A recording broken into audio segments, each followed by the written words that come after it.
where the quality control has a set of WHO guidelines as per for the quality assurance as well as the efficacy and safety of the medicines for the daily usage, and for also the reproducibility of the medicines batch by batch. The aim is to authenticate the pharmacological medicines for good efficacy and safely devoid of any adulterants and substitutions. Need for sanitization, as Ayurveda medicines are in day-to-day life is widely used. Percent of the population is using Ayurveda medicine, where the standardization protocols set the importance for the genuinity of the medicine, and the proper cultivation methods also plays an important role in standardization, and storing, drying techniques, all these affect the plant extract quality, so hence standardization protocol is necessary. And the chemical constraints may vary according to the soil habitat, so the standardization protocols has to be set for the cultivation methods also, like organic cultivation should be implemented. So the WHO guidelines for crude drug analysis as physical is the viscosity, solubility, and microscopic, morphological or the taxonomical evaluation of the plant, that is the genuine species. Then microscopic will find the histological findings like calcium oxalate, trichomes and parenchymal cells with the transsection, and also water microscopy. Then physicochemical test, chemical test for the isolation of the adulterants and foreign matters from the crude drug. Physicochemical test as water alcohol extraction, where the extraction can be done through the chemicals used as a base. Then loss and drying for the volatile principles present in the crude drug. And biological methods like bioassay, bitterness value. This bitterness value is a astringent which acts as appetizing agent. So bitterness value is an index for the biological method. Immunotic index for the saponification, pesticidial residue for the toxicological and heavy metals. Aflatoxins which are the carcinogenic. So microbial contamination is a major thing. Chromatographic analysis like HPLC and HPLC advanced methods like GC, that is gaseous compound mass spectroscopy, UV. These are the main important standards. Advanced techniques as UV spectroscopy for the quantification and for the polyphenols and sugars, fingerprinting, scanning techniques, and quantitative analysis by HPLC and HPLC, which is a majorly or widely accepted and day-to-day it is practiced. Qualitative analysis by HPLC NMR, that is capillary electrophoresis method, which is a little bit costlier. Then analysis of heavy metals by atomic absorption technique, and heavy metals by ICP-MS techniques and LC-MS techniques for pesticidal and aflatoxins method, and radioactive contamination by scintillation detectors. So today I want to highlight about DNA barcoding. DNA barcoding is a major standard protocol for the crude drug analysis or the authentic drug analysis, wherein it can be used for herb and multi-herb, not for the extracts and for the finished products. It's a molecular tool for the identifying plants 400 to 800 mbpp of the DNA. Then specific DNA serves as a unique species identifier. So this can be the gold standard method. So how it is done is the supplies and DNA extraction is done, and PCR amplification is done, and this RBCLA and MADK are the markers. So method. Conclusion, I want to tell that standardization is a major role for the bioavailability and solubility and stability of the efficacious of the drugs in the pharma industry. For the global and acceptance and international market acceptance of Ayurveda medicine, these standard protocols are necessary.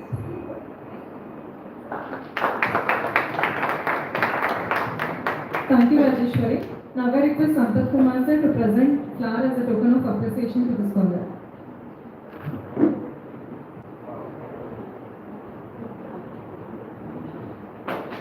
Thank you, sir. The next presenter is Dr. Sindhu Naragal on the topic heavy metal toxicity in medicinal plants.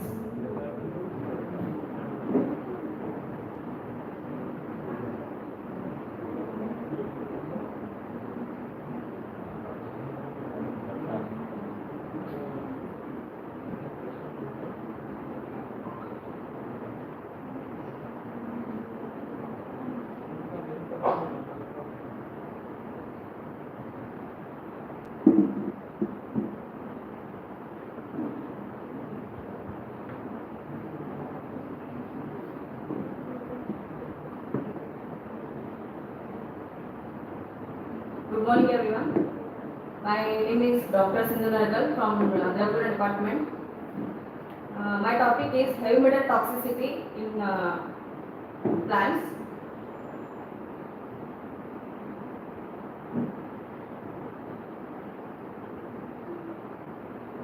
Introduction. Medicinal plants are widely used in treatment of several diseases as cosmetics, pharmaceuticals, and chemicals. The quality of medicinal plants regarding the nutritional value and toxicity can be evaluated by the determination of macro and micro elements.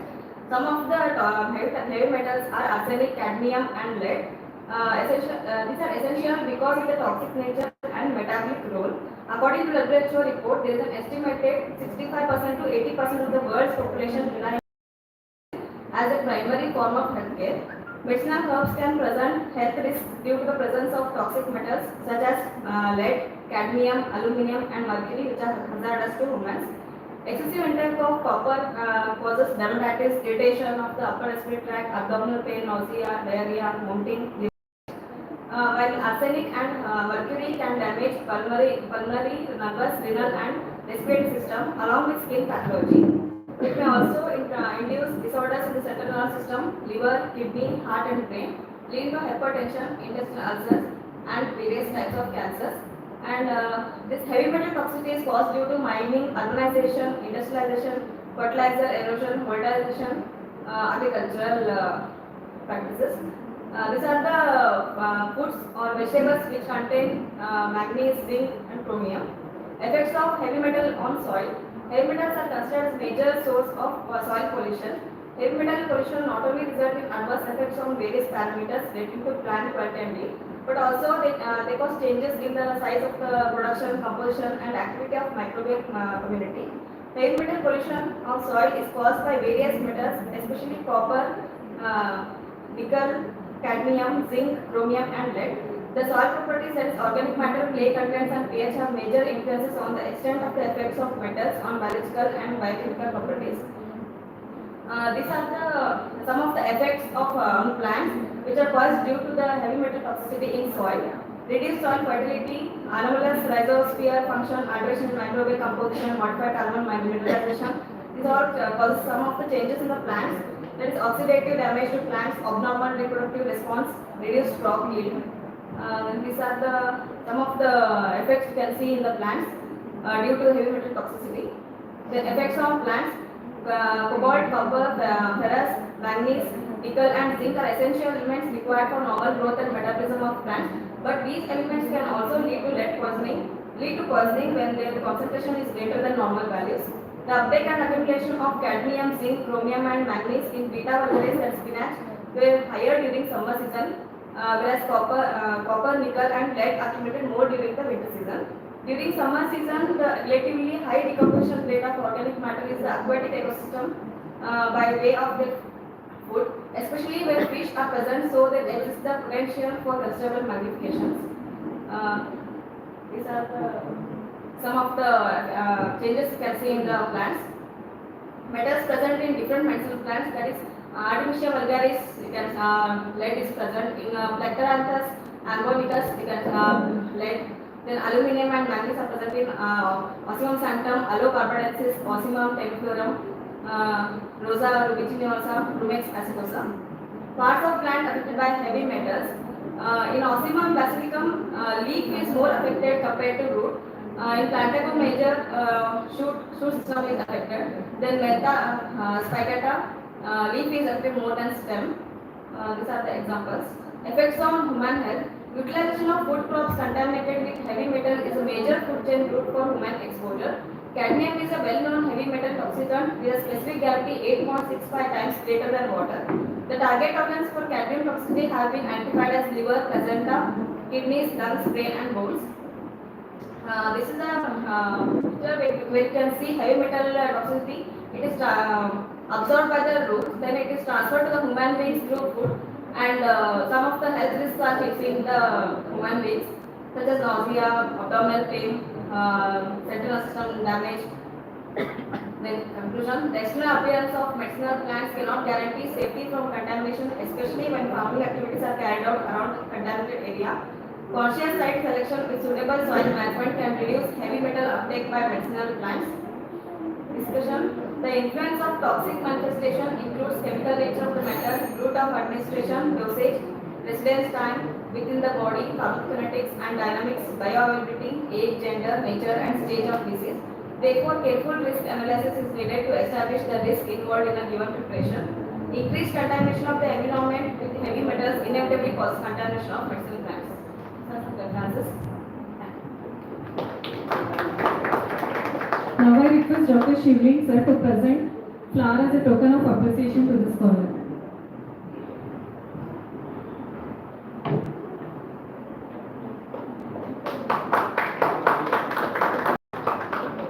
Thank you, sir. The next presenter is Dr. Raghuram Nulikar on the topic substitution and adulteration with special reference to Jeeraga.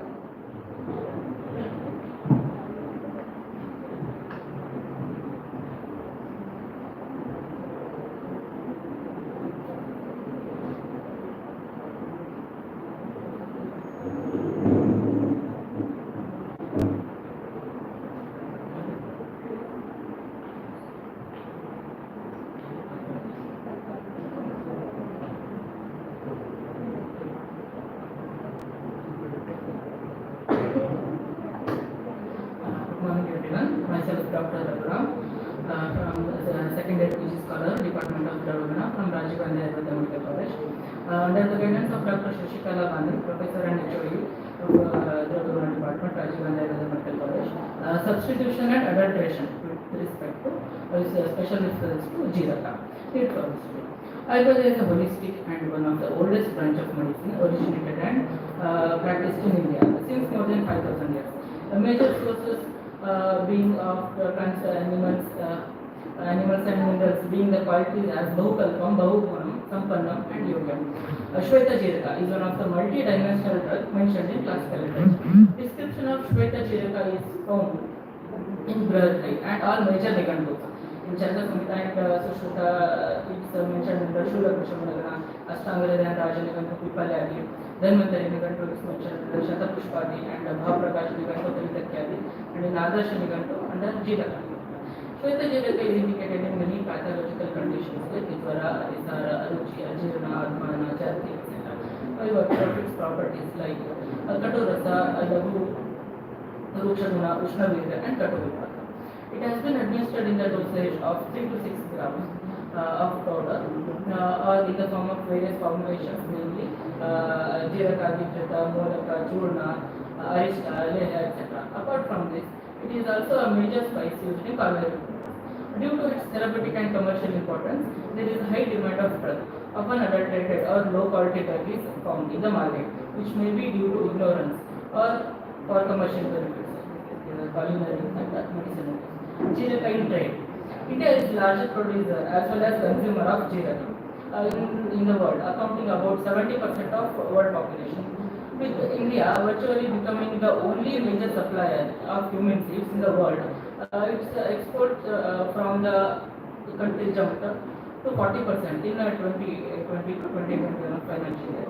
The human export from the country are estimated to be 2.99 lakh tons in 2021, which shows an increase of over 40%, 2.14 lakh tons in 2020.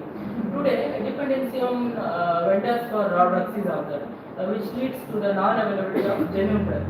There may be possibility of inferior quality or maybe substitute or adulterated drugs may be supplied by the vendors. Apart from this, geographical distribution and change in biodiversity are responsible factors in the variation of active principle of the medicinal plant.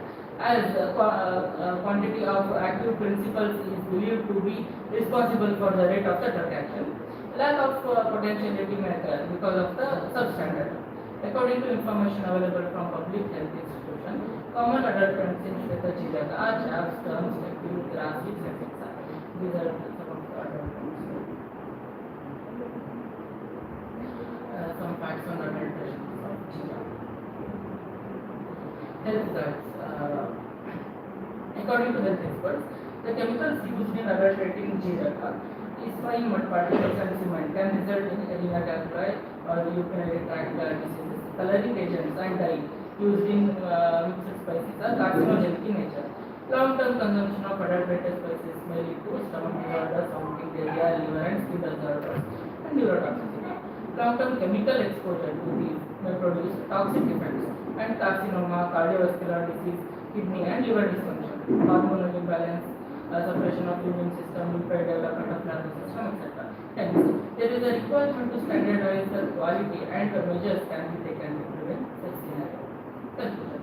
Though Jiraga is one of the cheapest yet most adulterated popular spice, the adulteration added to food products can have tremendous effect on health.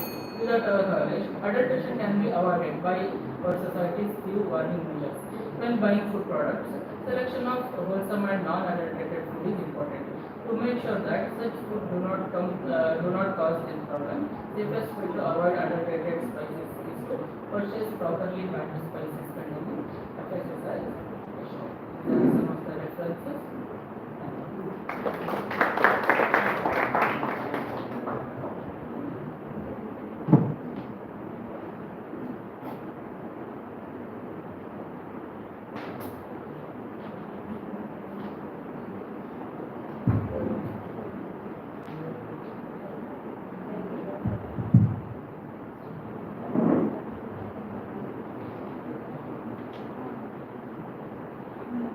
Now I call upon Dr. Aburam Mulikal to present on the topic. Now I request Dr. Rupa.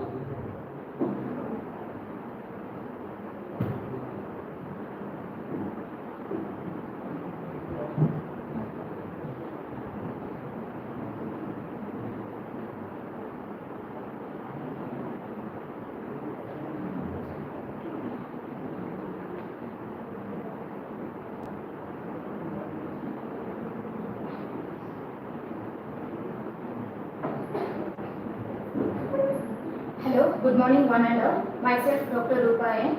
My topic is good agricultural practices in medicinal plants. What are the steps we have to involve according to the guidance of GACP, and what are the 8 steps we have to follow? What are the do's and don'ts we have to see? Let's discuss in the further slides.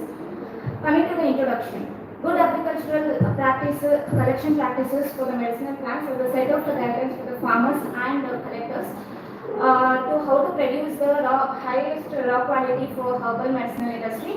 During last few decades, there is enormous growth in the global demand for the herbal products, and the growing demand for the herbal medicines had led to the concern about the environmental impact of large-scale commercial collection from the wild, and many valuable medicinal plant species have become threatened, rare, or even endangered due to the over-exploitation from their habitat. And the most underlying principle of GACP is hygiene and cleanliness. However, due to the growing demand and the subsequent over-harvesting and depletion of the medicinal plants in their natural habitat, more and more people are turning to the cultivation to meet the requirements of the industry. What are these objectives? The maximum medicinal plants of the relevant plant parts and to ensure that they are safe to use. What are the main principles of GACP? Prevention of the contamination, best active ingredients, best yield and income, documentation and traceability. What are the site selection, what we should do and what we shouldn't do. Growing medicinal plant in the cultivation area where it is suitable, and choose a land access where it is clean and reliable source.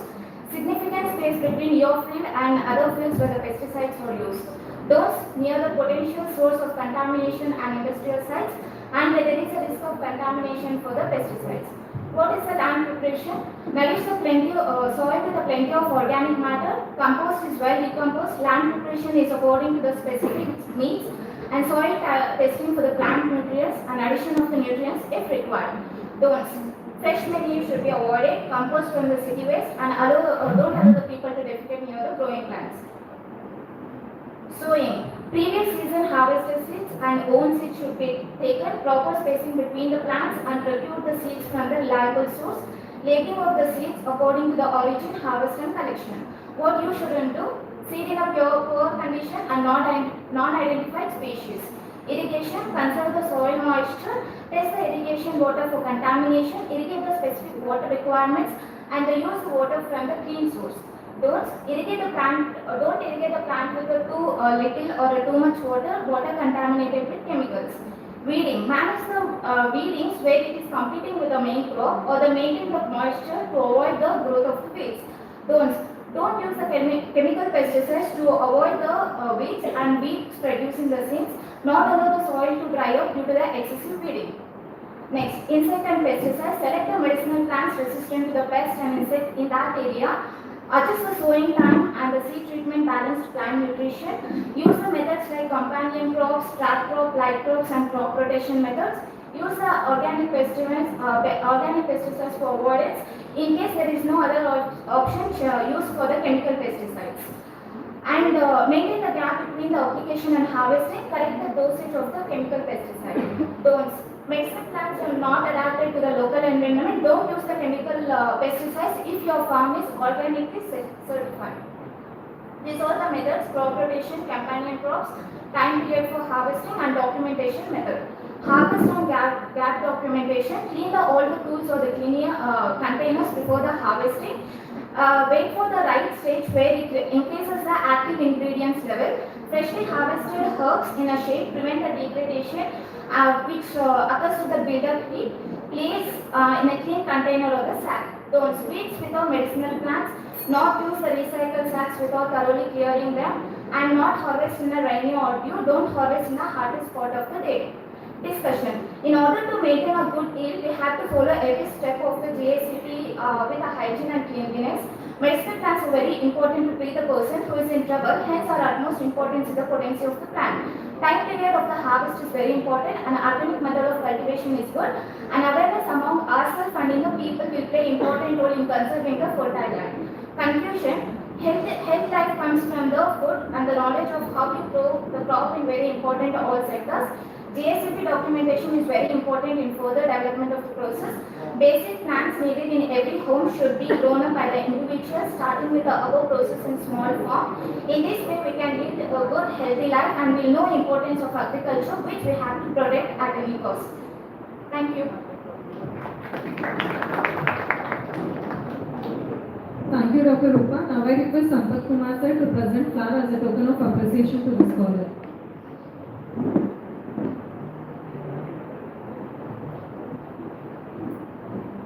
I request Dr. Raghuram Lulikar to come here on stage. Thank you, sir. I request Shivling sir to present flower as a token of appreciation to Dr. Raghuram Lulikar.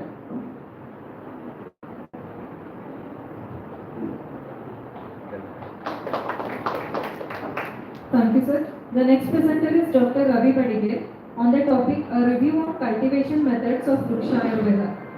The next presenter is Dr. Pooja Chaudhary.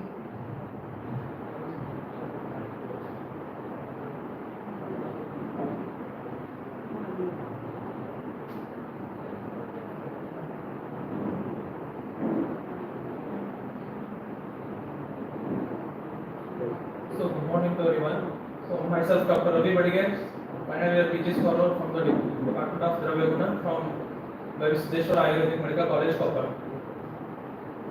So nowadays we have many of the guidelines or the rules set for the cultivation of medicinal plants. But thousands of years ago and only we have a separate branch called Ayurveda, which is mentions about from the plant morphology and the plant diseases and their treatment aspect in separate branch only, that is Ayurveda.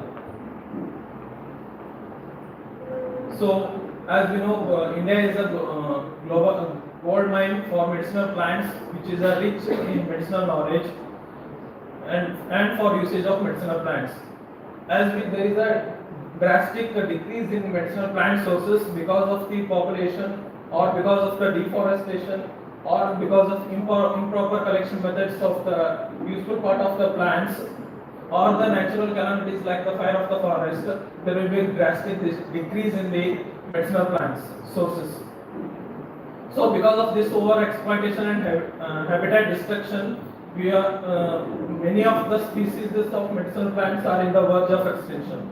So it is necessary to encourage the multiplication and the cultivation of these such medicinal plants. So coming to objective, so I want to brief about the credentials of Ayurveda, which is mentioned about the cultivation of the plants.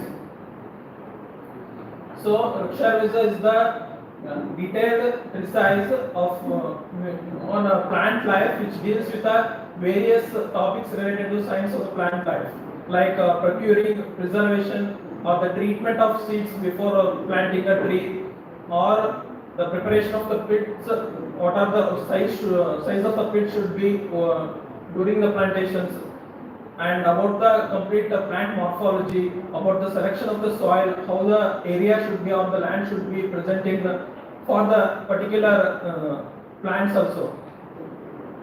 So these are the main references which we get about the details of Ayurveda, like Agni Purana, Brihad Samhita, and Surapala's Ayurveda and Parashara's Ayurveda are the two main textbooks we get nowadays about the Ayurveda mainly. So these are the 6 parts or the kandas which are mentioned in Parashara's Ayurveda, which deals with from the morphology of the plants till plant disease and its treatment aspects. So while explaining, they mentioned about the importance of the plants, like taking care of a single plant, it is equals to taking care of 10 suns. So that much importance has been given to the plant. So they mentioned about the bhumi, like 3 types of bhumi, Anupa, Jangala and Sadharana, and they mentioned that Sadharana is the best bhumi for the cultivation of any plant. So the land fit and unfit for the cultivation of the plants. So the auspicious time for plantations, they mentioned as Shukla Paksha or Panchami, Trayodashi, and on the Monday, Wednesday, Thursday and Friday are the best days for the cultivation of plants. And what the space between 2 trees, during the plantations, how much the space between 2 trees?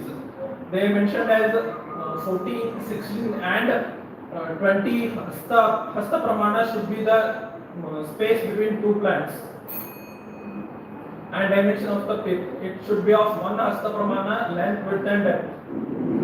So they mentioned about the plantation according to seasons also, and according to the directions also.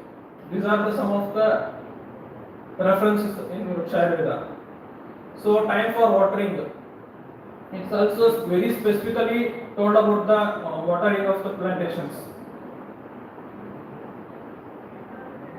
So some of the special treatment has been mentioned in Ayurveda, like to get the maximum or the early fruits, we have to treat the seeds with Grita, Madhu and Kshira lepas, or Tila, Madhu or Evachura Dupana for the seeds for 12 days to get the maximum and early fruits. And there is also reference there, like we get the Dadima fruit in the size of the coconut when we treated that particular seeds with the water prepared with the Trifala, Grita and Cola. So coming to discussion, so with the help of this Ayurveda along with the modern techniques, so we can establish some novel modified plantation systems. So principle of Ayurveda, which is relevant till today, we should develop it with the help of modern techniques. Thank you. I request Dr. Sampak Kumar sir to present flower to the scholar.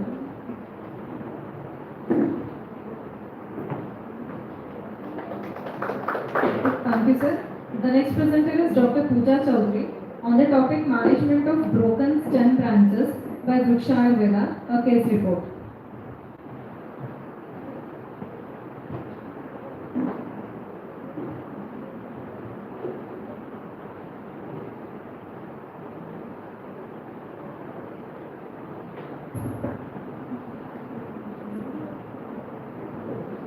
Good morning everyone. Myself Dr. Pooja Chaudhary, first year PG scholar, Department of Ayurveda. Today's my topic is management of broken stem branch by Vriksha Ayurveda method, a case report. Introduction. Vriksha Ayurveda deals with overall aspect of plant life. Vriksha Ayurveda literally means Ayurveda for plants. It is used to denote knowledge of plant life in all its various aspects. It is an ancient Indian science of plants. It is expanded in various ancient texts. It deals with various topics like planting a garden, importance of various plants, selection of land, characteristics of soil, planting peats, different method of irrigation, nutrition for plants, fertilizers, disease of trees and their treatment. Khadir, Acacia catechu is an important medicinal plant as classically it is stated as the foremost drug when it comes to skin disorder like kushti. Present case report is aimed to investigate Vriksha Ayurveda method induced modulation in growth of Acacia catechu. Materials and methods. Requirement: sugarcane juice, gauze piece, plastic bottle. Time is September 2020. Location College to BMK Ayurveda Mahavidyalaya, Belgaum, Karnataka. Observation period is 60 days. Method is like 10 ml sugarcane juice, moisturized gauze swab was applied on broken branch of Acacia catechu tree for 7 days. Daily 1 liter of sugarcane juice was applied to the root for 7 days by drip irrigation method. The parameter measured were regrowth of the stem and sprouting. Results and observation. Sprouting observed in 18 days, well grow stem observed in 45 to 60 days. These are the before and after pics of the tree. Discussion. Sugarcane juice contains 70 to 75% of water, 13 to 15% of sucrose and 10 to 15% of fiber. Abundance in sugar promote regulate growth and carbohydrate storage in a plant by modulating energy transfer and carbon transport molecules. Sugarcane juice has other reducing sugar apart from sucrose, known to speed up cell division, thus leading to an increase in the volume and weight of the plant tissues. Sucrose translocation precedes the increase in cell division that normally is observed in the shoot apical meristem during floral evocation. From this case report, it can be inferred that sugarcane juice facilitates regrowth and sprouting and its successful completion, which is signed by the emergence of new branch after 60 days. Limitation: single plant study, proper documentation needed. Type of sugarcane used for juice preparation, no comparable. Data on broken stem growth for Acacia catechu is not available. Hence, impact of sugarcane juice can't be concluded. Impact of season can't be ruled out. Recommendations: need further studies, large scale in the same species, multiple species, multicentric, different season, different variety of sugarcane, proper documentation. These are the references. Thank you. Now I request Dr. Shivleen sir to present flower as a token of appreciation to the scholar.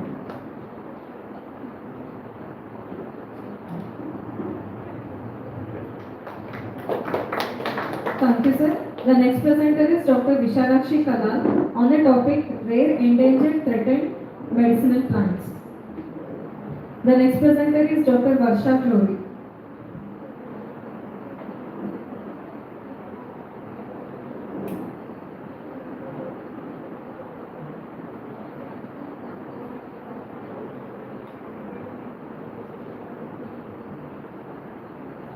Good morning everyone. Myself Dr. Vishalakshi Kalal from the Department of Shastra and Kalpataru, DJ. My topic is a review on REASERCH medicinal plants with special reference to Ashtavargas. These are the contents. Introduction. In India, use of plants as source of medicines to prepare formulation has been utilizing from the very ancient time. and is an important component of the healthcare system.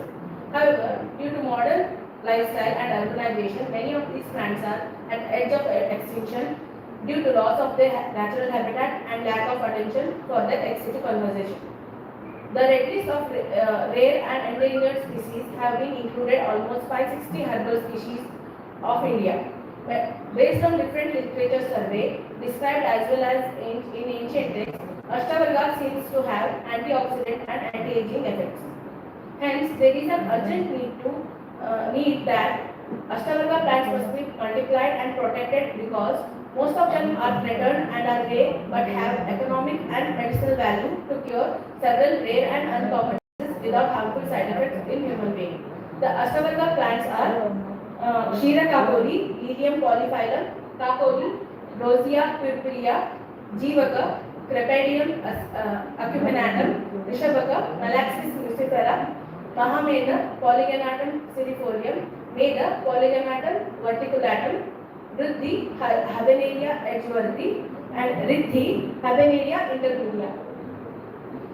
Why should we conserve Ashtavarga plants? In ancient times, Ashtavarga flourished well, and now due to immense uses in Ayurveda, overexploitation of these plants are at the edge of becoming extinct. Therefore, they have been kept in rare and endangered plant lists. These herbal medicines are considered as a very good source of many Ayurvedic drug formulations with rejuvenating and health promoting properties. Besides this, it also helps to strengthen the immune system. Ashtavarga plants are also reported to work as antioxidant and have massive capacity of cell regeneration. Some of these plant members make the valuable medicine constituents of Chyawanprash, and they are also used in the form of Thaila, medicated Buddha, and Churna also. Different formulations of Ashtavarga plant members are used to cure various diseases like Jwara, Trishna, and Prameha, as well as to cure Vata, Pitta, and Rakta doshas. Ayurvedic formulations are classified according to their medicinal properties such as single herb, polyherbal, polymineral, herbomineral, or mineroherbal. The Ashtavarga plants comes under polyherbal formulations. As an instance, Ashtavarga drugs have Jivanya and Vayasthapana properties with nutritive and anti-aging effects. The alternatives of Ashtavarga plants are for Kapoli, Ashwagandha and Kali Musli are used. Shira Kapoli, Ashwagandha and Shweta Musli are used. Next, for Jivaka, Vidari and Guduchi is used. For Rishabhaka, Vidari Kanda. For Meda, Shatavari can be used. For Mahameda, Shatavari, Nagabala and Prasarani is used. For Riddhi, Varahikanda, Bala, Chiraya Musli can be used. For Riddhi, Varahikanda and Mahabala can be used. Conclusion: in Ayurvedic pharmacy, Ashtavarga being a significant constituent for making of different kind of herbal drug formulations, these compound formulations and its ingredients alone have various medicinal effects. Due to increased side effects, adverse reactions and cost factor of the modern allopathic medicines, popularity of traditional medicines among people is increasing rapidly at a fast rate. But nowadays, market fails to fulfill the demand basically due to unavailability of genuine crude herbal raw material. It is because of variability in climatic condition, altitudinal and ecological habitats, overexploitation, deforestation, etc. But one of the most important factors being the extinction of these valued and rare medicinal plants from their flora. As already said, many of these Ashtavarga plants are listed in a rare and endangered category. Therefore, it's time to preserve these plants in their natural habitat as well as for their propagation and multiplication. Suitable and cost-effective horticultural methods must be employed, so that these Ashtavarga plants may enrich our biodiversity and available in good quantity to benefit different type of diseases. Methods used in plant breeding, different agrotechnology, tissue culture techniques can be proved very helpful to conserve these plants and for their multiplication and regular basis. Thank you. Now I request Sampath Kumar sir to present plant history.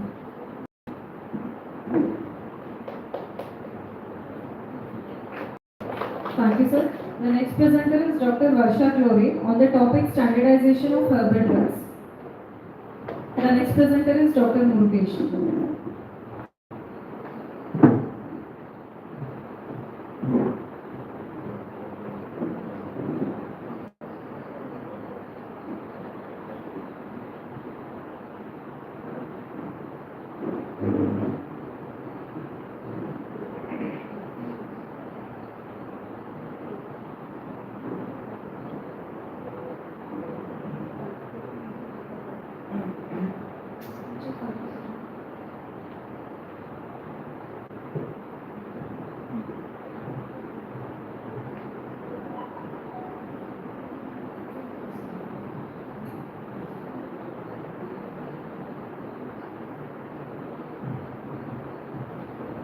Morning to everyone present over here. I'm Dr. Varshali, final year PG Studies in Kalpataru department from SSR EMC College, Engine. I'm presenting a study on standardization of herbal drugs under the guidance of Dr. Sridevi Huda, Professor and HOD PG Studies in Kalpataru department, SSR EMC and Hospital, Engine.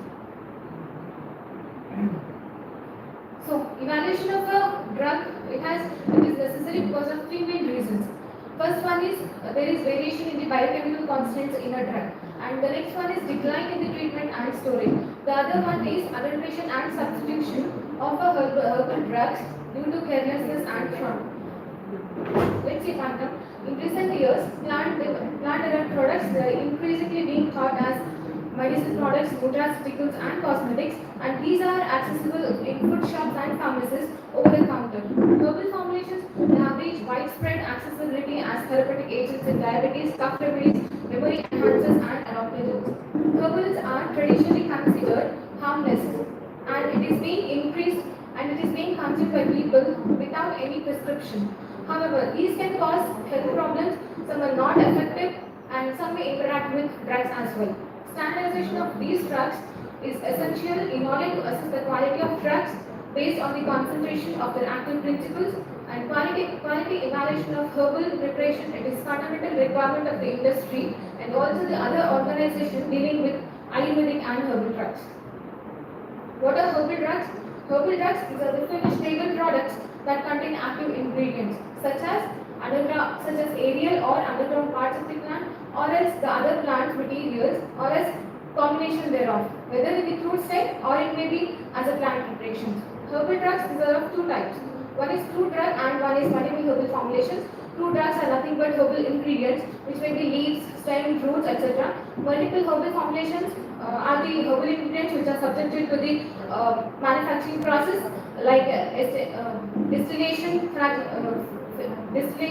and formulations. Need for herbals. In this era, we use herbals because of three main factors. One is toxic side effects. As everyone knows that drugs of modern medicines shows various side effects, and to avoid those serious effects, we have to use herbal medicines. Lack of medicines for chronic ailments, because most chronic diseases like HIV, tuberculosis, malaria, they do not have medicine. So, since ancient times, herbal preparations are being prescribed to for these chronic diseases, and most diseases are multifactorial. These needs therapeutic intervention. These are some major Indian medicine plants used in indigenous system of medicine. Those are Acanthus aspera, Centella asiatica, Rubia corifolia. Herbal drug industry. It is an interesting fact to know. Herbal drug industry, it is a fast growing industry. Annual per capita consumption in the year 2021 was 166 billion US dollars, and it is estimated to reach an extension of 348 billion US dollars by 2028. As we see the order of sale, North America ranks first, followed by Europe, Asia Pacific, Latin America and Middle East Africa. As it is being assumed that by 2050, 5 trillion US dollars may be the worth due to medicinal plants and aromatic drugs. So these are the problems encountered for quality assurance and quality control. First one is complex nature of phytochemicals and active principles. These are mostly not known because plant is a living factory which may have many active principles which may not be known. Referent markers, they may be not available. The mode of grinding and particle size of powdered material. Method of drying is very important because if we don't try the drug, it may lead to growth of microorganisms. How to control the standardization? Standardization of herbal medicine is the process of prescribing a set of standards, constant parameters, definitive validity, and reproducibility. Need for standardization. These are the major factors which a herbal drug should possess while marketing. Standardization quality of evaluation, which consists of five pillars. Those are organoleptic, botanical, physical, chemical, and biological. In the botanical, we see microscopic and microscopic, where qualitative, quantitative, and powder studies are included. And chemical, it includes qualitative, quantitative, chromatography, radioactive contamination also. In biological, it has microbial contamination and pharmacological and toxicological. Next is HPTLC fingerprinting. HPTLC is a technique can be used for herbal fingerprinting. Each plant has a different fingerprinting pattern. When the plant extract is done in a suitable mobile phase, the separation pattern observed is herbal fingerprinting. So I want to conclude that nowadays the field of herbal drugs and formulation is very fast, and there is a lot to explore on the subject of standardization of these.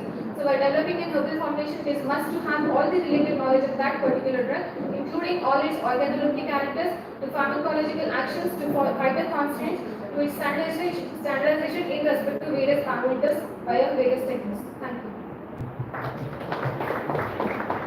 Now I request Shivling sir to present flower as a token of appreciation.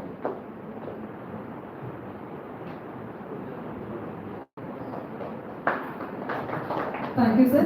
The next presenter is Dr. Murugesh on the topic importance of Vriksha Ayurveda in cultivation.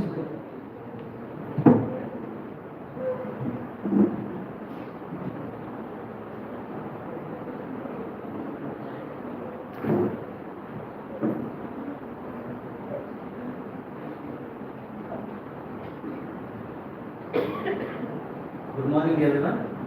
Myself Murugesh NTM from GMC Bangalore. Today I am going to speak about the importance of Ayurveda, Vriksha Ayurveda in the cultivation of medicinal plant. The indiscriminate use of chemical fertilizer and pesticide draw attention towards the ancient cultivation technique, that is Vriksha Ayurveda, the science of plants written by Kalpataru. To get high quality of the raw material and to adopt the ancient cultivation methods and to draw the attention of present generation towards the ancient cultivation techniques. Materials, various Vriksha texts like Purana, Samhita, Saranga Paddhati and Arthashastra were referred. Disadvantages, mineral depletion, which leads to the less vitamins in the field, and chemical burns, and water pollution, solid acidification, increase in the air pollution, health problems, several allergies, digestive ailments, and they are carcinogenic, and physical and mental deformities, weakens the immunity. Major topics in Vriksha Ayurveda: Bhumi Nirupana, Bijotpatti Vidhi, and etc. Bhumi Nirupana, their soil is classified into three types: Anupa, Jangalation, and Sadhanation. In Bijotpatti, the soil is mixed, seed is mixed with sprinkled with milk and cow dung and smeared with the cow dung and vidangachana and madhu. It will give the germination of the seed. Biofertilizer. The Punapajala, which is special liquid mentioned in Surapada Vriksha Ayurveda. Preparation of Punapajala. Flesh of deer, fish, sheep, goat, and some insects are boiled in water. After cooling, powder of masha and tila is mixed. Thereafter, milk and honey water is added. The whole mixture is kept under sunlight for 50 days. The liquid manure thus prepared is called Punapajala, which enhances the growth and development of the plants. Pest control by fumigation of with Sarshapa, Inku, Vacha, Vidanga, and water mixed with powder of Balakata. And paste prepared by pounding of the bark of Karanja, Arak, Vidanga, Musta with cow's urine is applied to the infected plants. Method of irrigation is done in Vasanta Ritu daily, in Hemant and Shishira Ritu every alternative days, and in Grishma thrice a day. Research was carried out at JMC Bangalore by adopting Vriksha Ayurveda methods as follows. The research on Kapikachu with respect to the Vriksha Ayurveda method by using Gunapajala, and the faster result has shown as faster growth rate was seen in the trial group compared to the control and conventional group. Early flowering and fruiting was seen in the trial group, and active principal L-DOPA concentration was significantly high calculated through the HPLC methods. Similar study was taken on Mandukapani. Conclusion: by adopting the Vriksha Ayurveda based agro techniques, we can have drug free from the pesticide residue, availability of potent drugs, and more active principle. It enhances the good quality as well as the production of the raw material for the manufacturing of the pharmaceutical formulation. It helps in the growth and productivity of the plant and build the eco-friendly environment. So the development of Vriksha Ayurveda based techniques are beneficially improve the viability of the seed of endangered plants species for the better germination. It helps the farmers by giving the better quality yield.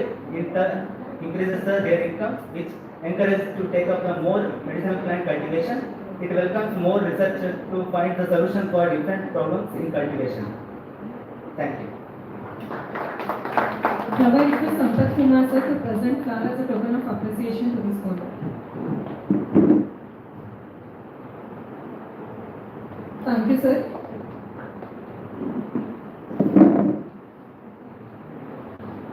Now I request Dr. Rudresh P. Veda sir and Dr. Mamta Katakarma to present certificates to the chairpersons.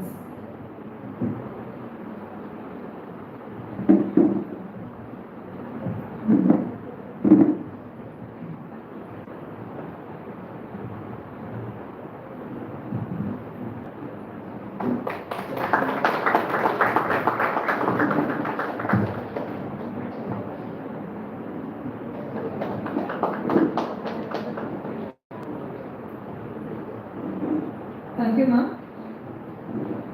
Now I request Dr. Sampath Kumar sir for the chairperson remarks.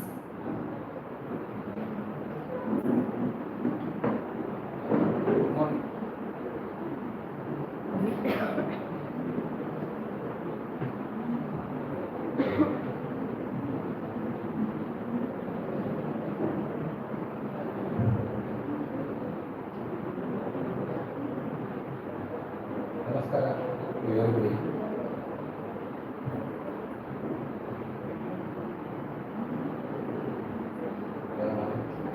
So first of all, I congratulate all the paper presenter over here. So the topic selected by the paper presenter, it was very relevant, and all of them they have presented at their capacity, but still certain contraries are there in this subject only. RET, rare and endangered and threatening species. It was presented by the two people, that Sri Ranjita and Vishalakshi Kalal. Of course, so there is a it depends on us how we have to conserve the medicinal plants and etc. So again there is a stress, always there is a stress on there is a forest or there is a agriculture land, because that is a population, it is extending like anything. Even especially in India, it is now second, and hope in near future it is going to become first. And most medicinal plants that grow in a world after China is the India. And even the most extensive user are from India also. It is the right time to think regarding this. And certain topics they have also given there the solutions, like hydroponics, which was presented by the Ayush. But still the question arises. Some told there is a good Ayurvedic cultivation of the medicinal plants, whether it is suited for the hydroponics or what. Because we are growing, there are certain medicinal plants against their nature. There will always be the stress. For example, there is in hydroponics we cannot grow that is the ashwagandha. Ashwagandha, it is a plant which helps in boosting our immunity, acting as a good aphrodisiac. See that property, it comes to that plant when it is grown in its native place. It is grown in a dry arid region. See, it grows, the root is extended into deep in search of water. It cannot be grown in a Anupadesha, because what happens, if it gets that is a water for its what you call need and etc., it is not going to grow. Its growth will be stern. When it goes in searching of the water, the root is extending. In that effort, the alkaloids they are going to collect in the root. Then that plant, it is considered as the best plant for Aphrodisiac, because it shows its strength in searching a water. In that effort, it produces the alkaloids. See, that alkaloids we are going to use as a medicine. But when you give it all ingredient for that plant, so that quality of alkaloids we cannot see in that plant.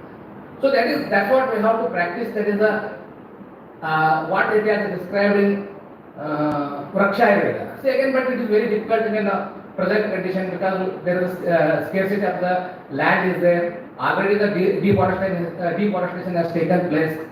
And see, there is a distance between there is a one plant to other plant. It is a lot. We have to dig, there is a 2 feet means there is a area and etc. And we have to watering in a proportional quantity. See, already we have not that is water for drinking, and we are routine things.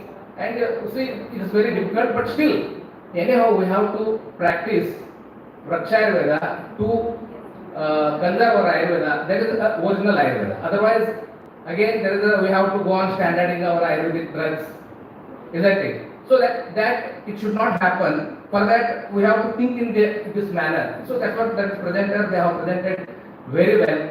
I appreciate one and all. And at last, I thank the organizer for giving me an opportunity and making me an honor by making us a chairperson. I thank one and all. Thank you. Thank you, sir. I wholeheartedly thank both the chairpersons for coordinating with the session. Thank you, sir. The next is inauguration program. It will be starting very soon.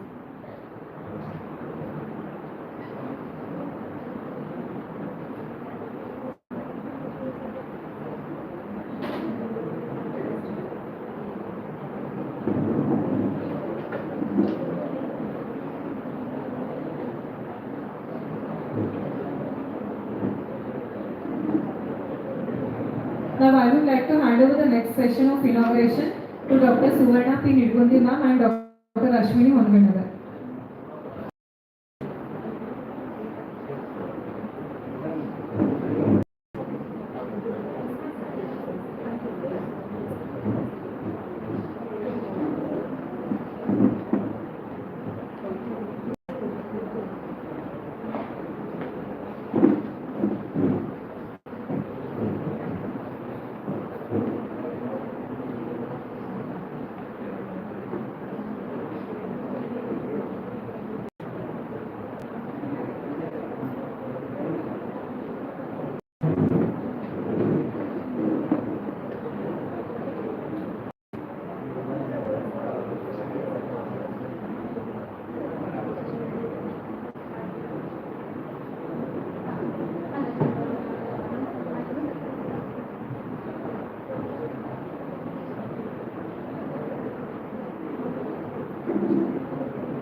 UG presenters to hand over the PPTs in the anchoring desk.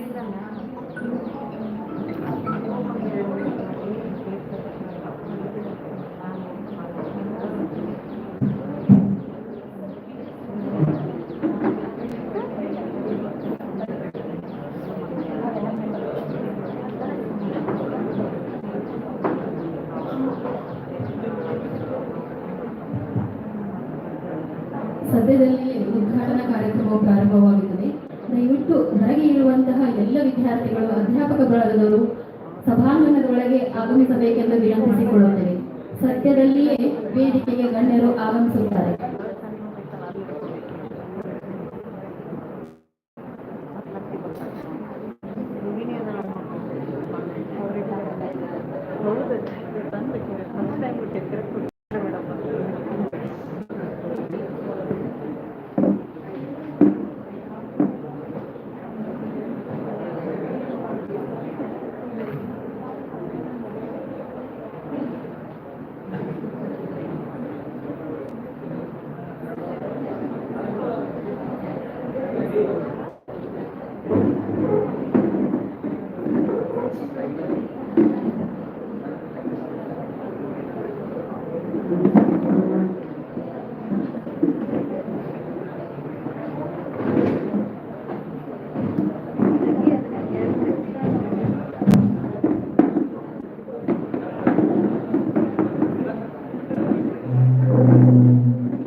ಹೊರಗಡೆ ಇರುವಂತಹ ಎಲ್ಲ ವಿದ್ಯಾರ್ಥಿಗಳು ಸಭಾಂಗಣದೊಳಗೆ ಆಗಮಿಸಬೇಕೆಂದು ವಿನಂತಿಸಿಕೊಳ್ಳುತ್ತೇನೆ.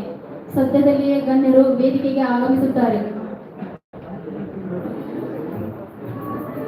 ಎಲ್ಲರನ್ನು ಎದ್ದು ನಿಂತು ಚಪ್ಪಾಳೆಯ ಮೂಲಕ ಸ್ವಾಗತಿಸಬೇಕೆಂದು ವಿನಂತಿಸಿಕೊಳ್ಳುತ್ತೇನೆ. ದಯವಿಟ್ಟು ಎಲ್ಲ ವಿದ್ಯಾರ್ಥಿಗಳು ಸಭಿಕರೆಲ್ಲ ಎದ್ದು ನಿಲ್ಲಬೇಕೆಂದು ಕೇಳಿಕೊಳ್ಳುತ್ತೇನೆ.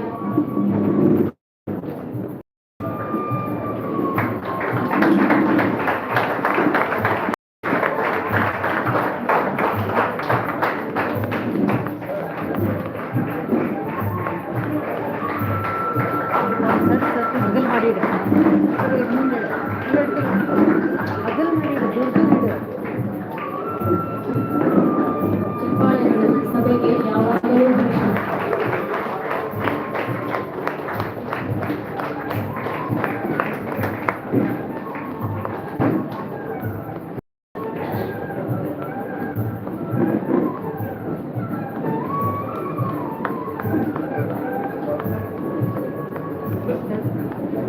ಗಣ್ಯರು ವೇದಿಕೆಯ ಮೇಲೆ ಆಸೀನರಾಗಬೇಕೆಂದು ವಿನಂತಿಸಿಕೊಳ್ಳುತ್ತೇನೆ.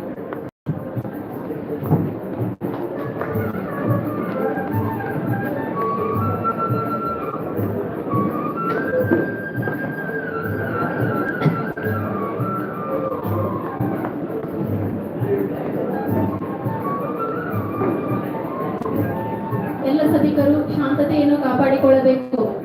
ತಮ್ಮ ಸ್ವಸ್ಥಾನದಲ್ಲಿ ಸ್ಥಾನವನ್ನು ಅಲಂಕರಿಸಬೇಕೆಂದು ಎಲ್ಲ ಸಭಿಕರಲ್ಲಿ ವಿನಂತಿಸಿಕೊಳ್ಳುತ್ತೇನೆ.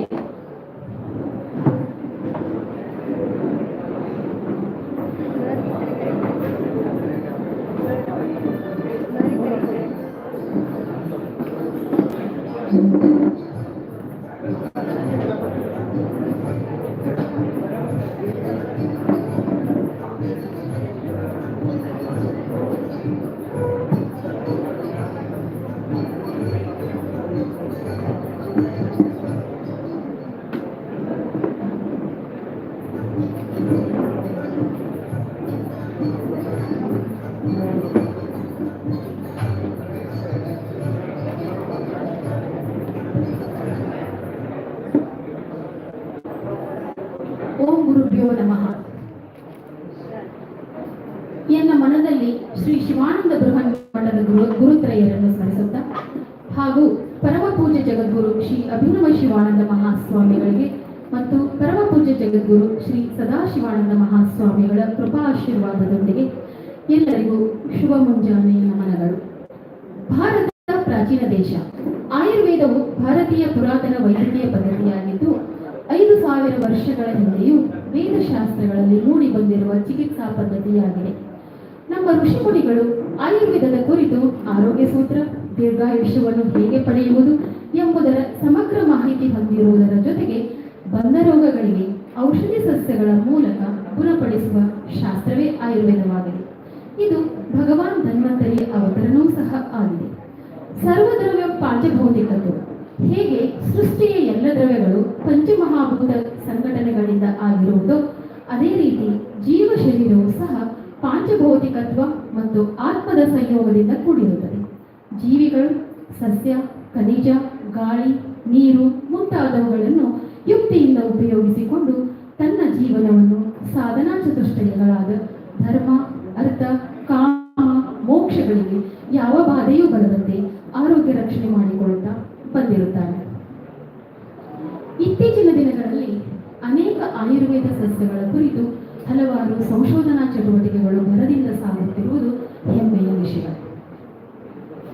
ಇಂತಹ ಆಯುರ್ವೇದ ಶಾಸ್ತ್ರವನ್ನು ಬೆಳೆಸಲು ಶ್ರೀ ಶಿವಾನಂದ ವಿದ್ಯಾವರ್ಧಕ ಸಂಸ್ಥೆಯ DGM ಆಯುರ್ವೇದ ವೈದ್ಯಕೀಯ ಮಹಾವಿದ್ಯಾಲಯ ಮತ್ತು ಆಸ್ಪತ್ರೆಯು ಕಳೆದ 42 ವರ್ಷಗಳಿಂದ ಸಮಾಜಮುಖಿ ಕೆಲಸಗಳನ್ನು ಮಾಡುತ್ತಾ ಬಂದಿದೆ.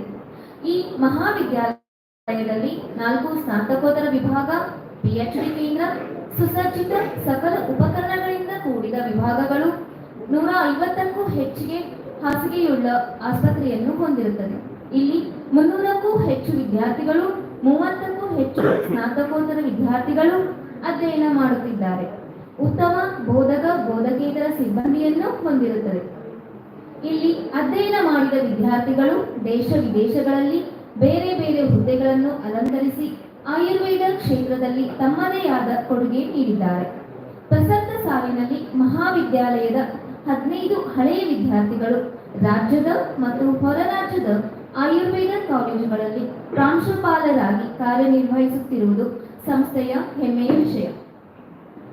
ಮಹಾವಿದ್ಯಾಲಯದ ಆವರಣದಲ್ಲಿ 3 ಎಕರೆ ಜಮೀನಿನಲ್ಲಿ ವನಸ್ಪತಿ ತೋಟವಿದ್ದು 600ಕ್ಕೂ ಹೆಚ್ಚು ಔಷಧಿ ಸಸ್ಯಗಳನ್ನು ಹೊಂದಿದ್ದು ಇವುಗಳು ವಿದ್ಯಾರ್ಥಿಗಳ ಜ್ಞಾನಾರ್ಜನೆಗಾಗಿ ಮತ್ತು ಕೆಲವು ಔಷಧಿಗಳನ್ನು ತಯಾರಿಸುವಲ್ಲಿ ತುಂಬಾ ಉಪಯೋಗವಾಗಿದ್ದು ಈ ನಿಟ್ಟಿನಲ್ಲಿ ದ್ರವ್ಯಗುಣ ವಿಭಾಗವು ಮುಂಚೂಣಿಯಲ್ಲಿ ನಿಂತು ಕೆಲಸ ಮಾಡುತ್ತಿರುವುದು ತುಂಬಾ ಸಂತಸದ ವಿಷಯ. ಕರ್ನಾಟಕ ರಾಜ್ಯ ಔಷಧಿ ಗಿಡಮೂಲಿಕಾ ಪ್ರಾಧಿಕಾರ, ರಾಜ್ಯ ಗಿಡಮೂಲಿಕಾ ಮಂಡಳಿಯವರು ವಿವಿಧ ಯೋಜನೆಗಳನ್ನು ರೈತರ ಮತ್ತು ವಿವಿಧ ಸಂಘ ಸಂಸ್ಥೆಗಳ ಮೂಲಕ ಕಾರ್ಯಗತಗೊಳಿಸುತ್ತಾರೆ. ಯಾಕೆಂದರೆ ಭಾರತದ ಹೆಚ್ಚು ಭಾಗಗಳಲ್ಲಿ ಔಷಧಿ ಸಾರವಿದ್ದು ಅದನ್ನು ಔಷಧಿ ನಿರ್ಮಾಣದಲ್ಲಿ ಮೂಲ ವಸ್ತುವಾಗಿಯೂ ಹಾಗೂ ಚಿಕಿತ್ಸೆಗಾಗಿಯೂ ಬಳಸಲಾಗುತ್ತದೆ. ಭಾರತದಲ್ಲಿ ಲಭ್ಯವಿರುವ ಔಷಧಿ ಗಿಡಮೂಲಿಕೆಗಳಲ್ಲಿ 10% ಸಸ್ಯಗಳು ಬೇರೆ ಬೇರೆ ಕಾರಣಗಳಿಂದ ಅಳಿವಿನ ಅಂಚಿನಲ್ಲಿವೆ. ಆದ್ದರಿಂದ ಅವುಗಳ ಸಂರಕ್ಷಣೆ ಮತ್ತು ಸದ್ಬಳಕೆ ಮುಂದಿನ ತಲೆಮಾರಿಗೆ ಸಾಗಬೇಕಾಗಿದೆ. ಈ ದಿಶೆಯಲ್ಲಿ ಘನ ಸರಕಾರಗಳು, ಅರಣ್ಯ ಇಲಾಖೆ, ಔಷಧಿ ಸಸ್ಯಗಳ ಸಂರಕ್ಷಣಾ ಇಲಾಖೆಗಳು ಅವಿರತವಾಗಿ ಶ್ರಮಿಸುತ್ತಿವೆ. ಕರ್ನಾಟಕದ ಶುಷ್ಕ ವಲಯಗಳಲ್ಲಿ ಔಷಧಿ ಸಸ್ಯಗಳ ಸುಗಂಧ ಬೆಳೆಗಳ ಸಂರಕ್ಷಣೆ ಮುಖ್ಯವಾಗಿದ್ದು ಅದಕ್ಕಾಗಿ ಈ ಪ್ರಾಧಿಕಾರ ಮಂಡಳಿಯು ಮುಂಚೂಣಿಯಲ್ಲಿದ್ದು ವೃಕ್ಷಪಾಲನೆ, ಕೃಷಿಯನ್ನು ಪ್ರೋತ್ಸಾಹಿಸುವುದು, ಸಸ್ಯೋತ್ಸವದಿಂದ ಜಾಗೃತಿ, ಬೆಳೆಗಾರರ ಮತ್ತು ಕೊಳ್ಳುವವರ ಸಭೆ ಮಾಡುವುದು, ಸಸ್ಯ ಸಂರಕ್ಷಣೆ ಕುರಿತು ಚಿಂತನ ಮಂಥನಗಳೊಂದಿಗೆ ಸಸ್ಯಗಳ ಕಾರ್ಯಕ್ಷಮತೆಯನ್ನು ಹೆಚ್ಚಿಸುವ ಕಾರ್ಯಾಗಾರಗಳನ್ನು ಸ್ಥಳೀಯ, ರಾಜ್ಯ, ರಾಷ್ಟ್ರಮಟ್ಟದಲ್ಲಿ ಮೇಳ, ಪ್ರದರ್ಶನ, ಎಕ್ಸ್ಪೋ, ಪುಸ್ತಕಗಳು, ಹಸ್ತಪ್ರತಿಗಳನ್ನು ವಿತರಿಸುವ ಹಲವಾರು ಕಾರ್ಯಕ್ರಮಗಳನ್ನು ಮಾಡುತ್ತಾ ಬಂದಿರುವುದು ಶ್ಲಾಘನೀಯ. ಇದೇ ನಿಟ್ಟಿನಲ್ಲಿ ಕರ್ನಾಟಕದ ಜೀವ ವೈವಿಧ್ಯ ಮಂಡಳಿಯವರು ಸಹ ಗುರುತರ ಜವಾಬ್ದಾರಿಯನ್ನು ಹೊಂದಿದ್ದು ಜೀವಜಂತುಗಳ ವಾಸಸ್ಥಾನದ ಸಂರಕ್ಷಣೆ, ನಾಟಿ ತಳಿ, ವನ್ಯ ಕೃಷಿ ತಳಿ ರಕ್ಷಣೆ, ಸೂಕ್ಷ್ಮಾಣುಜೀವಿಗಳ ರಕ್ಷಣೆ, ಜೈವಿಕ ಸಂಪನ್ಮೂಲದ ಜ್ಞಾನ ವಿಸ್ತರಣೆ ಪ್ರಮುಖ ಕಾರ್ಯವೈಖರಿ ಇವರದಾಗಿದೆ. ಸೂಕ್ಷ್ಮಾಣು ಜೀವಿಗಳಿಂದ ಹಿಡಿದು ಪ್ರತಿಯೊಂದು ಜೀವಜಂತುಗಳಿಗೂ ಭೂಮಿಯಲ್ಲಿ ಬದುಕುವ ಹಕ್ಕು ಇದೆ. ಪರಿಸರ ಸಮತೋಲನಕ್ಕೆ ಪ್ರತಿಯೊಂದು ಜೀವಿಯು ಉಳಿಯಬೇಕು. ಭವಿಷ್ಯದ ಕುರಿತು ಪ್ರತಿಯೊಬ್ಬರಿಗೂ ಜನಜಾಗೃತಿ ಮಾಡಿಸಲು ಈ ಮಂಡಳಿಯು ಅನೇಕ ಕಾರ್ಯಕ್ರಮಗಳನ್ನು ಹಮ್ಮಿಕೊಳ್ಳುತ್ತಾ ಬಂದಿದೆ. ಕರ್ನಾಟಕ ರಾಜ್ಯ ಔಷಧಿ ಗಿಡಮೂಲಿಕೆಗಳ ಪ್ರಾಧಿಕಾರ, ಕರ್ನಾಟಕ ಜೀವವೈವಿಧ್ಯ ಮಂಡಳಿ ಮತ್ತು ಶ್ರೀ DGM ಆಯುರ್ವೇದ ವೈದ್ಯಕೀಯ ಕಾಲೇಜು ಮತ್ತು ಆಸ್ಪತ್ರೆ ಗದಗ ಇವರ ಸಹಯೋಗದಲ್ಲಿ ರಾಷ್ಟ್ರೀಯ ಔಷಧಿ ಗಿಡಮೂಲಿಕೆಗಳ ಮಂಡಳಿ ಪ್ರಾಯೋಜಿತ ಯೋಜನೆ ಅಡಿಯಲ್ಲಿ ಕಲ್ಪತರು 2022 ಶುಷ್ಕ ವಲಯಗಳಲ್ಲಿ ಔಷಧಿ ಮತ್ತು ಸುಗಂಧ ಬೆಳೆಗಳ ಕೃಷಿ ಮತ್ತು ಮಾರುಕಟ್ಟೆ ವ್ಯವಸ್ಥೆ ಪ್ರಸ್ತುತ ಸನ್ನಿವೇಶಗಳ ರಾಜ್ಯ ಮಟ್ಟದ ಸಮ್ಮೇಳನದಲ್ಲಿ ಮೇಲಿನ ಎಲ್ಲಾ ಇಲಾಖೆಗಳು ಸಹಕಾರ, ಮಾರ್ಗದರ್ಶನ, ಪ್ರೋತ್ಸಾಹ ನೀಡಿರುವುದರಿಂದ ಯಶಸ್ವಿಯಾಗಿ ಸಂಘಟಿಸಲು ಸಾಧ್ಯವಾಗಿದೆ ಎನ್ನುವ ಸಂತೋಷದ ಮಾತುಗಳೊಂದಿಗೆ ಈ ಕಾರ್ಯಕ್ರಮವನ್ನು ಪ್ರಾರಂಭಿಸಲು ಸಂತೋಷವೆನಿಸುತ್ತದೆ. ಇಂದಿನ ಈ ಕಾರ್ಯಕ್ರಮದಲ್ಲಿ DGM ಆಯುರ್ವೇದ ವೈದ್ಯಕೀಯ ಮಹಾವಿದ್ಯಾಲಯದ ಪ್ರಾಂಶುಪಾಲರಾದ ಡಾಕ್ಟರ್ ಪುರದಿವರು ಅಧ್ಯಕ್ಷೀಯ ಸ್ಥಾನವನ್ನು ವಹಿಸಿಕೊಂಡಿರುತ್ತಾರೆ. ಮುಖ್ಯ ಅತಿಥಿಗಳಾಗಿ ಕರ್ನಾಟಕ ಜೀವ ವೈವಿಧ್ಯ ಮಂಡಳಿ ಅಧ್ಯಕ್ಷರಾದ ಶ್ರೀ NM ರವಿ ಕಾಳಪ್ಪ ಇವರು ವಹಿಸಿಕೊಂಡಿದ್ದಾರೆ. ಅತಿಥಿಗಳಾಗಿ ಶ್ರೀ ಸುದರ್ಶನ್ GA ಇವರು ಸಹ ವೇದಿಕೆಯಲ್ಲಿ ಉಪಸ್ಥಿತರಿರುವರು. ಇದರೊಂದಿಗೆ ಶ್ರೀಮತಿ ಅನಿತ್ S ಅರೇಕಲ್ ಇವರು ಸಹ ತಮ್ಮ ಸ್ಥಾನವನ್ನು ವೇದಿಕೆಯಲ್ಲಿ ಅಲಂಕರಿಸಿಕೊಂಡಿದ್ದಾರೆ. ಹಾಗೂ ಆಡಳಿತ ಮಂಡಳಿಯ ಸದಸ್ಯರಾದ ಡಾಕ್ಟರ್ GB ಪಾಟೀಲ್ ಇವರು ಸಹ ವೇದಿಕೆಯಲ್ಲಿ ತಮ್ಮ ಸ್ಥಾನವನ್ನು ಅಲಂಕರಿಸಿದ್ದಾರೆ. ಪ್ರಗತಿಪರ ರೈತರು ಮತ್ತು ಅಶ್ವಗಂಧ ಬೆಳೆಗಾರರ ಸಂಘದ ಅಧ್ಯಕ್ಷರಾದ ಶ್ರೀ ರಾಜೇಂದ್ರ ಶಿರೋಳ್ ಅವರು ಸಹ ವೇದಿಕೆಯಲ್ಲಿ ಉಪಸ್ಥಿತರಿದ್ದಾರೆ. ದ್ರವ್ಯಗುಣ ವಿಭಾಗದ ಮುಖ್ಯಸ್ಥರಾದ ಡಾಕ್ಟರ್ SK ಹಿರೇಮಠ್ ಇವರು ಸಹ ವೇದಿಕೆಯಲ್ಲಿ ಉಪಸ್ಥಿತರಿರುವರು. ಈ ಕಾರ್ಯಕ್ರಮಕ್ಕೆ ಆಗಮಿಸಿದ ಗಣ್ಯಮಾನ್ಯರಿಗೆ, ವಿವಿಧ ಆಯುರ್ವೇದ ಕಾಲೇಜುಗಳಿಂದ ಬಂದಿರುವ ಅಧ್ಯಾಪಕರಿಗೆ, ವಿದ್ಯಾರ್ಥಿ ಬಳಗಕ್ಕೆ ನಮಸ್ಕಾರಗಳನ್ನು ತಿಳಿಸುತ್ತಾ, ಪ್ರಾರ್ಥನೆ ಸದಾ ಆತ್ಮಸ್ಥೈರ್ಯ, ಶಾಂತಿ, ನೆಮ್ಮದಿ ಮತ್ತು ಸಮೃದ್ಧಿಯನ್ನು ನೀಡುತ್ತದೆ. ನಿತ್ಯ ಪ್ರಾರ್ಥನೆ ಸದಾ ಶ್ರೇಷ್ಠ. ಇಂತಹ ಪ್ರಾರ್ಥನೆಯನ್ನು ಹೇಳಲು ಕುಮಾರಿ ಮೌನಿಕಾ ಮತ್ತು ವೆನಿಲಾ ಇವರಲ್ಲಿ ಕೇಳಿಕೊಳ್ಳುತ್ತೇವೆ.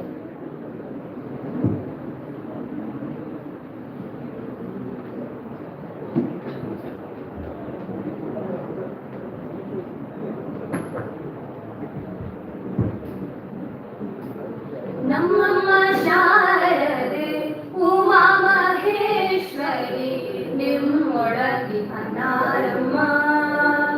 ನಮ್ಮಮ್ಮ ಶಾರದೆ ಉಮಾ ಮಹೇಶ್ವರಿ ನಿಮ್ಮೊಳಗಿ ಅನಾರಮ್ಮ. ಕಮ್ಮಗೊಲರ ವೈರಿ ಸುತನಾದ ಸುಂಡಿಲ ಹೆಮ್ಮೆಯ ಗಣನಾಥನೇ ಅಮ್ಮಯ್ಯ. ನಮ್ಮಮ್ಮ ಶಾರದೆ ಉಮಾ ಮಹೇಶ್ವರಿ ನಿಮ್ಮೊಳಗಿ ಅನಾರಮ್ಮ.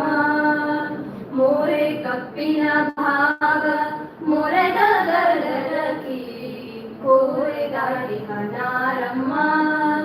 ಮೂರು ಕಂಟಿನ ಸೂತ ಮುರಿದಿಟ್ಟ ಚಂದ್ರನ ವೀರದ ಗಣನಾಥನೇ ಅಮ್ಮಯ್ಯ.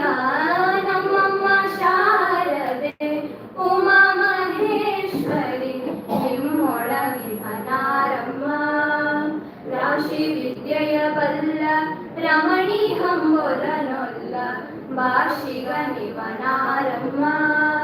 ರೇಸಾಗಿ ಜನರ ಸಲಹುವಕ್ಕಾಗಿ ನೆರೆಯಾದಿ ಕೇಶವನ ಕಾಣೆನೆ ಅಮ್ಮಯ್ಯ. ನಮ್ಮಮ್ಮ ಶಾರದೆ ಉಮಾ ಮಹೇಶ್ವರಿ ನಿಮ್ಮೊಳಗಿ ಅನಾರಮ್ಮ. ನಿಮ್ಮೊಳಗಿ ಅನಾರಮ್ಮ. ನಿಮ್ಮೊಳಗಿ ಅನಾರಮ್ಮ. ಸುಶ್ರಾವ್ಯವಾಗಿ ಪ್ರಾರ್ಥನೆಗೈದ ವಿದ್ಯಾರ್ಥಿಗಳಿಗೆ ಧನ್ಯವಾದಗಳು. ಭೂಮಿಯ ಎಲ್ಲೆಡೆ ನೀರು ಚುಮುಕಿಸಿ, ಬಾನಿನ ಎಲ್ಲೆಡೆಗೂ ಸ್ವರ್ಣವ ಅಂಟಿಸಿ, ನಗುಮೊಗದ ಜಗದೊಡೆಯನ ಬಯಸಿ ಇಳಿಯೆಲ್ಲ ಸ್ವಾಗತಿಸಲು ಸೇರಿ ನಿಂತಿವೆ. ಇಂತಹ ಗಣ್ಯರನ್ನು ಸ್ವಾಗತ, ಪುಷ್ಪಾರ್ಪಣೆ ಮತ್ತು ಗೌರವ ಸಮರ್ಪಣೆ ಕಾರ್ಯಕ್ರಮವನ್ನು ನಡೆಸಿಕೊಡಬೇಕೆಂದು ಡಾಕ್ಟರ್ SK ಹಿರೇಮಠ್ ಪ್ರಾಧ್ಯಾಪಕರು ಮತ್ತು ಮುಖ್ಯಸ್ಥರು ದ್ರವ್ಯಗುಣ ವಿಭಾಗ ಇವರಲ್ಲಿ ವಿನಂತಿಸಿಕೊಳ್ಳುತ್ತೇನೆ.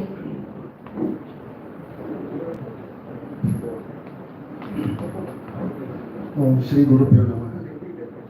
ಪ್ರಾತಸ್ಮರಣೀಯ ಜಗದ್ಗುರು ಶಿವಾನಂದರನ್ನು ಹುನ್ನರಲ್ಲಿ ಸ್ಮರಿಸಿ ಧ್ಯಾನಿಸಿ ತತ್ಸ್ವರೂಪಿಗಳೇ ಆದ ಜಗದ್ಗುರು ಅಭಿನವ ಶಿವಾನಂದ ಮಹಾಸ್ವಾಮಿಗಳು ಹಾಗೂ ಜಗದ್ಗುರು ಸದಾಶಿವಾನಂದ ಮಹಾಸ್ವಾಮಿಗಳ ಪದಗಳನ್ನು ಪಡೆಯಬೇಕು.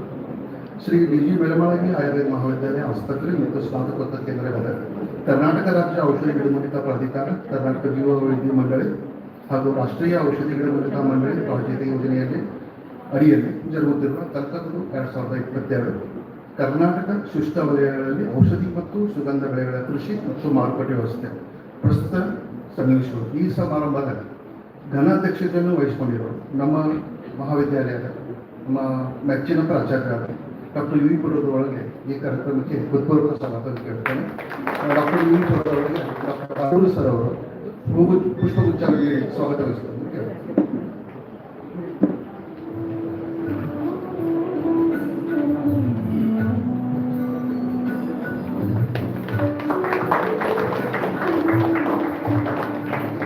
ಈ ಕಾರ್ಯಕ್ರಮಕ್ಕೆ ಮುಖ್ಯ ಅತಿಥಿಗಳಾಗಿ ಆಗಮಿಸಿರುವ ಕರ್ನಾಟಕ ಜೀವ ವೈವಿಧ್ಯ ಮಂಡಳಿ ಅಧ್ಯಕ್ಷರಾದ ಶ್ರೀ ಎನ್.ಎಂ. ರವಿ ಕಾಳಪ್ಪ ಇವರಿಗೆ ಮಹಾವಿದ್ಯಾಲಯದ ಪರವಾಗಿ, ಆಡಳಿತ ಮಂಡಳಿಯ ಪರವಾಗಿ, ಸಮಸ್ತ ಡೆಲಿಗೇಟ್ಸ್ ಪರವಾಗಿ ಈ ಕಾರ್ಯಕ್ರಮಕ್ಕೆ ಹೃತ್ಪೂರ್ವಕ ಸ್ವಾಗತವನ್ನು ಬಯಸುತ್ತೇನೆ.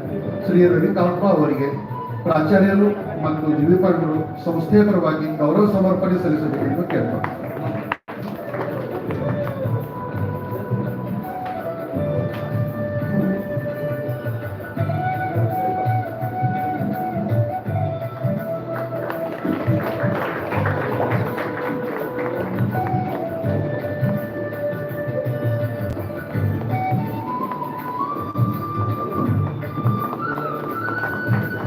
ಧನ್ಯವಾದಗಳು ಸರ್.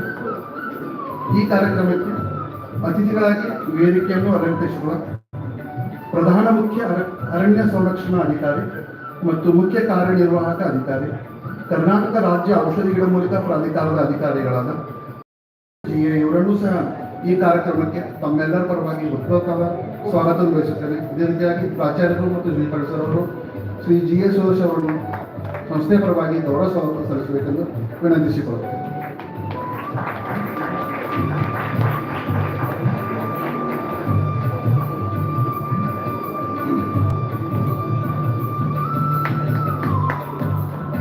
ಇನ್ನೊಬ್ಬ ಅತಿಥಿಗಳಾಗಿ ವೇದಿಕೆಯನ್ನು ಅಲಂಕರಿಸಿರುವ ಶ್ರೀಮತಿ ಐ.ಎಸ್. ಅರೇಕರ್, ಭಾರತೀಯ ಅರಣ್ಯ ಸೇವೆ, ಅಪರ ಪ್ರಧಾನ ಮುಖ್ಯ ಅರಣ್ಯ ಸಂರಕ್ಷಣಾಧಿಕಾರಿ, ಸದಸ್ಯ ಕಾರ್ಯದರ್ಶಿ, ಕರ್ನಾಟಕ ಜೀವ ವೈದ್ಯ ಮಂಡಳಿ ಇವರನ್ನು ಈ ಸಭೆಗೆ ಸ್ವಾಗತಿಸುತ್ತೇನೆ. ಪ್ರಾಚಾರ್ಯರಿಗೆ ಮತ್ತು ಜೀವಿಪಾಲಿಸೋರಿಗೆ ಸಂಸ್ಥೆ ಪರವಾಗಿ ಗೌರವ ಸಮರ್ಪಣೆ ಮಾಡಿಕೊಳ್ಳಬೇಕೆಂದು ಪ್ರಾಚಾರ್ಯರಿಗೆ ಜೀವಿಪಾಲಿಸೋದನ್ನ ಕೇಳಿದ್ದೇನೆ.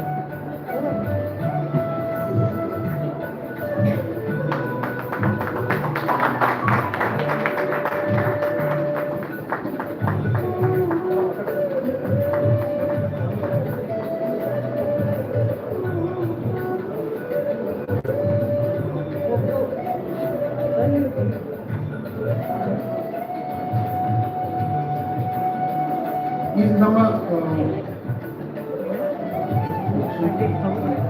ಶ್ರೀ ರಾಜೇಂದ್ರ ಶಿರೋಳ್, ಪ್ರಗತಿಪರ ರೈತರು ಮತ್ತು ಅಧ್ಯಕ್ಷರು, ಅಶ್ವಂತ ಬೆಳೆಗಾರರ ಸಂಘ ಗದಗ, ಇವರನ್ನು ಸಹ ಈ ಕಾರ್ಯಕ್ರಮಕ್ಕೆ ಆತ್ಮೀಯ ಸ್ವಾಗತ.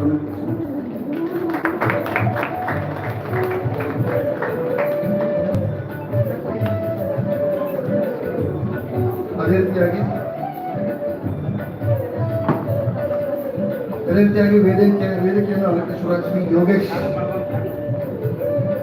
X articles officer, government of Karnataka, ಇವರಿಗೂ ಸಹ ಗೌರವ ಸಮರ್ಪಣೆ ಸಲ್ಲಿಸಬೇಕೆಂದು ವಿನಂತಿಸಿಕೊಳ್ಳುತ್ತೇನೆ.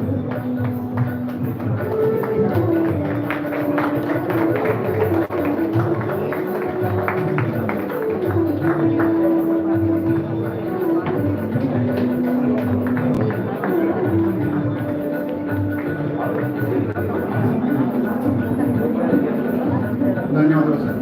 ನಮ್ಮ ಸಂಸ್ಥೆಯ ಆಡಳಿತ ಮಂಡಳಿಯ ಎಕ್ಸಿಕ್ಯೂಟಿವ್ ಕಮಿಟಿ ಸದಸ್ಯರಾದ ಡಾಕ್ಟರ್ G.V. ಪಾಟೀಲ್ ಇವರಿಗೂ ಸಹ ಈ ಕಾರ್ಯಕ್ರಮಕ್ಕೆ ಹೃತ್ಪೂರ್ವಕವಾದ ಸ್ವಾಗತ ಕೋರುತ್ತೇನೆ. Doctor S.V.M.E.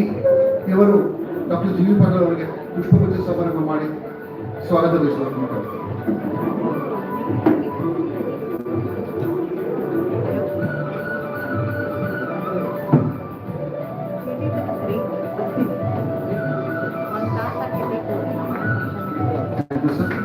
ಈ ಕಾರ್ಯಕ್ರಮಕ್ಕೆ ಸಂಪನ್ಮೂಲ ವ್ಯಕ್ತಿಯಾಗಿ ಆಗಮಿಸಿರುವ ಶ್ರೀ ಸುರೇಶ್ ಕುಮಾರ್, ಶ್ರೀ ಜಗದೀಶ್ ಮಠ, ಶ್ರೀ J.M. ಪ್ರಭು, ಶ್ರೀ ಯೋಗೀಶ್ ಅವರಿಗೂ ಸಹ ಆತ್ಮೀಯ ಸ್ವಾಗತ.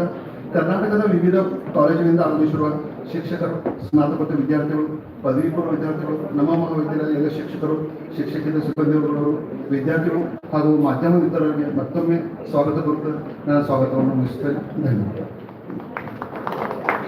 ಡಾಕ್ಟರ್ ಎಸ್ ಕೆ ಹಿರೇಮಠ ಅವರಿಗೆ ಧನ್ಯವಾದಗಳು.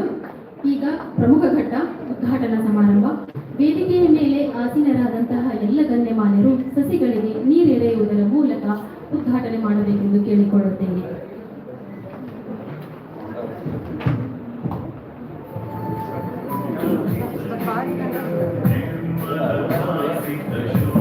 ಮೋಡದೊಳಗೊಂದು ಮಾಯಿ ಕಣ್ಣು ಹಾಯಿಸಿದಷ್ಟು ಅದರದೇ ಛಾಯೆ ಮುಟ್ಟುತಿಹ ಸೋಲು ಮೋಡಗಳ ಒಡಲೊಳಗೆ ಸೇರಿದಂತೆ ವಾಸವಾಗುತ್ತಿದೆ ನಿಸರ್ಗದ ಕಡಲೊಳಗೆ. ನಾವು ಯಾವಾಗಲೂ ಸಸಿಗಳ ಸಂರಕ್ಷಣೆ, ಔಷಧಿ ಸಸ್ಯಗಳ ಸಂರಕ್ಷಣೆಯನ್ನು ಮಾಡುವುದರ ಮೂಲಕ ಪರಿಸರ ಮತ್ತು ವಾತಾವರಣವನ್ನು ಸಮೃದ್ಧಿಯಾಗಿ ಇಟ್ಟುಕೊಳ್ಳುವುದರಲ್ಲಿ ಸಂಶಯವಿಲ್ಲವೆಂದು ಹೇಳುತ್ತಾ ಎಲ್ಲ ಗಣ್ಯಮಾನ್ಯರು ಸಸಿಗಳಿಗೆ ನೀರೆರೆಯುವುದರ ಮೂಲಕ ಉದ್ಘಾಟನೆ ಮಾಡಬೇಕೆಂದು ಕೇಳಿಕೊಳ್ಳುತ್ತೇನೆ. ಜೋರಾದ ಚಪ್ಪಾಳೆ ಬರಲಿ. ಚಪ್ಪಾಳೆಗಳು ಕಾರ್ಯಕ್ರಮದ ಅತ್ಯುನ್ನತ ಸ್ಥಿತಿಯನ್ನು ತಿಳಿಸುತ್ತದೆ.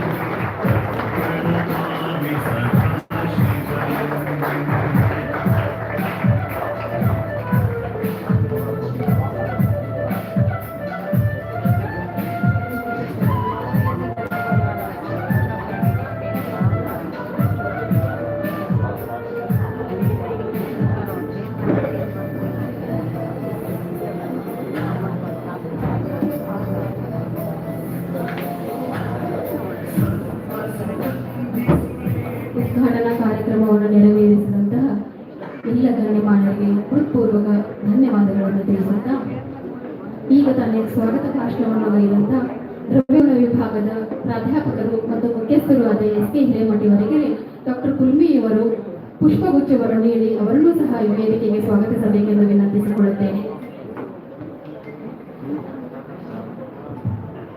ಡಾಕ್ಟರ್ ಕುಲ್ಮಿಯವರು ಎಸ್ ಕೆ ಹಿರೇಮಠ ಅವರನ್ನು ಸ್ವಾಗತಿಸಬೇಕೆಂದು ವಿನಂತಿಸಿಕೊಳ್ಳುತ್ತೇನೆ.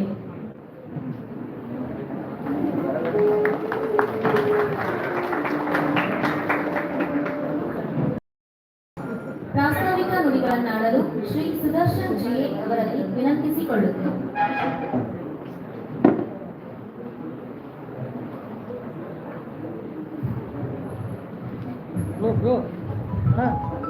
ವೇದಿಕೆ ಮೇಲಿರುವ ಎಲ್ಲ ಗಣ್ಯರೇ ಹಾಗೂ ಇಲ್ಲಿ ನೆರೆದಿರುವ ಎಲ್ಲ ನನ್ನ ಸ್ನೇಹಿತರೆ, ಗಿಡಗಳ ಆಧಾರದ ಮೇಲೆ ಬಹಳಷ್ಟು ಅಂದರೆ ಒಂದು ಸುಮಾರು 5 ವಿವಿಧ ವೈದ್ಯಕೀಯ ಪದ್ಧತಿಗಳು ನೆಲೆ ನಿಂತಿವೆ. ಅದರಲ್ಲಿ ಆಯುರ್ವೇದ ಒಂದು. ಗಿಡಗಳನ್ನು ಹೋಮಿಯೋಪತಿ, ಯುನಾನಿ, ಸ್ವರ್ಣಪ, ಸಿದ್ಧ ಇದರಲ್ಲೂ ಸಹ ಉಪಯೋಗಿಸ್ತಾರೆ. ಔಷಧಿಗಳನ್ನು ಗಿಡಗಳಿಂದ ತಯಾರಿಸಿ ನೀಡುವ ನೀವು ಅಂದರೆ ವಿದ್ಯಾರ್ಥಿಗಳು ಈಗ ಮುಂದೆ ಡಾಕ್ಟರ್ಗಳಾಗ್ತೀರಾ.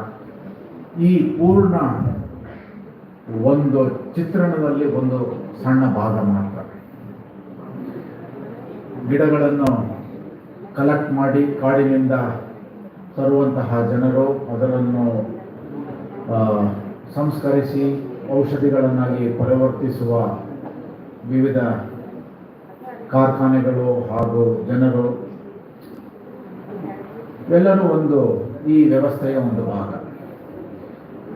ಗಿಡಗಳನ್ನು ನಾವು ನೇಚರ್ ಅಂದರೆ ಅದರ ಸ್ವಸ್ಥಾನದಿಂದ ತೆಗೆಯುತ್ತಿದ್ದರೆ ಅದು ನಶಿಸಿ ಹೋಗುತ್ತದೆ ಎಂದು ಮನಗೊಂಡು ನಾವು ಈಗ ಅದನ್ನು ಬೆಳೆಯಲು ಹಾಗೂ ವ್ಯವಸಾಯ ಮಾಡಲು ಶುರು ಮಾಡುತ್ತೇವೆ. ಹಾಗಾಗಿ ಈಗ ರೈತರು ಸಹ ಈ ಆಧಾರದ ಮೇಲಿರುವಂತಹ ಔಷಧಿ ವ್ಯವಸ್ಥೆಯಲ್ಲಿ ಅವರು ಒಂದು ದೊಡ್ಡ ಪ್ರಮುಖ ಪಾತ್ರವನ್ನು ವಹಿಸುತ್ತಿದ್ದಾರೆ. ಈ ಬಹಳಷ್ಟು ಜನ ಈಗ ಬೇರೆ ಬೇರೆ ಸಂಶೋಧನೆಗಳನ್ನು ಮಾಡಿ ಬೇರೆ ಬೇರೆ ತಳಿಗಳನ್ನು ಗುರುತಿಸಿ ಅದನ್ನು ರೈತರಿಗೆ ಹಂಚಿ ಬೆಳೆಯಲು ಪ್ರೋತ್ಸಾಹಿಸುತ್ತಾ ಈ ರೀತಿ ಬರುವಂತಹ ಗಿಡಮೂಲಿಕೆಗಳನ್ನು ಔಷಧಿಯಾಗಿ ಪರಿವರ್ತಿಸುವುದರಿಂದ ಮೂಲದಲ್ಲಿ ಗಿಡಗಳು ಉಳಿದು ಮುಂದಿನ ಪೀಳಿಗೆಗಳಿಗೂ ಸಹ ಲಭ್ಯವಾಗುತ್ತದೆ. ಸೊ ಈ ನಿಟ್ಟಿನಲ್ಲಿ ಕೇವಲ ಗಿಡಮೂಲಿಕ ಆಧಾರದ ಮೇಲೆ ತಯಾರು ಮಾಡಿದಂತಹ ಔಷಧಿಗಳನ್ನು ಹಂಚುವುದಲ್ಲದೆ ಈ ವ್ಯವಸ್ಥೆಯಲ್ಲಿ ಪೂರ್ಣವಾಗಿ ಇರುವಂತಹ ಬೇರೆ ಎಲ್ಲ ಪ್ಲೇಯರ್ಸ್ ಅಂದರೆ ಪಾತ್ರಧಾರಿಗಳನ್ನು ನಾವು ಗುರುತಿಸಿ ಮನ್ನಿಸಿ ಅವರಿಗೆ ಬೇಕಾಗುವಂತಹ ಅಥವಾ ಅವರಿಗೂ ನಮಗೂ ಇರುವಂತಹ ಸಂಬಂಧವನ್ನು ತಿಳಿದುಕೊಳ್ಳುವುದು ಒಂದು ಅವಶ್ಯ ವಿಷಯವಾಗಿರುತ್ತದೆ. ಇದರಿಂದ ಎಲ್ಲ ಅಂದರೆ ದೇಶದ ಎಲ್ಲ ಜನರಿಗೆ ಒಂದು ಒಳ್ಳೆಯ ಆರೋಗ್ಯ ನೀಡುವ ನಿಟ್ಟಿನಲ್ಲಿ ಹಾಗೂ ಇದನ್ನು ಕೇವಲ ನಮ್ಮ ಜನರೇಷನ್ ಅಲ್ಲದೆ ಬರುವಂತಹ ಮುಂದಿನ ಪೀಳಿಗೆಗಳಿಗೂ ಸಹ ಲಭ್ಯವಿರುವಂತೆ ನೋಡಿಕೊಳ್ಳುವುದು ನಮ್ಮೆಲ್ಲರ ಕರ್ತವ್ಯವಾಗಿರುತ್ತದೆ. ಈ ಒಂದು ನಿಟ್ಟಿನಲ್ಲಿ ಈ ಕಾಲೇಜಿನ ಪ್ರಾಧ್ಯಾಪಕರು, ಪ್ರಾಂಶುಪಾಲರು ಹಾಗೂ ಆಡಳಿತ ಮಂಡಳಿ ಎಲ್ಲರೂ ಸಹಕರಿಸಿ ಈ ಕಾರ್ಯಕ್ರಮವನ್ನು ನಡೆಸಿಕೊಡುತ್ತಿರುವುದರಿಂದ ಅವರಿಗೆ ನಾನು ಧನ್ಯವಾದಗಳನ್ನು ತಿಳಿಸುತ್ತಾ ನನ್ನ 2 ಮಾತುಗಳನ್ನು ಮುಗಿಸುತ್ತೇನೆ ಹಾಗೂ ಮಾತನಾಡಲು ಅವಶ್ಯಕತೆ ಇದೆ. ತಮ್ಮೆಲ್ಲರಿಗೂ ವಂದನೆ. ಪ್ರಾಸ್ತಾವಿಕ ನುಡಿಗೆ ಮಾಡಿದ ಶ್ರೀ ಸುದರ್ಶನ್ ಜಿ ಅವರಿಗೆ ಧನ್ಯವಾದಗಳು. ಈಗ ಮುಖ್ಯ ಅತಿಥಿಗಳಾಗಿ ಆಗಮಿಸಿರುವ ಶ್ರೀ NM ರವಿ ಕಾಳಪ್ಪ, ಅಧ್ಯಕ್ಷರು ಕರ್ನಾಟಕ ಜೀವವೈದ್ಯ ಮಂಡಳಿಯವರು ತಮ್ಮ ಭಾಷಣವನ್ನು ನೀಡಬೇಕೆಂದು ಕೇಳಿಕೊಳ್ಳುತ್ತೇನೆ.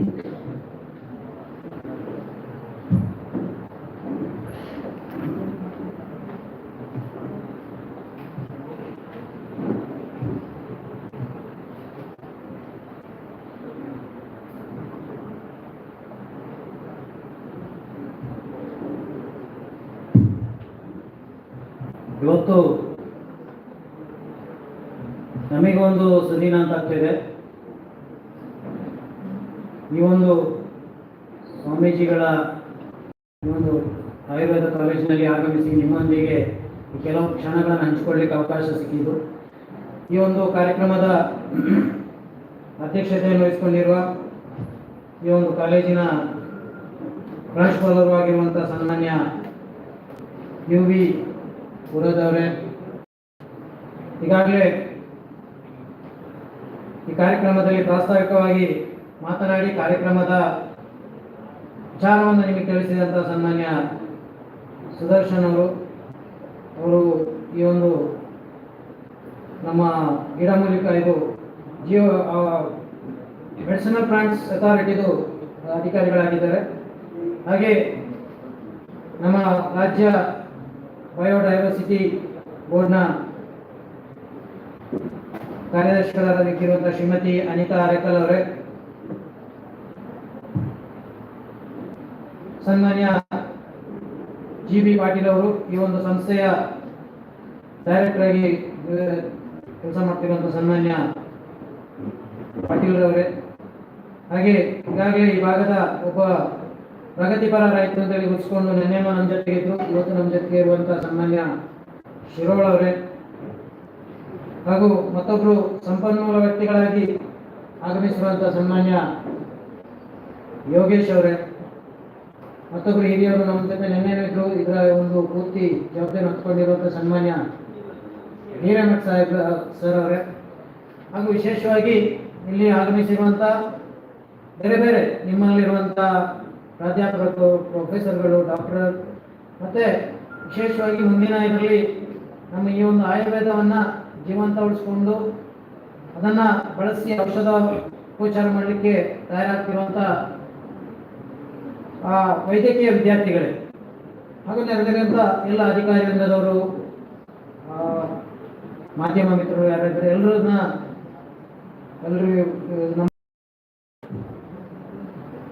ಇವತ್ತು ಈ ಒಂದು ಜೀವ ವೈವಿಧ್ಯ ಮಂಡಳಿ ಸರ್ಕಾರದ ಒಂದು ಅಂಗ ನಮ್ಮಲ್ಲಿ ಸಾಕಷ್ಟು ಸೂಕ್ಷ್ಮ ಜೀವಿಗಳನ್ನು ಹಿಡಿದು ದೊಡ್ಡ ಪ್ರಭೇದದವರೆಗೆ ಎಲ್ಲ ಪ್ರಾಣಿ ಪಕ್ಷಿಗಳು, ಗಿಡ ಮರಗಳು, ನೀರಿನಲ್ಲಿರುವಂಥ ಜೀವಿಗಳಿರ್ಬೋದು, ಮಣ್ಣಿನಲ್ಲಿರುವಂಥ ಜೀವಿಗಳಿರ್ಬೋದು, ಗಾಳಿಯಲ್ಲಿರುವಂಥದ್ದು ಇರ್ಬೋದು, ಎಲ್ಲವೂ ಸಹ ನಮಗೆ ಅತ್ಯಂತ ಅವಶ್ಯಕವಾದಂಥ ಒಂದು ಸಂಪನ್ಮೂಲ ಅವೆಲ್ಲ. ನಾವು ವಿಶೇಷವಾಗಿ ಅವನ್ನೆಲ್ಲವನ್ನ ಉಳಿಸೋದು ನಮ್ಮ ಜವಾಬ್ದಾರಿ ಇದೆ. ಯಾಕೆಂದ್ರೆ ಮುಂದೆ ಇದು ಸರ್ಕಾರದಲ್ಲಿ ಅಂತ ಕಾರ್ಯಕ್ರಮಗಳಾಗಿ ಇರಲಿಲ್ಲ. ಈಗ ಕೆಲವು ವರ್ಷಗಳಿಂದ ಸರ್ಕಾರ ಇದನ್ನ ಮನಗಂಡು ಅದಕ್ಕೆ ಒಂದು ಪ್ರಾಧಿಕಾರವನ್ನ ಮಾಡಿ ಈ ಔಷಧೀಯ ಸಸ್ಯಗಳನ್ನ ಉಳಿಸುವಂಥದ್ದು ಒಂದು ಭಾಗ. ಅದೇ ರೀತಿಯಲ್ಲಿ ಇತರ ಎಲ್ಲ ಜೀವ ಸಂಕುಲವನ್ನೇ ಉಳಿಸಬೇಕು. ಯಾವುದಾದ್ರೂ ಜೀವಿಗಳು ಅಳಿವಿನ ಅಂಚಿನಲ್ಲಿದ್ರೆ ರಕ್ಷಣೆ ಮಾಡಲಿಕ್ಕೆ ಯಾವುದೋ ಒಂದು ಗಿಡ ಇರ್ಬೋದು, ಯಾವುದೋ ಒಂದು ನಾಟಿ ತಳಿಯ ಯಾವುದೋ ಒಂದು ನಮ್ಮ ಹಿಂದೆ ಬಳಸಿದಂಥ ಯಾವುದೋ ಒಂದು ಪ್ರಾಣಿಗಳಿರ್ಬೋದು, ಅಥವಾ ವಿಶೇಷವಾಗಿ ಇನ್ನು ಮುಂದೆ ನಮ್ಗೆ ಕಾಣ ಸಿಗೋದಿಲ್ಲ ಅಂತ ಹೇಳುವಂಥ ಯಾವುದೋ ಒಂದು ಈಗ ನಿಮ್ಮ ಭಾಗದಲ್ಲಿ ಹೇಳಿದಾಗೆ ನಿನ್ನೆ ತುಂಬ ವಿಚಾರಗಳನ್ನು ಹೇಳಿದೆವು. ಉಪ್ಪತ್ತಗೊಡ್ಡ ಅಲ್ಲಿ ಸಾಕಷ್ಟು ಎಷ್ಟೋ ಸಾವಿರಗಟ್ಟಲೆ ಗಿಡಮೂಲಿಕೆ ಇದೆ ಅಂತೇಳಿ ಇಲ್ಲಿ ನಿನ್ನೆ ನಮ್ಮ ಜೊತೆ ಕಾರ್ಯಕ್ರಮ ಹಂಚಿಕೊಂಡಂತ ಒಬ್ಬ ತುಂಬ ಹೇಳ್ತಾ ಇದ್ರು. ನಮಗೆ ಅದನ್ನ ನಿಜವಾಗಿ ಕೇಳಿ ಖುಷಿ ಆಯ್ತು. ಅವುಗಳನ್ನು ಉಳಿಸ್ಬೇಕು. ಯಾಕೆಂದ್ರೆ ರೀತಿಯಲ್ಲಿ ಏನು ಅಂದ್ರೆ ಅದನ್ನ ವಾಣಿಜ್ಯೀಕರಣ ಆಗ್ತಾ ಇರೋದ್ರಿಂದ ಕೆಲವರು ಅದನ್ನೇ ಸಂಪೂರ್ಣ ನಿರ್ನಾಮ ಮಾಡಲಿಕ್ಕಾಗಿ ಸ್ವತಃ ಇವತ್ತಿಗೆ ಮಾತ್ರ ಬಳಸಿದ ಸಾಕು, ಮುಂದಕ್ಕೆ ಅದರ ಅವಶ್ಯಕತೆ ಯೋಚನೆ ಮಾಡೋದಲ್ಲ. ನಾವೆಲ್ಲ ಸ್ವಾರ್ಥಿಗಳು. ನನಗೆ ಇವತ್ತು ಸಿಕ್ಕಿದ್ರು ಸಾಕು, ಮುಂದೆ ಏನೇ ಆಗ್ಬೇಕು ಅಂತ ಹೇಳುವಂತ ಯೋಚನೆ ಚಿಂತನೆ ಆಗಲಿಲ್ಲ. ಅದನ್ನ ಉಳಿಸ್ಬೇಕು ಅಂತ ಹೇಳುವಂತದಕ್ಕೆ ನಮ್ಮ ಈ ಒಂದು ಜೀವ ವೈವಿಧ್ಯ ಮಂಡಳಿ ಇದೆ. ಹಾಗೆ ಈ ಗಿಡಮೂಲಿಕೆಗಳು ನಾವು ಇದರಿಂದ ತರುವಂತ ಕಾಡಿನಿಂದ ಇರಬಹುದು. ನಮ್ಮ ಭಾಗದಲ್ಲಿ ನಾನು ಕೊಡಗು ಜಿಲ್ಲೆಯಿಂದ ಬಂದಿದ್ದೇನೆ. ನಮ್ಮ ಭಾಗದಲ್ಲಿ ಪಶ್ಚಿಮ ಘಟ್ಟದಲ್ಲಿ ಅನೇಕ ಸಾಕಷ್ಟು ಜೀವ ವೈವಿಧ್ಯ ಇದೇ ರೀತಿ ಇದೆ. ಈ ಭಾಗಕ್ಕೊಂದು ರೀತಿಯಾದ, ನಮ್ಮ ಭಾಗದಲ್ಲಿ ಇನ್ನೊಂದು ರೀತಿಯ ಜೀವ ವೈವಿಧ್ಯ ಇದೆ. ಇವುಗಳೆಲ್ಲ ಗುರುತಿಸಿ ಅವುಗಳನ್ನು ರಕ್ಷಿಸುವಂಥದ್ದು ಈ ಎರಡು ಪ್ರಾಧಿಕಾರ ಮತ್ತು ಮಂಡಳಿಗಳ ಕೆಲಸ ಇದೆ. ಹಾಗೆ ನಾವುಗಳೆಲ್ಲ ಏನು ಇವತ್ತು ವೈದ್ಯಕೀಯ ವಿದ್ಯಾರ್ಥಿಗಳಿದ್ದಾರೆ ಆಯುರ್ವೇದದಲ್ಲಿ ಸಾಕಷ್ಟು ಹಿಂದೆ ಒಂದು 100-200 ವರ್ಷಗಳಿಗಿಂತ ಹಿಂದೆ ಇದೇ ಇದು ಇದ್ದಿದ್ದು ನಮ್ಮ ಸಮಾಜದಲ್ಲಿ. ಯಾಕಂದ್ರೆ ಯಾರಿಗಾದ್ರೂ ಏನಾದ್ರೂ ಒಂದು ಹುಷಾರಿಲ್ಲ ಅಂದ್ರೆ, ಏನಾದ್ರು ಆ ತೊಂದರೆ ಆದ್ರೆ ನೀಲಿ ಹಿರಿಯ ಅನೇಕ ಪಂಡಿತರು ಆ ಹಿಂದಿನ ಕಾಲದಲ್ಲಿ ಅವರು ಅದನ್ನೇ ಬಳಸಿ ಯಾವುದೋ ಒಂದು ಬೆಟ್ಟದಿಂದ ನಮ್ಮ ಸುತ್ತಮುತ್ತಲಿನ ನಮ್ಮ ಮನೆಯ ಸುತ್ತಮುತ್ತ ಅನೇಕ ಔಷಧ ಮೂಲಿಕೆ ಗಿಡಗಳು ಇರ್ತದೆ. ಅದು ನಮಗೆ ಅನೇಕ ಗೊತ್ತಿರೋದಿಲ್ಲ. ಅದನ್ನು ದಾಖಲಾತಿ ಮಾಡಬೇಕು ಅಂತ ಹೇಳುವಂಥ ಒಂದು ರೀತಿಯಲ್ಲಿ ಸರ್ಕಾರದ ಕಾರ್ಯಕ್ರಮಗಳಾಗ್ತಾ ಇದೆ. ಅದನ್ನ ಮುಂದಿನ ರೀತಿ ತಗೊಂಡೋಗ್ಬೇಕು. ಅದು ಇಲ್ಲಿಗೆ ನಾಶ ಆಗಬಾರ್ದು ಅಂತಂದ್ರೆ ಹಿಂದೆ ಮಾಡಿ ಅವರು ಅದಕ್ಕೆ ಔಷಧೋಪಚಾರ ಮಾಡಿ ಸಾಕಷ್ಟು ಜನರನ್ನ ಜೀವವನ್ನು ಉಳಿಸುವಂಥದ್ದು ಹಿಂದೆ ಮಾಡ್ತಾ ಇದ್ರು. ಆದ್ರೆ ಈ ಅಲೋಪತಿ ಬಂದ್ಮೇಲೆ ಸ್ವಲ್ಪ ಇದರ ಮಧ್ಯದಲ್ಲಿ ಸ್ವಲ್ಪ ಏನು ಕಡಿಮೆ ಆಗಿತ್ತು. ಆದ್ರೆ ಈಗ ಮತ್ತೆ ಬಂದ್ಮೇಲೆ ಜನರಿಗೆ ಈಗ ಅರಿವಿಕೆ ಜಾಸ್ತಿ. ಈಗ ಮತ್ತೆ ಈ ಒಂದು ಯಾವುದು ನಮ್ಮ ಆಯುರ್ವೇದ ಬಳಕೆ ತುಂಬಾ ಹೆಚ್ಚಾಗ್ತದೆ. ಇದಕ್ಕೆ ಬೇಡಿಕೆ ಹೆಚ್ಚಾಗ್ತಿದೆ. ಎಲ್ಲ ಕಡೆನೂ ಇದನ್ನೇ ಬಳಸುವಂಥದ್ದಾಗ್ತಿದೆ. ಯಾಕೆಂದ್ರೆ ನಮ್ಮ ಇದಕ್ಕೆ ಯಾವುದೇ ಸೈಡ್ ಎಫೆಕ್ಟ್ಸ್ ಕಡಿಮೆ ಇರುವಂಥ ಸೈಡ್ ಎಫೆಕ್ಟ್ಸ್ ಇಲ್ಲ ಅಂತ ಹೇಳುವಂಥ ಇದರಿಂದ ಈಗ ಎಲ್ಲರೂ ಇದಕ್ಕೆ ಮಾರು ಹೋಗ್ತಿದ್ದಾರೆ. ಯಾರು ಸಹ ಈಗ ಹೆಚ್ಚಿನದಾಗಿ ಅಂತ ತುರ್ತು ಸಂದರ್ಭ ಬಂದ್ರೆ ಮಾತ್ರ ಅಲೋಪತಿ ಮಾಡ್ತಾ ಬಿಟ್ರೆ ಲಾಂಗ್ ಟರ್ಮ್ಗೆಲ್ಲ ಜಾಸ್ತಿಯಾಗಿ ಇದನ್ನೇ ಬಳಸುವಂಥ ಒಂದು ಇದು ಜನರಲ್ಲಿ ಈಗ ಅರಿವಿಕೆ ಬಂದಿದೆ. ಅದಕ್ಕಾಗಿ ತಾವುಗಳು ಸಹ ಏನು ನಾನು ಆಗಲೇ ಮುಂದೆ ಹೇಳಿದಾಗೆ ನಿಮ್ಮ ಜೊತೆ ಸೇರ್ಕೊಂಡಿದ್ದೇನೆ. ನನ್ನ ಬಯೋ ವೈವಿಧ್ಯ ಮಂಡಳಿ ಜೀವ ವೈವಿಧ್ಯ ಮಂಡಳಿಯನ್ನು ಕೊಟ್ಟಿದ್ದಾರೆ. ಆದರೆ ಈ ಏನು ಔಷಧ ಗಿಡಗಳ ಸೈಂಟಿಫಿಕ್ ಹೆಸರುಗಳು ಇದೆಲ್ಲ ನನಗೆ ಸ್ವಲ್ಪ ಗೊತ್ತಾಗೋದಿಲ್ಲ. ನಿಮಗೆಲ್ಲ ಗೊತ್ತಿರುವಂಥ ಹೆಚ್ಚಿನವರಿಗೆ ಅದ್ರ ಅನುಭವ ಇದೆ. ಆದರೆ ನಾವು ಸ್ವಲ್ಪ ಇದರಲ್ಲಿ ಏನು ನಾವು ಅದನ್ನ ಉಳಿಸಿ ರಕ್ಷಿಸುವಂಥದ್ದು ನಮ್ಮ ಕಾರ್ಯ ಆಗಿರೋದ್ರಿಂದ ನಮಗೆಲ್ಲದರ ಈ ಒಂದು ಗಿಡಗಳ ವೈಜ್ಞಾನಿಕ ಹೆಸರುಗಳು ಅಷ್ಟಾಗಿ ಗೊತ್ತಿಲ್ಲ. ಅದರಿಂದ ತಾವುಗಳೆಲ್ಲರೂ ನಾನು ನಿಮ್ಮಲ್ಲಿ ವಿನಂತಿ ಮಾಡ್ಕೊಳ್ತಿದ್ದೇನೆ. ನೀವುಗಳು ಸಹ ಒಂದು ಮುಂದಿನ ಪೀಳಿಗೆಗೆ ಇದನ್ನು ತಗೊಂಡೋಗ್ಲಿಕ್ಕೆ ನೀವು ಒಂದು ರೀತಿಯಲ್ಲಿ ಇದನ್ನ ಬಳಸೋದು ಜೊತೆಗೆ ಉಳಿಸೋದು, ಮುಂದಿನ ಇದಕ್ಕೆ ಉಳಿಸ್ಲಿಕ್ಕೆ ಮತ್ತೆ ಅಳಿವಿನ ಅಂಚಿನಲ್ಲಿದ್ರೆ ಅದನ್ನ ಈ ಸರ್ಕಾರದ ಗಮನಕ್ಕೆ ತಂದು ಇತರ ಪ್ರಾಧಿಕಾರಗಳು ನಮ್ಮ ಮಂಡಳಿಗಳು ಇದೆ ಇದ್ರ ಗಮನಕ್ಕೆ ತಂದ್ರೆ ಅದಕ್ಕೇನು ಕಾರ್ಯಕ್ರಮ ಹಾಕೊಳ್ಬೇಕು, ಅವುಗಳ ವಾಸಸ್ಥಾನಗಳು ಎಲ್ಲಿದೆ, ಎಲ್ಲ ಕ್ಲೈಮೇಟ್ ಅಲ್ಲಿ ಎಲ್ಲ ಸಸ್ಯಗಳು ಆಗೋದಿಲ್ಲ. ಆಗ್ತದೆ ಅದು ಎಲ್ಲಿ ಬೆಳೀತದೆ ಎಲ್ಲಿ ಉಳಿತದೆ ಅಲ್ಲೇ ಉಳಿಸ್ಬೇಕು. ಅದಕ್ಕೆ ಆ ಭಾಗವನ್ನು ಒಂದು ಹೆರಿಟೇಜ್ ಅಂತ ಹೇಳಿ ಘೋಷಣೆ ಮಾಡಿ ಅದನ್ನ ಸಂರಕ್ಷಿಸುವಂತ ಕೆಲಸವನ್ನು ಸಹ ನಾವು ಸರ್ಕಾರದಿಂದ ಮಾಡಬಹುದು. ಎಲ್ಲರಿಗೂ ಸರ್ಕಾರ ಇಲ್ಲಿ ಆಗಮಿಸಿ ಈ ಒಂದು ಕಾರ್ಯಕ್ರಮದಲ್ಲಿ ನಿಮ್ಮೊಂದಿಗೆ ಭಾಗಿಯಾಗಲಿಕ್ಕೆ ಅವಕಾಶ ಕೊಟ್ಟಂತ ನಿಮ್ಮ ಈ ಒಂದು ಕಾಲೇಜಿನ ಆಡಳಿತ ಮಂಡಳಿಗೂ ಹಾಗೂ ಎರಡು ಕಾಲೇಜು ನಮ್ಮ ಏನು ಔಷಧಿಯ ಮಂಡಳಿ ಮತ್ತು ನಮ್ಮ ಜೀವ ಮಂಡಳಿ ಸರ್ವ ಅಧಿಕಾರಿಗಳಿಗೂ ಉಪಸ್ಥಿತರಿರುವಂತಹ ಸರ್ವರಿಗೂ ವಂದಿಸಿ ನನ್ನ ಮಾತನ್ನು ಸಭೆಯನ್ನು ಉದ್ದೇಶಿಸಿ ಮಾತನಾಡಿದ ಶ್ರೀ ಎನ್.ಎಂ. ರವಿ ಕಾಳಪ್ಪ ಅವರಿಗೆ ಧನ್ಯವಾದಗಳು. ಅತಿಥಿಯಾಗಿ ಆಗಮಿಸಿದ ಶ್ರೀಮತಿ ಅನಿಲ್ ಎಸ್ ಅರೇಕರ್ ಅವರಲ್ಲಿ ಕಾರ್ಯಕ್ರಮವನ್ನು ಉದ್ದೇಶಿಸಿ ಒಂದೆರಡು ಮಾತುಗಳನ್ನಾಡಲು ವಿನಂತಿಸಿಕೊಳ್ಳುತ್ತೇನೆ.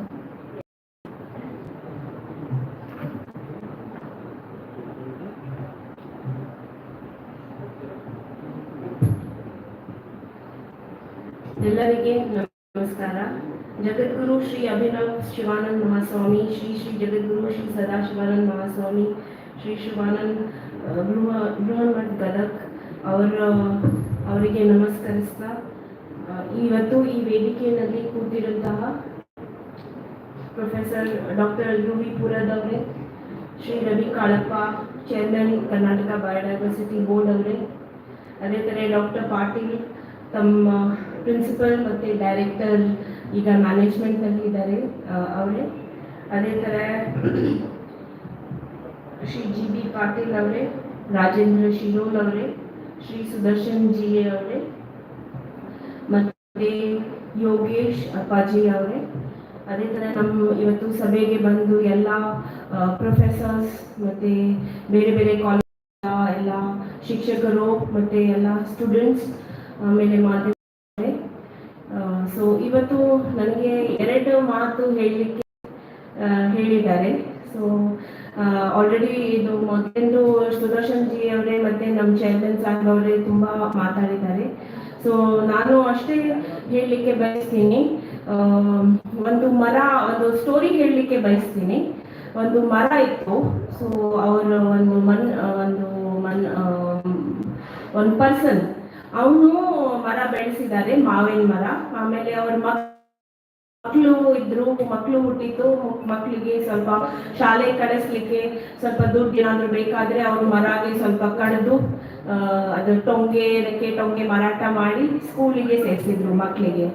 ಅದೇ ಥರ ಮಕ್ಕಳು ಸ್ವಲ್ಪ ದೊಡ್ಡಾಗಿ ಕಾಲೇಜ್ ಹೋಗುವಾಗ ಟೈಮ್ ಬಂದಾಗ ಅವರು ಮರದು ಒಂದು ದೊಡ್ಡದು ಕೊಂಬೆ ತೆಗೆದು ಮಾರಾಟ ಮಾಡಿ ಕಾಲೇಜಿಗೆ ಸೇರಿಸಿದ್ರು ಮಕ್ಕಳಿಗೆ.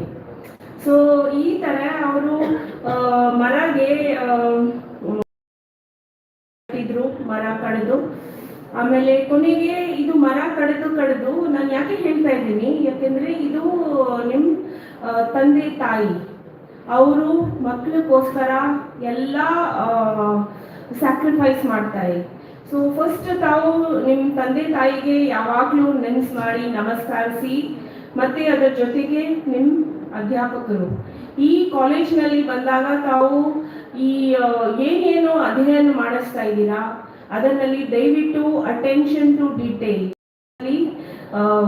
ಕೆಲಸ ಓದುವಾಗ ಅಟೆನ್ಷನ್ ಟು ಡಿಟೇಲ್ ಒಂದು ತಲೆನಲ್ಲಿ ಇಟ್ಕೊಂಡು ನೀವು ಮಾಡಿದರೆ ಇದು ನಮ್ಮ ದೇಶಕ್ಕೆ ತುಂಬ ಒಳ್ಳೆ ಆಗುತ್ತೆ.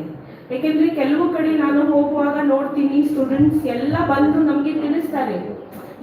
ನಾವು ಈಗ ತಾನೇ ಅದು ಒಂದು ಇನಾಗ್ಯುರೇಷನ್ ನಮ್ಮ ಚೇರ್ಮನ್ ಸಾಹೇಬ್ ಮಾಡಿದ್ರು, ಗಿಡ ಎಲ್ಲ ಇಟ್ಟಿದ್ದಾರೆ, ಮೆಡಿಸಿನಲ್ ಪ್ಲಾಂಟ್ಸ್. ಸೊ ಮಕ್ಕಳಿಗೆ ಸ್ಟೂಡೆಂಟ್ಸಿಗೆ ಎಲ್ಲ ಗೊತ್ತಿರಬೇಕು, ಈ ನಾಲೆಜ್ ಇದೆ, ನೀವು ಸಂಗ್ರಹಣೆ ಮಾಡಿ.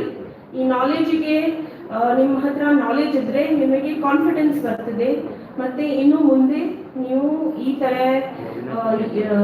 ಥರ ನಿಮ್ಮ ಆಯುರ್ವೇದಿಕ್ ಸೆಕ್ಟರ್ನಲ್ಲಿ ಮತ್ತು ಮ್ಯಾನುಫ್ಯಾಕ್ಚರಿಂಗ್ ಸೆಕ್ಟರ್ನಲ್ಲಿ ಮತ್ತು ಬೇರೆ ಬೇರೆ ಕೆಲಸನಲ್ಲಿ ನೀವು ಜಾಗೃತಾಗಿ ಮತ್ತು ಈ ದೇಶ ಮತ್ತು ಈ ರಾಜ್ಯಕ್ಕೆ ತುಂಬ ಸಹಕರಿಸ್ತೀರಾ. ಇದು ಒಂದು ಸ್ವಲ್ಪ ಹೇಳಲಿಕ್ಕೆ ನಾನು ಮೊದಲೇ ಹೇಳಿದೆ. ಈಗ ಫಸ್ಟ್ ಬಯೋಡೈವರ್ಸಿಟಿ ಬೋರ್ಡ್ ವತಿಯಿಂದ ನಾನು ಹೇಳಲಿಕ್ಕೆ ಬಯಸ್ತೀನಿ.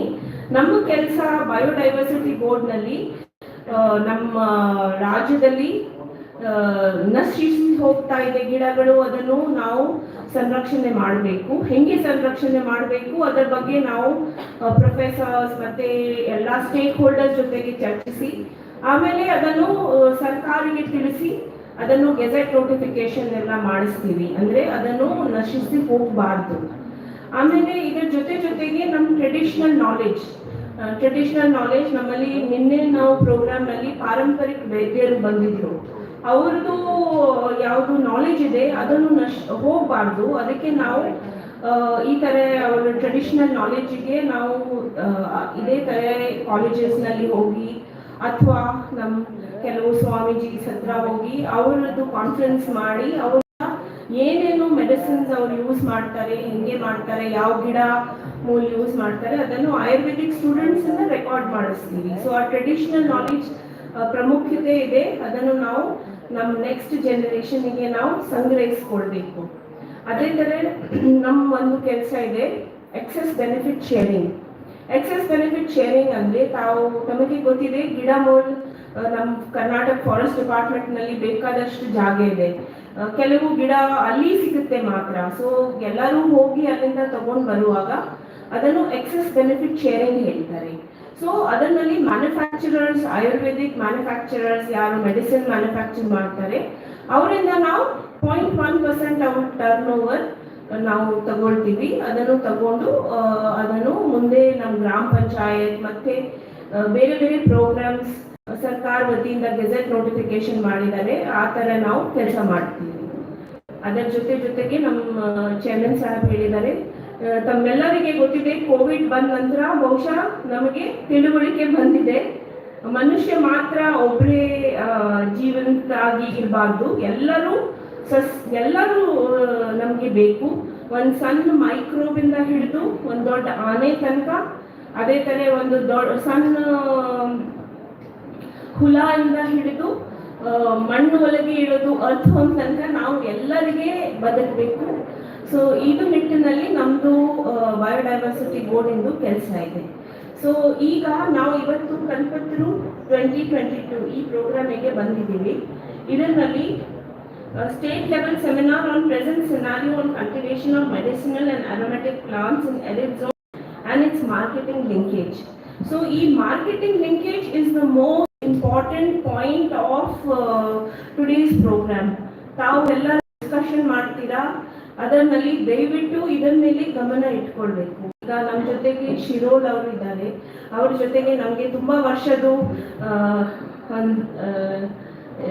ಪರಿಚಯ ಇದೆ. ಅವ್ರ ಜೊತೆಗೆ ನಾವು ಇದು ಗದಗ್ನಲ್ಲಿನೂ ಕೂಡ ಅಶ್ವಗಂಧ ಬೆಳೆಗಾರರಲ್ಲಿ ಹೇಗೆ ಇದು ಗಿಡ ಕೊಡಬೇಕು ಎಲ್ಲ ಅವರಿಂದ ಮಾಡಿಸಿದ್ದೀವಿ. ಸೊ ಈ ಗಿಡ ಮೂಲಿಗೆ ನಾವು ರೈತರ ಮುಖಾಂತರನೂ ಬೆಳೆಸಿ ಅದನ್ನು ಸ್ಟೇಕ್ ಹೋಲ್ಡರ್ ಆಗಿ ಅವರಿಗೆ ಒಂದು ಪಾತ್ರ ಕೊಟ್ಟು ನಾವು ಅದನ್ನು ಮಾರ್ಕೆಟಿಂಗ್ ಫೆಸಿಲಿಟಿ ಲಿಂಕೇಜಸ್ ಕೊಟ್ಟರೆ ನಾವು ಅದನ್ನು ಸೇಲ್ ಮಾಡಲಿಕ್ಕೆ ಇಕನಾಮಿಕ್ ವಯಬಿಲಿಟಿ ಇದ್ರೆ ಮಾತ್ರ ನಮ್ದು ಈ ಗಿಡ ಮೂಲಿಕೆಗಳು ಒಳ್ಳೆಯಾಗಿ ಬದುಕ್ತದೆ. ಮಾತ್ರ ಕಾಡಿಂದ ಹೋಗಿ ನಾವು ತಗೊಂಡು ಬಂದ್ರೆ ಕಾಡಿನಲ್ಲಿ ಅದು ನಶಿಸಿ ಹೋಗೋ ಚಾನ್ಸಸ್ ಉಂಟು. ಸೊ ಇದೇ ತರ ನಮ್ಮ ಬೆಳ್ಳಾರಿನಲ್ಲಿನೂ ಕೂಡ ಒಂದು ಮಾಕ್ಲಿ ಬೇರ್ ಇದೆ. ಮಾಕ್ಲಿ ಬೇರು ಇದು ತುಮಕೂರು, ರಾಮನಗರ ಮತ್ತೆ ದೊಡ್ಡಬಳ್ಳಾಪುರ ಎಲ್ಲ ಕಡೆ ಅವರು ಎಲ್ಲ ಕಾಡು ಒಳಗೆ ಹೋಗೋದು, ಅದನ್ನು ಕಿತ್ತು ಹಾಕಿ ತಗೊಂಡು ಹೋಗೋದು. ಸೊ ಈ ಬೇರಿಂದ ಒಂದ್ಸಲ ಗಿಡ ತೆಗೆದ್ಬಿಟ್ರೆ ಆ ಗಿಡ ಮತ್ತೆ ಬದುಕೋದಿಲ್ಲ. ಸೊ ಅದು ಒಂದು ಅಳಿವಿನ ಅಂಚಿನಲ್ಲಿ ಆದ ಕಾರಣ ನಾವು ಬಯೋಡೈವರ್ಸಿಟಿ ಬೋರ್ಡ್ ಇಂದ ಸರ್ಕಾರಿಗೆ ನಾವು ಬರೆದು ಅದನ್ನು ಎಂಡೇಂಜರ್ಡ್ ಲಿಸ್ಟ್ ನಲ್ಲಿ ತಂದಿದ್ದೀವಿ. ಆದರೂ ಈಗ ಬೆಳ್ಳಾರಿ ಕಡೆ ರೈತರು ಸುಮಾರು 100 ಎಕರೆ ಜಾಗದಲ್ಲಿ ಇದು ಮಾಕ್ಲಿ ಬೇರ್ ಬೆಳೆಸ್ತಾ ಇದ್ದಾರೆ. ಸೊ ಈ ತರ ಕಾಲೇಜಸ್ ಜೊತೆಗೆ ನಾವು ಡಿಸ್ಕಷನ್ ಮಾಡುವಾಗ ಮತ್ತೆ ಜೊತೆಗೆ ಡಿಸ್ಕಷನ್ ಮಾಡಿ ಮ್ಯಾನುಫ್ಯಾಕ್ಚರರ್ ಜೊತೆ ಡಿಸ್ಕಷನ್ ಮಾಡಿ ಒಂದು ಪ್ಲಾಟ್ಫಾರ್ಮ್ ಬಂದ್ರೆ ನಾವು ಮಾರ್ಕೆಟಿಂಗಿಗೆ ನಾವು ಒಳ್ಳೆ ಮಾರ್ಕೆಟ್ ಮಾಡಿದ್ರೆ ಎಲ್ಲ ಮೆಡಿಸಿನಲ್ ಪ್ಲಾಂಟ್ಸ್ ಯಾವುದು ನಾವು ಕರ್ನಾಟಕದಿಂದ ತಗೊಂಡು ನೀಮಚ್ ಮಧ್ಯಪ್ರದೇಶನಲ್ಲಿ ಹೋಗಿ ಖರೀದಿ ಮಾಡಿ ತರ್ತಾ ಇದ್ವಿ. ಸೊ ಅದು ನಿಂತು ಹೋಗುತ್ತೆ. ಜೊತೆಗೆ ನಮ್ಮ ಕರ್ನಾಟಕ ರಾಜ್ಯದಲ್ಲಿ ನಾವು ಮಾರ್ಕೆಟ್ ಬೇರೆ ಬೇರೆ ಕಡೆ ಓಪನ್ ಮಾಡಿದ್ರೆ ನಮ್ಮ ರೈತರಿಗೆ, ನಮ್ಮ ಸ್ಟೇಕ್ ಹೋಲ್ಡರ್ಸಿಗೆ, ಕೆಲವು ಪ್ರಾಕ್ಟಿಸಿಂಗ್ ಡಾಕ್ಟರ್ಸಿಗೆ ಎಲ್ಲರಿಗೆ ಅದು ಒಂಥರ ವಿನ್ ವಿನ್ ಸಿಚುವೇಶನ್ ಆಗಿ ಎಲ್ಲರೂ ಒಳ್ಳೆಯಾಗಿ ಮುಂದೆ ಹೋಗ್ಬೋದು. ಸೊ ಈ ರಾಜ್ಯದಲ್ಲಿ ನಾವು ಮೊದಲೇಂದು ಕರ್ನಾಟಕ ಯಾವಾಗಲೂ ಬೇರೆ ರಾಜ್ಯಕ್ಕಿಂತ ಮೊದಲೇ ಸ್ಥಾನದಲ್ಲಿ ಇರೋದು ರಾಜ್ಯ. ಸೊ ಈ ನಿಟ್ಟಿನಲ್ಲಿ ನಾವು ಇದನ್ನು ತಗೊಂಡು ನಾವೆಲ್ಲರೂ ಸೇರಿ ಮುಂದೆ ಹೋದ್ರೆ ನನಗೆ ಅನಿಸುತ್ತೆ ನಾವು ಈ ಮಾರ್ಕೆಟಿಂಗ್ ಲಿಂಕೇಜಸ್ ಡಿಸ್ಕಷನ್ ನಲ್ಲಿ ಬಂದಾಗ ನಾವು ಸ್ವಲ್ಪ ಒಳ್ಳೆಯಾಗಿ ನಾವು ಇದನ್ನು ಮಾಡಿದ್ರೆ ಒಂದು ನಮ್ಮ ರಾಜ್ಯಕ್ಕೆ ತುಂಬಾ ಒಳ್ಳೆ ಆಗ್ತದೆ ಅನ್ಸುತ್ತೇನೆ. ಅದೇ ತರ ಶಿರೂಲ್ ಅವರು ಕೂಡ ತುಂಬಾ ಅವರಿಗೆ ನಾಲೆಜ್ ಇದೆ. ಅವರು ಹೇಳಿದ ಪ್ರಕಾರ ಅವ್ರ ಮಾರ್ಕೆಟ್ ಲ್ಯಾಂಡ್ಗೆ ಕೂಡ ಹುಡುಕ್ತಾ ಇದ್ದಾರೆ ಸರ್ಕಾರ ವತಿಯಿಂದ. ಸೊ ಈ ತರ ಇದ್ರೆ ಈ ನಮ್ಮ ಗದಗ್ನಲ್ಲಿ ಸರ್ ಹೇಳಿದ್ರು, ಚೇರ್ಮನ್ ಸರ್ ಹೇಳಿದ್ರು, ಕಪತ್ ಗುಡ್ಡನಲ್ಲಿ ಸುಮಾರು ನಿನ್ನೆನೂ ಕೂಡ ತುಂಬ ಡಿಸ್ಕಷನ್ ಆಯಿತು. ಅಲ್ಲಿನೂ ಕೂಡ ಎಷ್ಟು ಸಾವಿರಾರು ಗಿಡ ಮೂಲ ಸಿಗ್ತದೆ.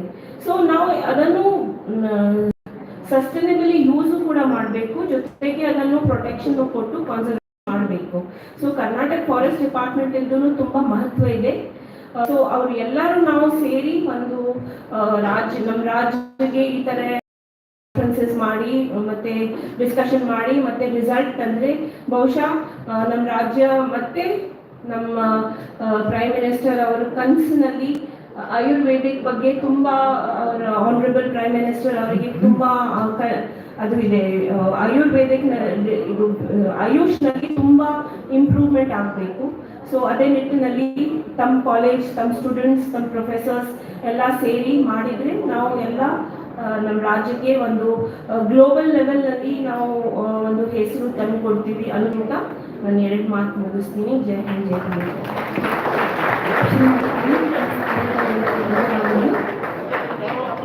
ಪ್ರಗತಿಪರ ರೈತರು ಮತ್ತು ಅಧ್ಯಕ್ಷರು ಅಶ್ವಗಂಧ ಬೆಳೆಗಾರರ ಸಂಘ ಗದಗ ಶ್ರೀ ರಾಜೇಂದ್ರ ಶಿರೋಳಿಯವರು ಸಭೆಯನ್ನು ಉದ್ದೇಶಿಸಿ ತಮ್ಮ ಅನುಭವಗಳನ್ನು ಹಂಚಿಕೊಳ್ಳಬೇಕೆಂದು ವಿನಂತಿಸಿಕೊಳ್ಳುತ್ತೇನೆ.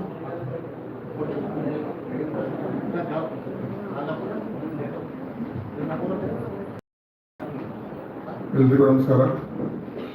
ಪ್ರಪ್ರಥಮವಾಗಿ ಶ್ರೀ ಶಿವಾನಂದ ಗುರೂಜಿಯವರ ಪಾದ ಪದ್ಮಕಮಲಗಳಲ್ಲಿ ಒಡಗೊಡುತ್ತಾ ವೇದಿಕೆ ಮೇಲೆ ಆಸೀನರಾದಂಥ ಎಲ್ಲ ಗಣ್ಯ ಮಾನ್ಯರೇ,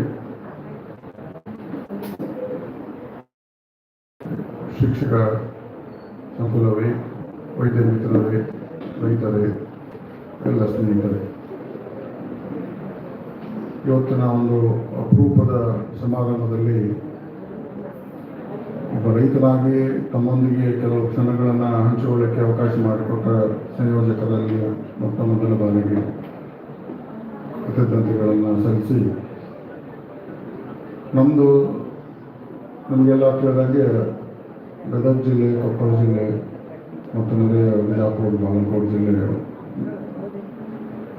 ಮೇಲಿಂದ ಮೇಲೆ ಬರಗಾಲಕ್ಕೆ ತುತ್ತಾಗುವಂಥ ಒಂದು ದೇಶ. ನಾವು ಯಾವುದೇ ಬೆಳೆ ಹಾಕಿದ್ರೂ ನಮ್ಗೆ ಕಡೆಗೆ ಸಿಗೋದು ಅರ್ಧನ ಸಿಗ್ತಿತ್ತು, ಅಷ್ಟೊಂದು ಮಳೆಯ ಕೊರತೆ ಇತ್ತು. ನಾನು ಹೇಳುತ್ತಾ ಇರೋದು 2000 ಇಸ್ವಿಯಿಂದ 2010-15ರವರೆಗೆ.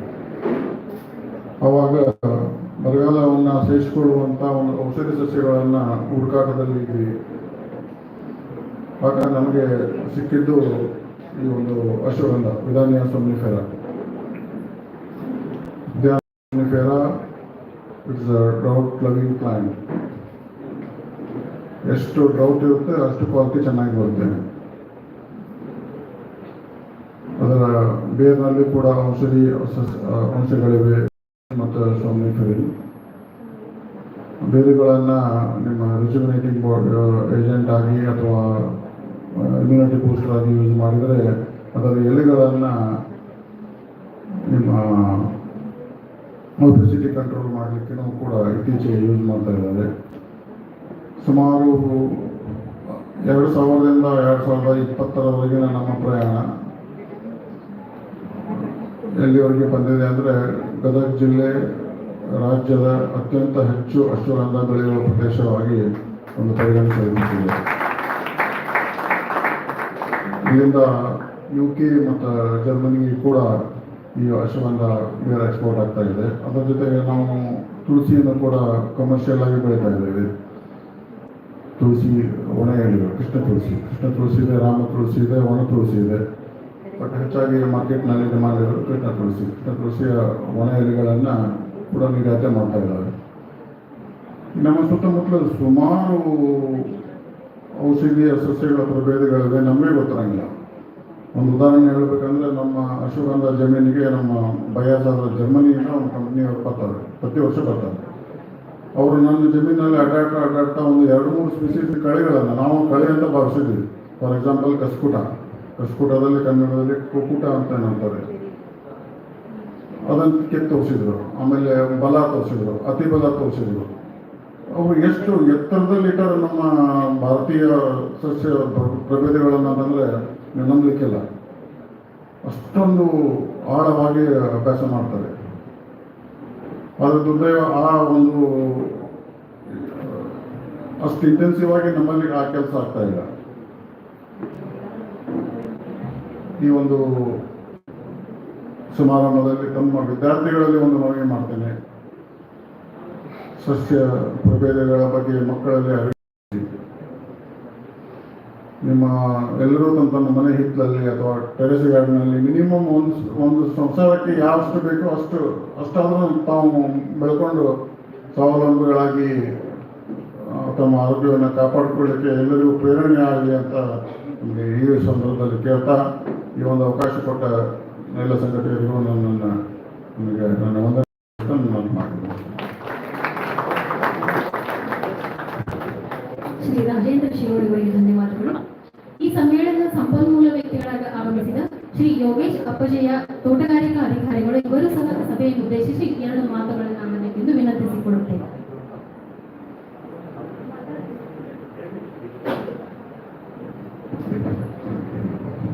ವೇದಿಕೆ ಮೇಲಿರುವಂಥ ಗಣ್ಯರೇ, ಬಹುಶಃ ನನ್ನ ಕಾರ್ಯಕ್ರಮ ಮಧ್ಯಾಹ್ನ ಇದೆ. ಸಂಕ್ಷಿಪ್ತವಾಗಿ ನಿಮಗೆ ಆಸಕ್ತಿ ಮೂಡೋ ನಿಟ್ಟಿನ 2 ವಿಚಾರ ಹೇಳಿ ನಾನು ಮುಂದಿನ ವಿಚಾರಗಳನ್ನ ಮಧ್ಯಾಹ್ನ ಮಾತಾಡಲಿಕ್ಕೆ ಇಷ್ಟಪಡ್ತೇನೆ. ನಾನು ಮೂಲತಃ I am not a academic speaker, basically I am a motivational speaker. ಬಹುಶಃ ಇವತ್ತು ಕಾರ್ಯಕ್ರಮ ಮುಗಿಸಿ ಹೋಗೋದ್ರೊಳಗಡೆ ನಾನೊಂದು ಉದ್ದೇಶ ಇಟ್ಕೊಂಡು ಬಂದಿದ್ದೀನಿ. I want to see each one of as entrepreneur. ಬಹಳ ಚಿನ್ನದ ಗಣಿ ಇದು. ಏನೋ ಔಷಧಿ ಗಿಡಗಳ ಒಂದು ಉದ್ಯಮ ಇರ್ಬೋದು, ಈ ಕ್ಷೇತ್ರ ಏನಿದೆ ಬಹಳ ಅಗಾಧವಾದಂಥ ಚಿನ್ನದ ಗಣಿ.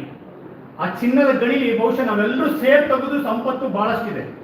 ಈ ಒಂದು ನಿಟ್ಟಿನಲ್ಲಿ I am very proud to say I am from a Bharatakhanda. It's a motherland for yoga, it's a motherland for Ayurveda, it's a motherland for meditation. ಇಡೀ ಪ್ರಪಂಚಕ್ಕೆ ಯೋಗ ಆಯುರ್ವೇದ ಜ್ಞಾನ ಸಾರ ಅಂತ ಜ್ಞಾನ ತಿಳುವಳಿಕೆ ನಮ್ಮಲ್ಲಿದೆ. ಆದ್ರೆ ದೌರ್ಭಾಗ್ಯ ಆ ಕಡೆಯಿಂದ ಬಂದಿದ್ದನ್ನ ಅಂಧಾನುಕರಣೆ ಮಾಡ್ತಾ ಇದೀವಿ. ನಮ್ಮಲ್ಲಿರುವಂತ ಚಿನ್ನ ವಜ್ರ ವೈದ್ಯರು ಇಟ್ಕೊಂಡು ಆ ಭಾಗ ತಲುಪಿಸ್ತಾ ಇಲ್ಲ. ಹಾಗಾಗಿ ನನ್ನ ಇವತ್ತು ಮಧ್ಯಾಹ್ನ ಮಾತಾಡೋದ್ರೆ ನಿಮ್ಮನ್ನೆಲ್ಲ ಯಾವ ರೀತಿ ಮೋಟಿವೇಟ್ ಮಾಡಿ ಇನ್ಸ್ಪೈರ್ ಮಾಡೋ ಉದ್ದೇಶ ಇದೆ ಅಂದ್ರೆ, ನೀವೆಲ್ಲರೂ ಸಹ ಇವತ್ತು ಹೇಗೆ ಅಲೋಪತಿ ಅನ್ನೋದು ಬೇರೆ ಕಡೆಯಿಂದ ಬಂದು ನಮ್ಮಲ್ಲಿ ಹಳ್ಳಿಯಲ್ಲಿರೂ ಏನು ಅದು ಏನಾದ್ರೂ ಜಾಡು ಅಥವಾ ಹೇಗೆ ಹರಡಿದೆ, ನಮ್ಮ ಆಯುರ್ವೇದ ಅನ್ನೋದು ಪ್ರಪಂಚದ ಎಲ್ಲಾ ಮೂಲೆ ಭಾಗಕ್ಕೂ ಹರಡಬೇಕು. ಆದ್ರೆ ನಿಮ್ಮ ಪಾತ್ರ ಬಹಳ ಮುಖ್ಯವಾಗಿದೆ. ಈ ನಿಟ್ಟಿನಲ್ಲಿ ನಿಮ್ಮನ್ನ ಬಹುಶಃ ಜಾಗೃತಗೊಳಿಸಂತ, ನಿಮ್ಮನ್ನ ಸ್ಫೂರ್ತಿ ತುಂಬಂತ, ನಿಮ್ಮನ್ನ ಹುರಿದುಂಬಿಸಂತ ಪ್ರಯತ್ನ ನಾನು ಮಧ್ಯಾಹ್ನ ಮಾಡ್ತೀನಿ ಅಂತ ಹೇಳ್ತಾ, ಯಾಕಂದ್ರೆ ಈಗ ವೇದಿಕೆ ಕಾರ್ಯಕ್ರಮ ನಡೆಯಲಿ ಅಂತ ಹೇಳಿ ನಾನು ಮಾತನಾಡ್ತೀನಿ. ಶ್ರೀ ಯೋಗೇಶ್ ಅಪ್ಪಜೆಯ ಅವರಿಗೆ ಧನ್ಯವಾದಗಳು. ಆಡಳಿತ ಮಂಡಳಿಯ ಸದಸ್ಯರು ಹಾಗೂ ವಿಶ್ರಾಂತ ಪ್ರಾಂಶುಪಾಲರಾದ ಡಾಕ್ಟರ್ ಜಿ.ವಿ. ಪಾಟೀಲ್ ಅವರಲ್ಲಿ ಸಭೆಯನ್ನು ಉದ್ದೇಶಿಸಿ ಮಾತನಾಡಬೇಕೆಂದು ವಿನಂತಿಸಿಕೊಳ್ಳುತ್ತೇವೆ.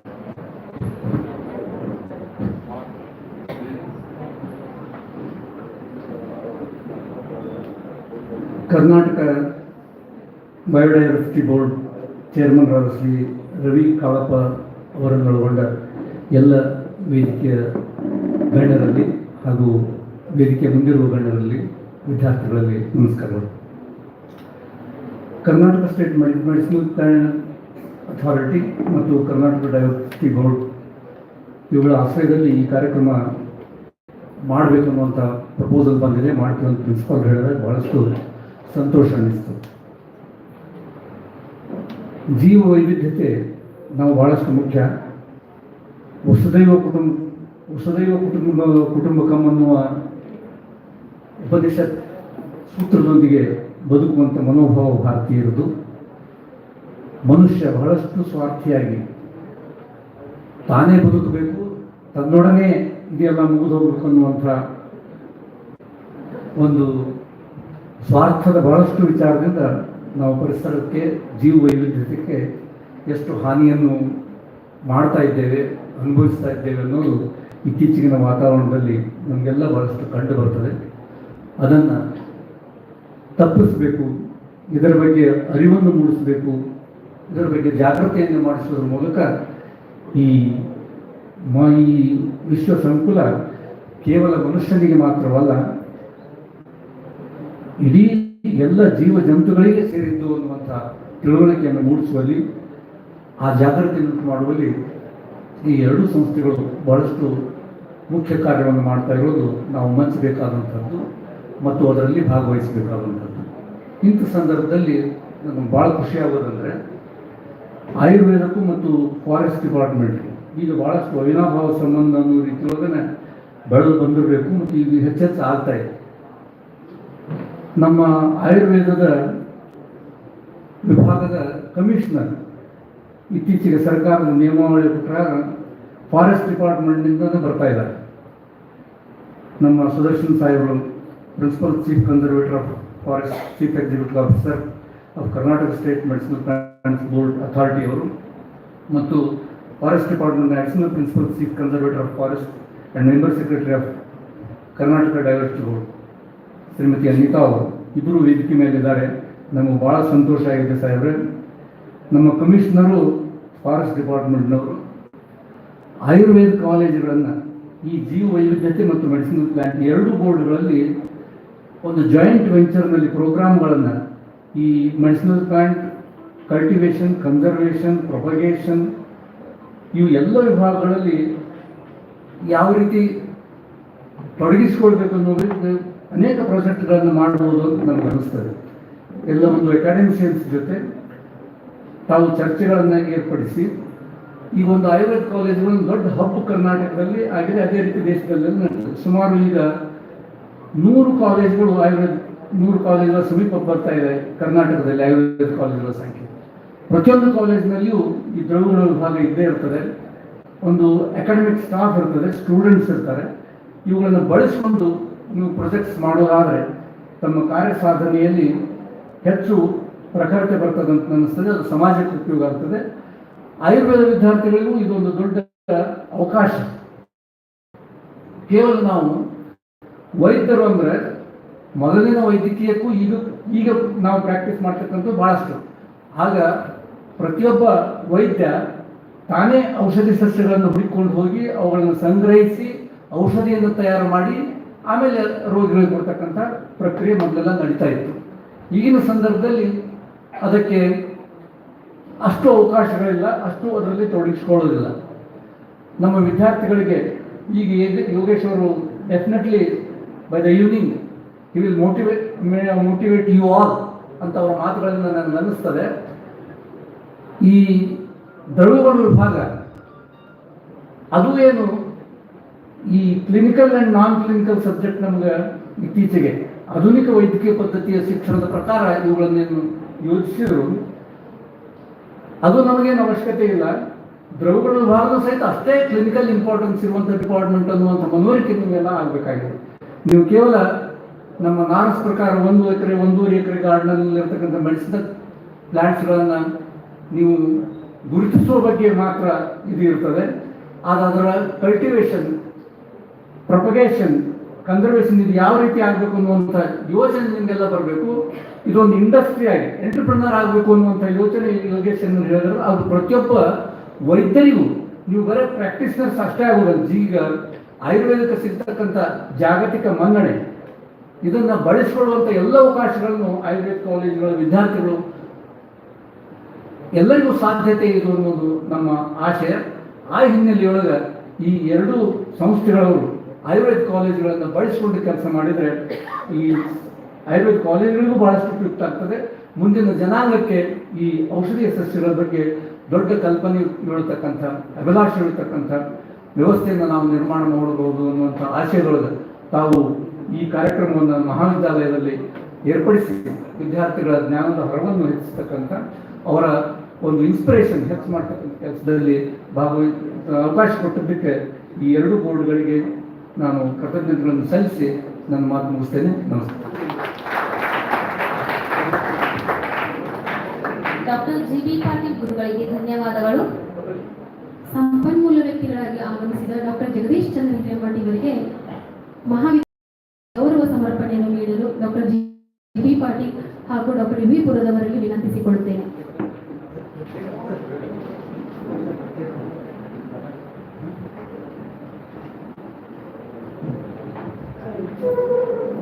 ಇವರು ಸಹಾಯಕ ಪ್ರಾಧ್ಯಾಪಕರು, ತೋಟಗಾರಿಕಾ ಮಹಾವಿದ್ಯಾಲಯ ಅರಭಾವಿ.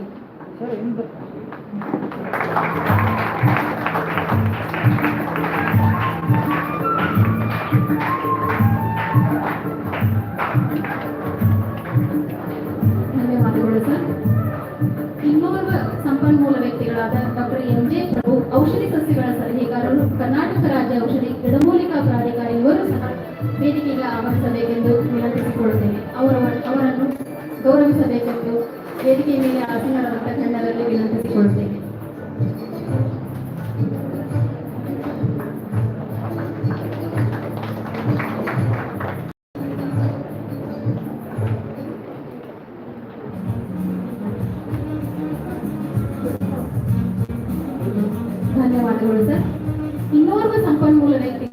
ಶ್ರೀ ಸುರೇಶ್ ಕುಮಾರ್, ಹಿರಿಯ ತೋಟಗಾರಿಕಾ ನಿರ್ದೇಶಕರು ಶಿರಡ್ಡಿ ಗದಗ್, ಇವರು ಸಹ ವೇದಿಕೆಯ ಮೇಲೆ ಆಗಮಿಸಿ ಗೌರವ ಸಮರ್ಪಣೆಯನ್ನು ಸ್ವೀಕರಿಸಬೇಕಾಗಿ ವಿನಂತಿಸಿಕೊಳ್ಳುತ್ತೇನೆ.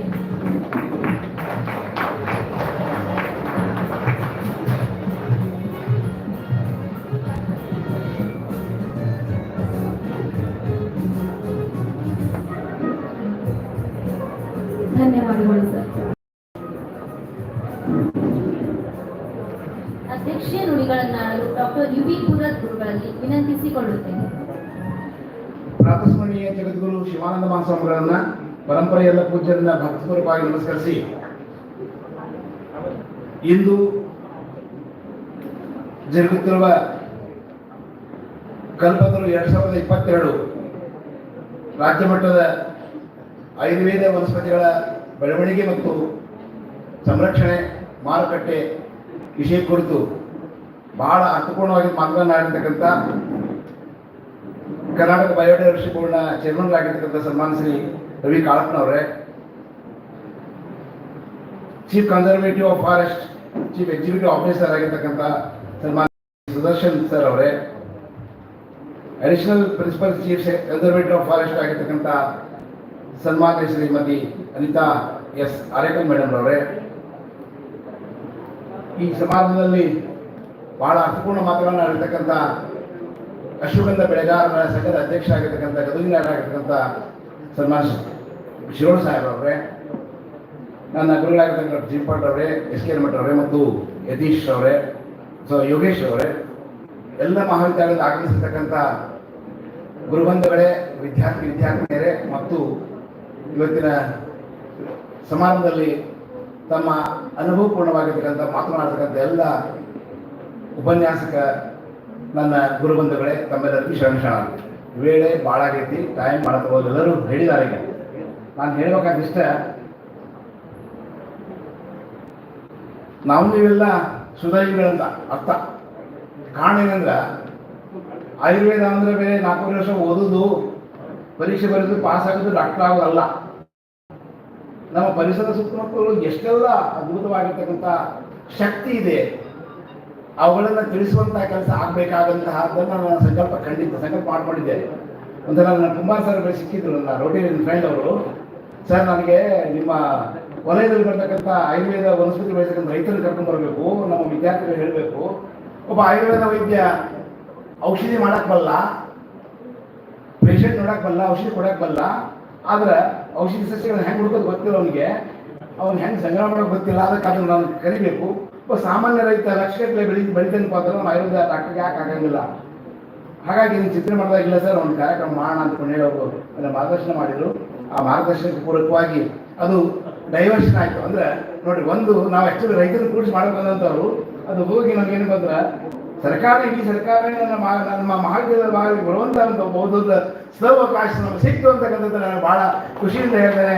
ಎಲ್ಲ 2 ಇಲಾಖೆಯ ಅಧಿಕಾರಿಗಳಿಗೆ ನಾನು ಸಂಸ್ಥೆ ಪರವಾಗಿ ತುಂಬುವುದನ್ನು ಯಾಕಂತ ಸಲ್ಲಿಸ್ತೇನೆ. ಆತ್ಮೀಯರೇ, ನಮ್ಮ ಒಳ್ಳೆಯ ಮನಸ್ಸಿಗೆ ಬಂದು ಇಂಥ ಆಫೀಸರ್ಸ್ಗಳು ನಮ್ಗೆ ಮಾರ್ಗದರ್ಶನವಾಗಿ ಪ್ರೋತ್ಸಾಹ ನೀಡಿ ನಮ್ಮ ಸಂಕಲ್ಪವನ್ನು ಈಡೇರಿಸಲಿಕ್ಕೆ ಕಾರಣಕರ್ತರಾಗ್ತಾರೆ ಅಂತಕ್ಕಂಥದ್ದು ಈ ಇವತ್ತಿನ ಸಮಾರಂಭ ನಮಗೆ ವೇದ್ಯವಾಗಿದೆ ಅಂತಕ್ಕಂಥ ಮಾತನ್ನ ಈ ಸಂದರ್ಭದಲ್ಲಿ ಹೇಳ್ತಾರೆ. ಆತ್ಮೀಯರೇ, ಇವತ್ತು ಅವರೆಲ್ಲ IAS ಆಫೀಸರ್ಸ್ ಅವರೆಲ್ಲ ಅವ್ರನ್ನ ಬೆಂಗಳೂರಲ್ಲಿ ಕಾಣಬೇಕಂದ್ರೆ ನಾವು ತಾಸು 2 ತಾಸು 3 ತಾಸು ಕೂಡಬೇಕು.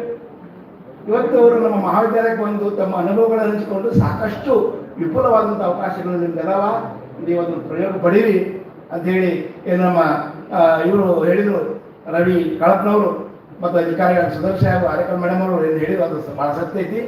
ನಾವು ನೀವೆಲ್ಲ ಭಾಳ ಗುರುತರವಾಗಿರ್ತಕ್ಕಂಥ ಜವಾಬ್ದಾರಿಯ ಒಂದು ಹೊಣೆಯನ್ನು ಹೊರಬೇಕಾಗಿದೆ ಅಂತಕ್ಕಂಥ ಮಾತನ್ನು ಈ ಸಂದರ್ಭದಲ್ಲಿ ನಮ್ಮ ಜೊತೆಗೆ ಹಂಚಿಕೊಳ್ಳಕ್ಕೆ ಇಷ್ಟಪಡ್ತೇನೆ. ಇವತ್ತು ಆಯುರ್ವೇದ ಪ್ರಪಂಚದಾದ್ಯಂತ ಬೆಳಗ್ಗೆ ಬರಬೇಕಂತಕ್ಕಂಥ ಸಂಕಲ್ಪವನ್ನು ಇಡೀ ರಾಜ್ಯ ಮತ್ತು ರಾಷ್ಟ್ರ ಸರ್ಕಾರಗಳು ಸಂಕಲ್ಪ ಮಾಡಿಕೊಂಡು ಸಂಪೂರ್ಣವಾಗಿರ್ತಕ್ಕಂಥ ಸಹಕಾರ ಪಡ್ತಾ ಇದ್ದಾರೆ. ಇದರಲ್ಲಿ ಜವಾಬ್ದಾರಿ ಮತ್ತು ನಮ್ಮದೇ ಇದೆ.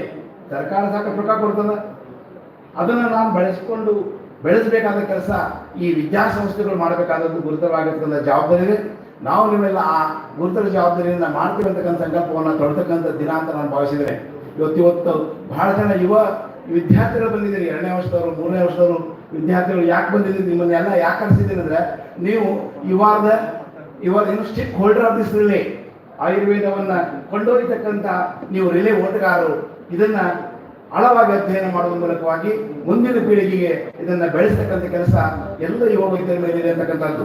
ಆದ್ಮೇಲೆ ತಮ್ಮ ಮತ್ತೊಂದು ಮಾತಾಡಿದ ನಮ್ಮ ಯೋಗೇಶ್ ಹೇಳಿರಲ್ಲ, ಎಲ್ಲ ಇವತ್ತು ಕುಂಬಾರವರಾಗಲಿ, ಯೋಗೇಶ್ ಆಗಲಿ, ಜಗದೀಶ್ ಚಂದ್ರ ಹಿರೇಮಠರಾಗಲಿ, ಹಾಗೆ ಸುರೇಶ್ ಕುಮಾರ್, ಎಂ ಜೆ ಪ್ರಭು, 4 ಜನ ಬಹಳ ವಿದ್ವತ್ಪೂರ್ಣವಾಗಿರ್ತಕ್ಕಂಥ ಅನುಭವಗಳನ್ನು ತಮ್ಮ ಜೊತೆ ಹಂಚಿಕೊಂಡಿದ್ದಾರೆ. ಆ ಅನುಭವದ ಮಾತುಗಳನ್ನು ಕೇಳಿಕೊಂಡು ನೀವತ್ತು ಸಂಕಲ್ಪ ಮಾಡಬೇಕು. ಆ ಸಂಕಲ್ಪದ ಜೊತೆಗೆ ಕೊನೆಗೆ ಏನಾಗ್ತದೆ ಅಂದ್ರೆ, ಈ ನಮ್ಮ ಯೋಗೇಶ್ವರು ಮತ್ತು ಉಳಿದಂಥ ರಿಸೋರ್ಸ್ಗಳ ಜೊತೆಗೆ ಏನಿದೆ ಪ್ಯಾನಲ್ ಡಿಸ್ಕಷನ್ ಇದೆ. ನಿಮಗೆ ಬೇಕಾದಂಥ ಸಮಸ್ಯೆಗಳನ್ನು ಮುಕ್ತವಾಗಿ ಅವ್ರ ಜೊತೆ ನೀವು ಚರ್ಚೆ ಮಾಡ್ಬೋದು. ಆ ಜ್ಞಾನಗಳನ್ನು ಪಡೆದುಕೊಂಡು ನೀವು ಕೂಡ ಜೀವನದಲ್ಲಿ ಈ ಆಯುರ್ವೇದವನ್ನು ಬೆಳೆಸ್ತಕ್ಕಂಥ ವಿಧಾನದಲ್ಲಿ ಸಂಕಲ್ಪ ಮಾಡಿ. ಈ ಸಂದರ್ಭ ಹೇಳ್ತಾನೆ, ಕೊನೆಯ ಒಂದು ಮಾತನ್ನು ಹೇಳಿದೆ, ವೇಳೆ ಬಾಳಾಗಿದ್ದರಿಂದ ನಾನು ಟೈಮ್ ಕೊಡೋದಿಲ್ಲ. ಕೊನೆಯ ಒಂದು ಮಾತು, ನಮ್ಮ ಗದಗನೀರಾಗಿರ್ತಕ್ಕಂಥ ಸನ್ಮಾನ ಶ್ರೀ ರಾಜೇಂದ್ರ ಶಿರೋಳ್ರವರು ಕಳೆದ 20 ವರ್ಷಗಳಿಂದ ಅಶ್ವಗಂಧ ಒಂದೇ ಒಂದು ವನಸ್ಪತಿಯನ್ನು ಬೆಳೆದ ಮೂಲಕವಾಗಿ 30 ಎಕರೆ ಭೂಮಿಗಳಲ್ಲಿ ಬೆಳೀತಾರೆ ಅಂತಕ್ಕಂಥದ್ದು ಬಹಳ ಅದ್ಭುತವಾಗಿರ್ತಕ್ಕಂಥ ಕೆಲಸ. ಹಾಗೆ ಇವತ್ತು ನಾಗ್ನೂರು ನಮ್ಮ ಹಿರಿಯರು ಮಾರ್ಗದರ್ಶನ ನಾಗ್ನೂರು ಬಂದಾರ, ಅವರು ಕೂಡ ಅನೇಕ ವನಸ್ಪತಿಗಳು ಬೆಳೆದಾರ. ಎಲ್ಲಿ ಆಯುರ್ವೇದ ವನಸ್ಪತಿ ಬೆಳೀತಾರ ಆ ಸಭೆ ಸಮಾರಂಭಗಳಲ್ಲಿ ಪಾಲ್ಗೊಳ್ತಾರ. ಇಂಥ ಹಲವಾರು ರೈತರನ್ನ ನಾವು ನಿನ್ನೆ RDP ಆರ್ಗನೈಸೇಷನ್ ಕಂಡ್ವಿ.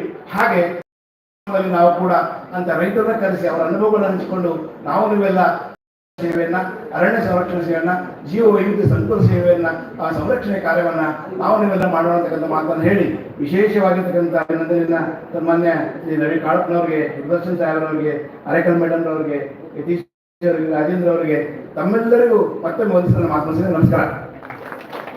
ಡಾಕ್ಟರ್ ಯುವಿ ಅವರಿಗೆ ಧನ್ಯವಾದಗಳು. ಈಗ ವಂದನಾರ್ಪಣೆ ಮಾಡಲು ಡಾಕ್ಟರ್ ವೀಣಾ ಎಸ್ ಕೋರಿ ಅವರಲ್ಲಿ ವಿನಂತಿಸಿಕೊಳ್ಳುತ್ತೇನೆ.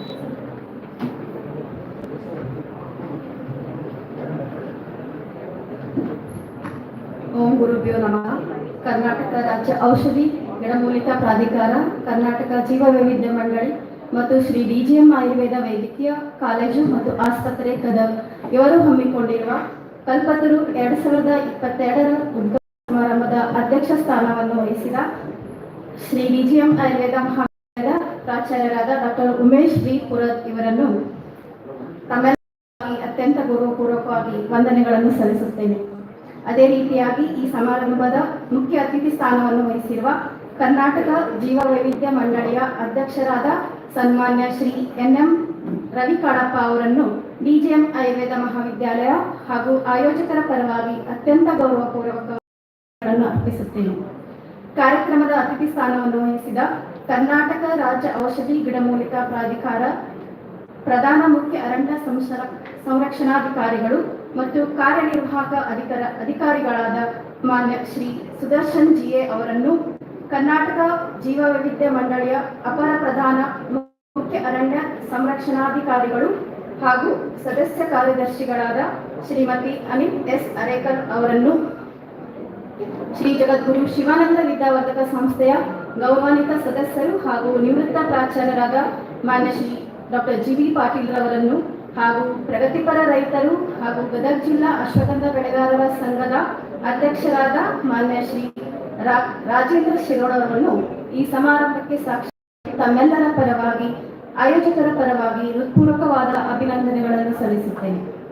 ದ್ರವ್ಯಗುಣ ಸ್ನಾತಕೋತ್ತರ ವಿಭಾಗದ ಮುಖ್ಯಸ್ಥರಾದ ಡಾಕ್ಟರ್ SK ಹಿರೇಮಠರವರನ್ನು ಹಾಗೂ ಇಂದಿನ ಕಾರ್ಯಕ್ರಮಕ್ಕೆ ಆಗಮಿಸಿದ ಸರ್ವ ಸಂಪನ್ಮೂಲ ವ್ಯಕ್ತಿಗಳನ್ನು ಕರ್ನಾಟಕ ರಾಜ್ಯ ಔಷಧಿ ಗಿಡಮೂಲಿಕಾ ಪ್ರಾಧಿಕಾರ ಹಾಗೂ ಕರ್ನಾಟಕ ಜೀವ ವೈದ್ಯ ಮಂಡಳಿಯ ಎಲ್ಲ ಸಿಬ್ಬಂದಿ ವರ್ಗದವರನ್ನು, ನಮ್ಮ ಮಹಾವಿದ್ಯಾಲಯದ ಎಲ್ಲ ಅಧ್ಯಾಪಕ ವೃಂದದವರಿಗೂ ಹಾಗೂ ಆಗಮಿಸಿದ ಪತ್ರಿಕಾ ಮಾಧ್ಯಮರಿಗೂ, ಈ ಕಾರ್ಯಕ್ರಮಕ್ಕೆ ವಿವಿಧ ಆಯುರ್ವೇದ ಮಹಾವಿದ್ಯಾಲಯದಿಂದ ಆಗಮಿಸಿದ ಅಧ್ಯಾಪಕರಿಗೂ ಹಾಗೂ ವಿದ್ಯಾರ್ಥಿಗಳಿಗೂ ಹಾಗೂ ನಮ್ಮ ಮಹಾವಿದ್ಯಾಲಯದ ಎಲ್ಲ ವಿದ್ಯಾರ್ಥಿಗಳಿಗೆ ಹೃತ್ಪೂರ್ವಕ ವಂದನೆಗಳನ್ನು ಸಲ್ಲಿಸುತ್ತೇನೆ.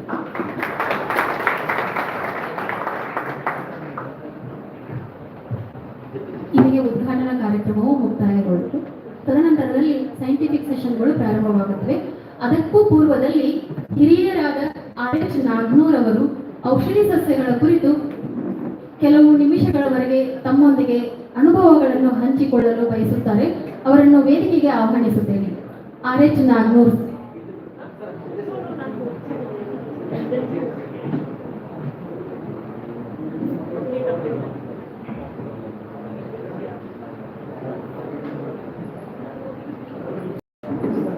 ಶಿವಾನಂದ ಮಹಾರಾಜರನ್ನ ಸ್ಮರಿಸಿ ನಿರ್ಗಮಿಸಿದ ಎಲ್ಲ ವೈವಿಧ್ಯಮಯ ಮಂಡಳಿಯವರನ್ನ ಅವರಿಗೆ ವಂದನೆಗಳನ್ನು ಸಲ್ಲಿಸಿ ಇಲ್ಲಿ ಸೇರಿದಂಥ ಇಲ್ಲಿ ಕೂಡಿದಂಥ ವೈದ್ಯರು ಇಂಜೆಕ್ಷನ್ ಮಾಡಿದ್ರೆ ಗಿಡಮೂಲಿಕೆಯಿಂದ ಔಷಧ ಕೊಟ್ಟು ಗುಣ ಮಾಡುವುದನ್ನು ಕಲಿಯುವಂಥ ವಿದ್ಯಾರ್ಥಿಗಳು. ಇವತ್ತಿನ ದಿವಸ ನಮ್ಮ ಉದ್ದೇಶ ಇಷ್ಟೇ, ಒಂದು ಸೀಮಾರೋಪ ಅನ್ನೋ ಗಿಡಗಳನ್ನು ಬೆಳೆಸಿದ್ದೀವಿ ಭೂಮಿ ನಮ್ಮ ಜಮೀನಲ್ಲಿ. ಅದು ಸರ್ಕಾರದ ಯಾವ ಇಲಾಖೆಯೊಳಗೂ ಇಲ್ಲ. ಆದರೆ ಅದು ಕ್ಯಾನ್ಸರ್ ಕಳೆಯುತ್ತೆ, ಅಲ್ಸರ್ ಕಳೆಯುತ್ತೆ, ಮಲೇರಿಯಾ ರೋಗ ಕಳೆಯುತ್ತೆ, ಅನೇಕ ವಿಧದ ಔಷಧಿ ಗುಣಗಳು ಅದರಲ್ಲಿದ್ದಾವೆ. ಅದನ್ನು ನಾನು Rajiv Gandhi Ayurvedic medical college Ron, Gavisiddeshwara medical college Koppal ಇದರಲ್ಲಿ ಲ್ಯಾಬ್ರೋಟ್ರಿ ಕೊಟ್ಟು ಲ್ಯಾಬ್ರೋಟ್ರಿಯಿಂದ ಅವರು ನಮಗೆ ಯಾವ್ಯಾವ ಔಷಧಿ ಗುಣಗಳದಾವ ಸರ್ಟಿಫಿಕೇಟ್ ಕೊಟ್ಟಿದ್ದಾರೆ. ಆದರೆ ಇದಕ್ಕೆ ಸರ್ಕಾರದ ಮನ್ನಣೆ ಬೇಕು.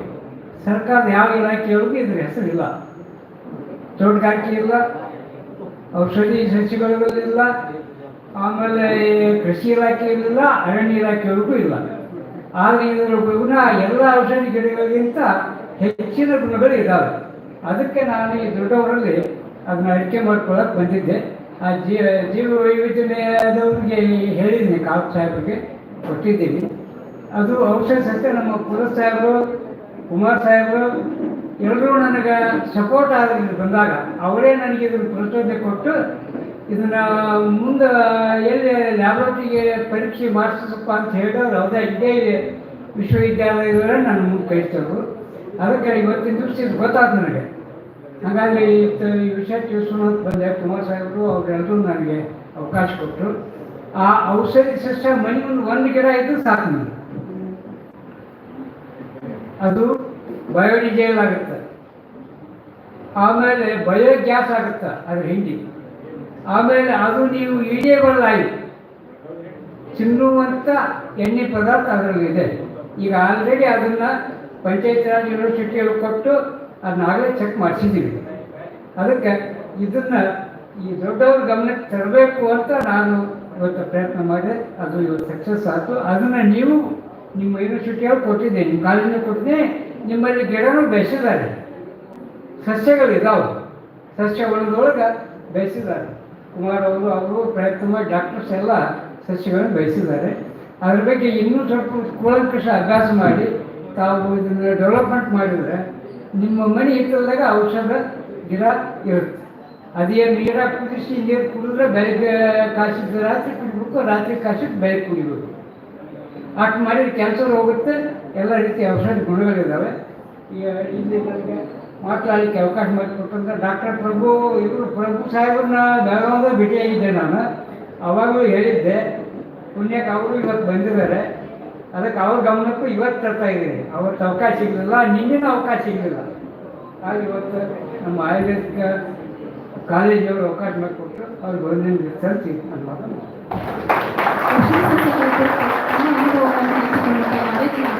ಧನ್ಯವಾದಗಳು. ಡಾಕ್ಟರ್ ಸಂದೀಪ್ ಪಾಟೀಲ್ ಅವರು ಪುಷ್ಪವನ್ನು ನೀಡಿ ಅವರನ್ನು ಗೌರವಿಸಬೇಕೆಂದು ವಿನಂತಿಸಿಕೊಳ್ಳುತ್ತೇನೆ. ದಯವಿಟ್ಟು RH ನಾಗ್ನೂರ್ ಅವರು ವೇದಿಕೆಯ ಮೇಲೆ ಬರಬೇಕೆಂದು ವಿನಂತಿಸಿಕೊಳ್ಳುತ್ತೇನೆ.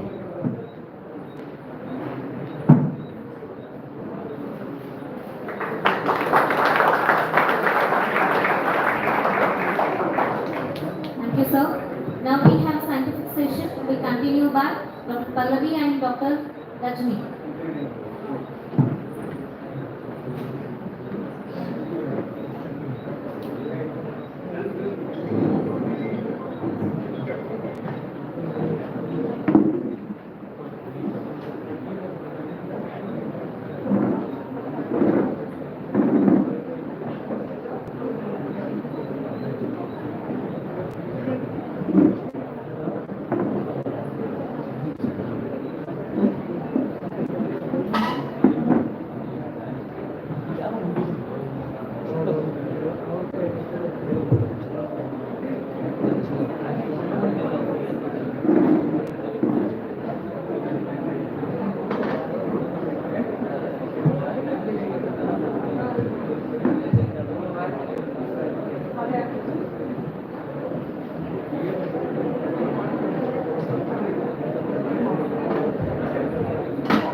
Shri Gurubhyo Namaha. Good afternoon, honorable officers, Dr. Pallavi M, Assistant Professor, Department of Panchadharma, and Dr. Rashmi C.H, Assistant Professor, Department of Ayurvedic. Welcome you all for the scientific session of Kalpataru 2022 State Level Seminar on Present Scenario on Cultivation of Medicinal and Aromatic Plants in Heritage Zone and its Marketing Linkage, organized by DJ Ayurvedic Medical College, Department of Dravaguna, in collaboration with Karnataka State Medicinal Plant Authority, Karnataka Biodiversity Board, under the project sponsored by the National Medicinal Plant Board.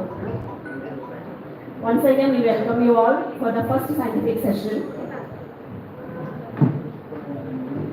I request Dr. Pallavi to introduce Dr. Jagdish Chandra Hiremed sir to present on the importance of cultivation and marketing opportunities of medicinal plants and aromatic crops.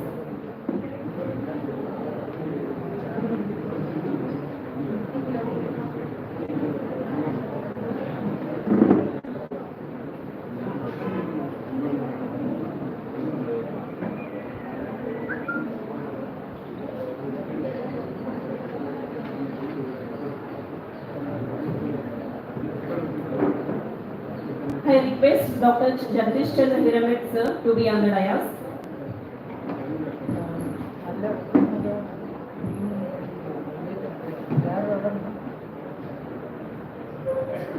Good afternoon, everyone.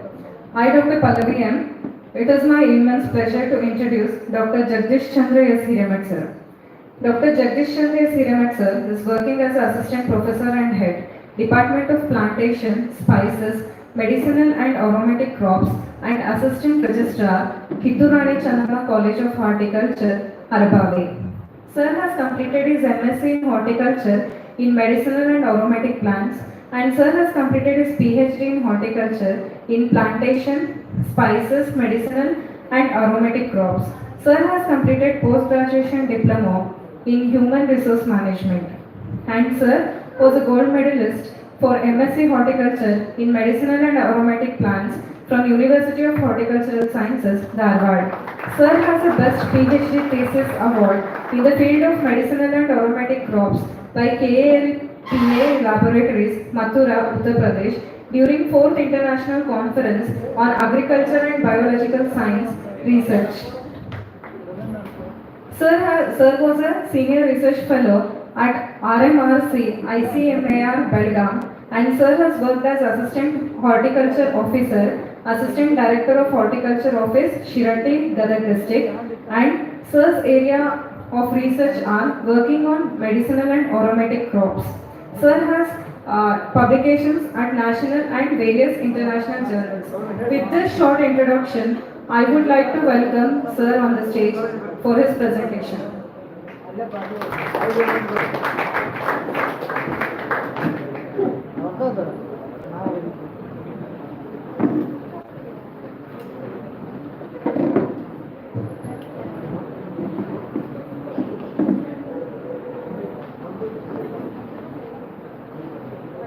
Thank you, madam, for making me a proud introduction.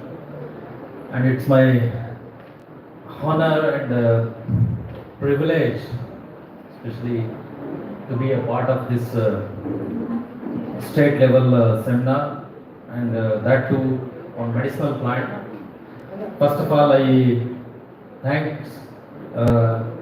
principal of this DGM Ayurvedic Medical College and organizer who has given me very good opportunity to share importance of medicinal plants, cultivation of different medicinal as well as aromatic plants, and what are all the opportunities under medicinal and aromatic plants, especially for the farmers as well as even household the cultivation purpose as well. So, may I continue with the English? Some farmers is also here. What should I? Sir. Shall I continue with English or Kannada? Some farmers is Kannada. Okay, sorry. So I have prepared replies in English. Kindly excuse. Yes, I can translate those things definitely. So ನಮ್ಮ ಈ ಕರ್ನಾಟಕ ರಾಜ್ಯವಲ್ಲದೆ ಹಲವಾರು ಪ್ರದೇಶದಲ್ಲಿ ಇವತ್ತು ನಾವು ಔಷಧಿ ಮತ್ತು ಸುಗಂಧವನ್ನು ಕಾಣ್ತಾ ಇದ್ದೀವಿ. ಸುಮಾರು 8% ನಮ್ಮ ಒಂದು ಬಯೋಡೈವರ್ಸಿಟಿ ಏನಿದೆ ನಮ್ಮ ಜಗತ್ತಿನಲ್ಲಿದೆ. ಸೊ ಅದರಲ್ಲಿ ಸುಮಾರು ನಮ್ಮ ಭಾರತ ದೇಶದ 2.4ರಷ್ಟು ಜಿಯೋಗ್ರಫಿಕಲ್ ಏರಿಯಾ ಏನಿದೆ ಕಲ್ಟಿವೇಶನ್ಗೆ ನಮ್ಮ ಏರಿಯಾ. ಅದರಲ್ಲಿ 45,000ದಷ್ಟು ಪ್ಲಾಂಟ್ಸು, ಡಿಫ್ರೆಂಟ್ ಸ್ಪೀಸೀಸು, ಮತ್ತೆ ಅದರಲ್ಲಿ 45,000ದಲ್ಲಿ 15,000ದಿಂದ ಸುಮಾರು 20,000ದಷ್ಟು ಸೊ ಬೇರೆ ಬೇರೆ ಔಷಧಿ ಗಿಡಗಳು ನಾವು ಕಾಣ್ತಾ ಇದ್ದೀವಿ. ಅದರಲ್ಲಿ ಸುಮಾರು ಈಗ 7,000ದಿಂದ 7,500 ಅಥವಾ 8,000ದಷ್ಟು ಔಷಧಿ ಗಿಡಗಳನ್ನ ಮತ್ತು ಅದರದ್ದು ಬೇರೆ ಬೇರೆ ಪಾರ್ಟ್ಸ್ ಅನ್ನ ನಾವು ನಮ್ಮ ಆಯುರ್ವೇದಿಕ್ ನಲ್ಲಾಗಲಿ ಅಥವಾ ನಮ್ಮ ಇಂಡಿಯನ್ ಸಿಸ್ಟಮ್ ಆಫ್ ಮೆಡಿಸಿನ್ ಬೇರೆ ಬೇರೆ ನಾವೇನ್ ಹೇಳ್ತೀವಿ ಅದರಲ್ಲಿ ಹೆಚ್ಚು ಉಪಯೋಗ ಮಾಡ್ತಾ ಇದ್ದೀವಿ. ಖುಷಿ ಆಗುತ್ತೆ ಈ ಸ್ಲೈಡ್ ನೋಡಿದ ತಕ್ಷಣ ಅಲ್ಲ ಎಲ್ರಿಗೂ. ಖಂಡಿತ rich fruits, vegetables, lot of leafy vegetables. ದಿನನಿತ್ಯ ನಾವು ಈ ಹಣ್ಣು ತರಕಾರಿಗಳನ್ನ ತಿಂತಾ ಇರ್ತೀವಿ. ಖಂಡಿತವಾಗಿಯೂ ಇವು ಔಷಧಿ ಗಿಡ ಹೌದಾ ಅಲ್ವಾ ನನ್ನ ಪ್ರಶ್ನೆ. ಯಾಕಂತಂದ್ರೆ ನಾವಿಲ್ಲಿ ಸ್ವಲ್ಪ ಕ್ಲಾಸಿಫಿಕೇಶನ್ ಮಾಡ್ತೇವೆ, ಯಾವುದು ಔಷಧಿ ಗಿಡ, ಯಾವುದು ಆಹಾರ ನಾವು ದಿನನಿತ್ಯ ಸೇವನೆ ಮಾಡ್ತಕ್ಕಂಥ ಗಿಡ ಅಂತ. ಸೊ ಇಲ್ಲೇ ಯಾವ ಗಿಡಗಳನ್ನ ನಾವು ಆಹಾರದ ರೂಪದಲ್ಲಿ ಸೇವಿಸ್ತೀವಿ, ನಮಗೆ ಬೇಕಾಗ್ತಕ್ಕಂಥ ವಿಟಾಮಿನ್ಸು, ಮಿನರಲ್ಸು, ಶರ್ಕರ, ಪಿಷ್ಟ ಏನ್ ಹೇಳ್ತೀವಿ ಎಲ್ಲ ನಮ್ಮ ದೇಹಕ್ಕೆ, ನಮ್ಮ ದೇಹವನ್ನ ಆರೋಗ್ಯವಾಗಿ ಇಟ್ಕೊಳ್ಳಿಕ್ಕೆ ಬೇಕಾಗ್ತಕ್ಕಂಥವು. ಯಾವ ಗಿಡಗಳಲ್ಲಿ ಹೆಚ್ಚು ನಾವು ಸೆಕೆಂಡರಿ ಮೆಟಬಲೈಟ್ ಅಂತ ಹೇಳ್ತೀವಿ ಅಥವಾ ಕನ್ನಡದಲ್ಲಿ ಕ್ಷಾರ ಗುಣವನ್ನು ಹೊಂದಿರ್ತದೆ ಅಂತವನ್ನ ಔಷಧಿ ಗಿಡಗಳ ಅಂತ ನಾವು ಹೇಳ್ಬೋದು. ಬೇರೆ ಬೇರೆ ಹಲವಾರು ಭಾಗಗಳನ್ನ ನಾವು ಆ ಒಂದು ಕ್ಷಾರವನ್ನ ತೆಗೆದುಬಿಟ್ಟು, ನಿಮಗೆ ಗೊತ್ತಿದ್ದಂಗೆ ಎಲ್ಲರೂ ಈ ಮೆಡಿಸಿನಲ್ ಪ್ಲಾಂಟ್ಸ್ ಅಲ್ಲಿ ತೊಡಗಿರ್ತಕ್ಕಂಥವ್ರು, ಅವರು ಔಷಧಿಗಳನ್ನ ರೆಡಿ ಮಾಡ್ತಕ್ಕಂಥದ್ದು. ಸೊ ಇನ್ನೊಂದು ಪಾರ್ಟ್ ಆರೋಮೆಟಿಕ್ ಪ್ಲಾಂಟ್ಸ್ ಅಥವಾ ಸುಗಂಧ ದ್ರವ್ಯದ ಬೆಳೆಗಳು. ಸೊ ಇಲ್ಲೇ ಸುಗಂಧ ದ್ರವ್ಯ ಬೆಳೆಗಳು ಅಂತ ಅಂದ ತಕ್ಷಣ ಇವು ಔಷಧಿ ಗಿಡಗಳು ಹೌದು. ಯಾವ ಗಿಡಗಳಿಂದ ಹಲವಾರು ಪಾರ್ಟ್ಸ್, ಬೇರಾಗಿರ್ಬೋದು, ಹಣ್ಣಾಗಿರ್ಬೋದು, ಎಲೆ ಆಗಿರ್ಬೋದು, ಬೇರೆ ಬೇರೆ ಭಾಗಗಳಿಂದ ನಾವು ಬಟ್ಟೆ ಇಳಿಸುವ ಮುಖಾಂತರ ಅಂದ್ರೆ ಡಿಸ್ಟಿಲೇಷನ್ ಮಾಡೋ ಮುಖಾಂತರ ನಮಗೆ ಏನು ಈ ಸುಗಂಧದ ಎಣ್ಣೆ ಸಿಗ್ತದ. ಆ ಸುಗಂಧದ ಎಣ್ಣೆಯನ್ನ ಹಲವಾರು ಕಾರ್ಯಕ್ರಮದಲ್ಲಿ ಅಂದ್ರೆ ಹಲವಾರು ಕಾರ್ಖಾನೆಗಳಲ್ಲಿ ಅಂತ ಅನ್ಬೋದು, ಹಲವಾರು ಪ್ರಾಡಕ್ಟ್ಸ್ ನಲ್ಲಿ ಅಂತ ಅನ್ಬೋದು, ಅಂದ್ರೆ ಕಾಸ್ಮೆಟಿಕ್ಸ್, ಪರ್ಫ್ಯೂಮ್ಸು, ಹಲವಾರು ರೀತಿಯಲ್ಲಿ ನಾವು ಇವತ್ತು ನಾವು ಉಪಯೋಗ ಮಾಡ್ತಾ ಇದ್ದೀವಿ. ಖಂಡಿತವಾಗಿಯೂ ಸೊ ಆ ಬೆಳೆಗಳನ್ನ ನಾವು ನೋಡಿದ್ರೆ, ಇಲ್ಲೇ ಔಷಧಿ ಗಿಡಗಳನ್ನ ನಾವು ನೋಡ್ತಾ ಇದ್ರೆ ಡಿಫ್ರೆಂಟ್ ಪಾರ್ಟ್ಸ್ ಅಂತ ನಾನು ಹೇಳಿದೆ. ಕನಿಷ್ಠ ಈ ಅದನ್ನ ಡಿವೈಡ್ ಮಾಡಿದ್ರೆ ನಾವು ಸುಮಾರು 5,000 ವರ್ಷಗಳಿಂದ ನಾವು ಈ ಔಷಧಿ ಗಿಡಗಳನ್ನ ಉಪಯೋಗ ಮಾಡೋದನ್ನ ನೋಡ್ತಾ ಇದ್ದೀವಿ. ಹಲವಾರು ಲಿಟ್ರೇಚರ್ ನಾವೆಲ್ಲರೂ ಓದಿದ್ದೀವಿ ಯಾವ ರೀತಿ ನಾವು ಔಷಧಿ ಗಿಡಗಳನ್ನು ಉಪಯೋಗ ಮಾಡ್ತೀವಿ ಅಂತ. ಇಲ್ಲೇ ಬೇರು ಸುಮಾರು 30% ಭಾಗದಷ್ಟು ನಾವೇನೋ 30%ಷ್ಟು ಬೇರಿನಿಂದ ಬಂದಂತ ಔಷಧಿಗಳನ್ನು ಉಪಯೋಗ ಮಾಡ್ತಾ ಇದ್ದೀವಿ. 14%ಷ್ಟು ಬಾರ್ಕ್ ಅಂದ್ರೆ ಒಗಟೆ ಭಾಗ. ಪೂರ್ತಿ ಗಿಡ ಬೆಸ್ಟ್ ಎಕ್ಸಾಂಪಲ್ ನಾವು ಬೆಳಗ್ಗೆ ಮಾತಾಡ್ತಿದ್ವಿ ನಮ್ಮ ರಾಜೇಂದ್ರ ಶ್ರೀಳವರು, ತುಳಸಿ ಅಬೌವ್ ಗ್ರೌಂಡ್ ಪಾರ್ಟ್ ಅಥವಾ ನೀವು ಕಾಲ್ಮೇಗಿದೆ, ನೆಲದಲ್ಲಿ ಇದೆ, ಸೊ ಎಲ್ಲ ಸೊ ಅದು ಹೋಲ್ ಪ್ಲಾಂಟ್ ಅಂತ ಹೇಳಿದ್ರೆ 16% ಯುಟಿಲೈಸ್ ಆಗುತ್ತೆ. Other parts minimum of 3% up to 10% ನಾವೇನು ಹೇಳ್ತೀವಿ, ಅದು different parts of the plants ಇಂದ ನಾವು ಉಪಯೋಗ ತಗೊಂತಾ ಇದ್ದೀವಿ. ಇನ್ನ ಫಸ್ಟ್ ವೆರಿ ಇಂಪಾರ್ಟೆಂಟ್ ಥಿಂಗ್ ಅಂತಂದ್ರೆ ಹೆಂಗಿದೆ ನಮ್ಮ ಔಷಧಿ ಬೆಳೆಗಳದ್ದು ಇಲ್ಲೇ ನಾವು ಈ ಕೋವಿಡ್ ಪೋಸ್ಟ್ ಮತ್ತೆ ಕೋವಿಡ್ ಏನು ಒಂದು 2 ವರ್ಷ ನಮ್ಗೆ ಕಾಡ್ತು, ಅದನ್ನ ಹಿಂದೆ ಮುಂದೆ ನೋಡಿದ್ರು ಕೂಡ on an average 4.2 billion US$ ನಮ್ಮ ಮೆಡಿಸಿನಲ್ ಪ್ಲಾಂಟ್ಸ್ ನಮ್ಮ ಇಂಡಿಯಾದಲ್ಲಿ ನಾವು ಮಾರ್ಕೆಟ್ ಆಗ್ತದೆ. ಸರಿ ಸುಮಾರು ಅದನ್ನ ಅವರೇಜ್ ಕ್ಯಾಲ್ಕುಲೇಟ್ ಮಾಡ್ಕೊಂಡ್ಬಿಟ್ಟು how best you can be at during 2026 ಅಂತಕ್ಕಂಥದ್ದು ಸುಮಾರು 14 ಬಿಲಿಯನ್ US$ ನಾವು ಹೆಚ್ಚು ನಾವು ಮಾಡ್ಕೋಬಹುದು. ಮತ್ತೆ ಅದು ಒಳ್ಳೆ ಒಂದು ಸಂದೇಶ.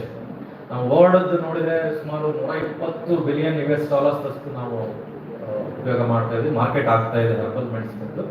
ಇಲ್ಲೇ ಇಂಡಿಯಾಸ್ ಶೇರು ಅಂತ ಬಂದ ತಕ್ಷಣ ಗ್ಲೋಬಲ್ ಎಕ್ಸ್ಪೋರ್ಟ್ಗೆ ನಾವು ಕಂಪೇರ್ ಮಾಡಿದ್ರೆ ಬಹಳಷ್ಟು ನಾವು ಹಿಂದೆ ಇದ್ದೀವಿ ಅಂತ ಹೇಳ್ಬೋದು. ಯಾಕಂತಂದ್ರೆ ಹಲವಾರು ಕಾರಣ ಅದಕ್ಕೆ. ಒಂದು, ನಾವು ಅಗ್ರಿಕಲ್ಚರ್ ಅಂದ್ರೆ ಬಹಳಷ್ಟು ವರ್ಷದಿಂದನೂ ನಾವು ಈ ಗಿಡಮೂಲಿಕೆಗಳನ್ನ ನಾವು ನ್ಯಾಚುರಲ್ ಸೋರ್ಸ್ ಇಂದ ತಗೊಂಡ್ಬರ್ತಾ ಇದ್ದೀವಿ. ಅಗ್ರಿಕಲ್ಚರ್ ನಲ್ಲಿ ಇತ್ತೀಚಿನ ದಿನದಲ್ಲಿ ನಾವು ಅದನ್ನ ತೊಡಗಿಸ್ಕೊಂತಾ ಇದ್ದೀವಿ. ಮತ್ತೆ ಕ್ವಾಲಿಟಿ ಕಂಟ್ರೋಲ್ ಕೂಡ ಕಡಿಮೆ ಆಗ್ತಾ ಇದೆ ಅಥವಾ ಅದನ್ನ ಪಾಲಿಸ್ತಿಲ್ಲ, ಅದು ಒಂದು ಕಾರಣ. ಮತ್ತೆ ಪ್ರಾಸೆಸಿಂಗ್ ಮಾಡ್ತಕ್ಕಂಥದ್ದು ಕೂಡ ಬಹಳಷ್ಟು ಇದು ಕಡಿಮೆ. ಕ್ರೂಡ್ ಡ್ರಗ್ಸ್, ನೀವು ಇಲ್ಲಿ ಎಲ್ಲರೂ ಆಯುರ್ವೇದಿಕ್ ಡಾಕ್ಟರ್ಸ್ ಇದ್ರಿ, ಹಲವಾರು ಕ್ರೂಡ್ ಡ್ರಗ್ಸ್ ಉಪಯೋಗ ಮಾಡ್ತೀರಿ, ಪ್ರಾಸೆಸಿಂಗ್ ಫಾರ್ಮ್ ಉಪಯೋಗ ಮಾಡ್ತೀರಿ, ಅದು ಕೂಡ ಆಮೇಲೆ ರಿಸರ್ಚ್ ಡೆವಲಪ್ಮೆಂಟ್ ಕೂಡ ಈಗೀಗ ನಡೀತಾ ಇದೆ. ಹೌದು, ಸೊ ಕೆಲವೊಂದು ಔಷಧಿ ಗಿಡಗಳು ಈಗೀಗ ಕಾಣ್ತಾ ಇದೆ. ಮತ್ತೆ ಈ ರೆಗ್ಯುಲೇಟರಿ ಫ್ರೇಮ್ ವರ್ಕ್ ಬೇಕು. ನಾವು ಕಲ್ಟಿವೇಶನ್ ಅಷ್ಟೇ ಅಲ್ಲ, ಮಾರ್ಕೆಟಿಂಗು ಬೇಕು, ಅದಕ್ಕೆ ಪ್ರಾಸೆಸಿಂಗ್ ಬೇಕು, ಎಲ್ಲ ತರವಾದ ಗುಡ್ ಅಗ್ರಿಕಲ್ಚರ್ ಪ್ರಾಕ್ಟೀಸಸ್ ಜೊತೆಗೆ ಗುಡ್ ಮ್ಯಾನೇಜ್ಮೆಂಟ್ ಪ್ರಾಕ್ಟೀಸಸ್ ಇತ್ತು ಅಂತಂದ್ರೆ yes, you can develop marketing scenario definitely. With respect to ಈ ಎಸೆನ್ಷಿಯಲ್ ಆಯಿಲ್ ಅಥವಾ ಸುಗಂಧದ ಎಣ್ಣೆ ಏನ್ ನಾವು ನೋಡ್ತೇವೆ, ಸೊ ಇದರಲ್ಲಿ ನಮ್ಮ ಭಾರತ ದೇಶದಿಂದ ಬೇರೆ ಬೇರೆ ಕಡೆ ಎಕ್ಸ್ಪೋರ್ಟ್ ಆಗ್ತಕ್ಕಂಥ ಹಲವಾರು ಸುಗಂಧ ದ್ರವ್ಯಗಳನ್ನು ನಾವು ನೋಡಿದಾಗ sandalwood, lemon grass, palmarosa, ginger, cinnamon, clove, eucalyptus, vetiver, ಇವೆಲ್ಲ ಎಕ್ಸ್ಪೋರ್ಟ್ ಆಗ್ತಕ್ಕಂಥ ಸುಗಂಧ ದ್ರವ್ಯ ಬೆಳೆಗಳು. ಅದ್ರ ಜೊತೆಗೆ ನಾವು ಸಿಂಥೆಟಿಕ್ ಪರ್ಫ್ಯೂಮ್ಸ್ ಕೂಡ ಇವತ್ತು ಬಹಳ stiff competition. Synthetic perfumes, natural perfumes ಅಥವಾ ನ್ಯಾಚುರಲ್ ಎಸೆನ್ಷಿಯಲ್ ಆಯಿಲ್ ಜೊತೆ. ಸೊ ಅದು ಅಂದ್ರೆ ಬೇರೆ ಬೇರೆ ಹಲವಾರು ಇವತ್ತು ನಮ್ಮ ಭಾರತ ಸ್ಪೈಸ್ ಪ್ಲಾಂಟ್ ರಿಚ್ ಇರ್ತಕ್ಕಂಥದ್ದು. ಸೊ ಅಲ್ಲೇ ಆ ಒಂದು ಸ್ಪೈಸ್ ಪ್ಲಾಂಟೇಶನ್ ಇಂದ ಕೂಡ ಅಥವಾ ಸ್ಪೈಸ್ ಪ್ರಾಡಕ್ಟ್ಸ್ ಇಂದ ಕೂಡ ನಾವು ಎಸೆನ್ಷಿಯಲ್ ಆಯಿಲ್ ತೆಗಿತಕ್ಕಂಥದ್ದು, ಅದನ್ನು ಕೂಡ ಮಾರ್ಕೆಟ್ ಆಗ್ತಾ ಇದೆ. ಅದ್ರ ಜೊತೆಗೆ ಹಲವಾರು ಔಷಧಿ ಗಿಡಗಳು ಕೂಡ ಇವತ್ತು ಎಕ್ಸ್ಪೋರ್ಟ್ ಆಗ್ತಕ್ಕಂಥದ್ದು. ಫಾರ್ ಎಕ್ಸಾಂಪಲ್ ಹೆನ್ನಾ ಲೀವ್ಸ್ ಆಗಲಿ, ಪೌಡರ್ಸ್ ಆಗಲಿ, ಚಿಪ್ಸ್ ಆಗಲಿ, ಸೊ ಅದೆಲ್ಲ ಅಗರಬತ್ತಿ ಮತ್ತೆ ಬೇರೆ ಬೇರೆ ಅಕ್ವೇಸ್ ಸೊಲ್ಯೂಷನ್ಗೆ ಎಕ್ಸ್ಪೋರ್ಟ್ ಆಗ್ತಕ್ಕಂಥದ್ದು.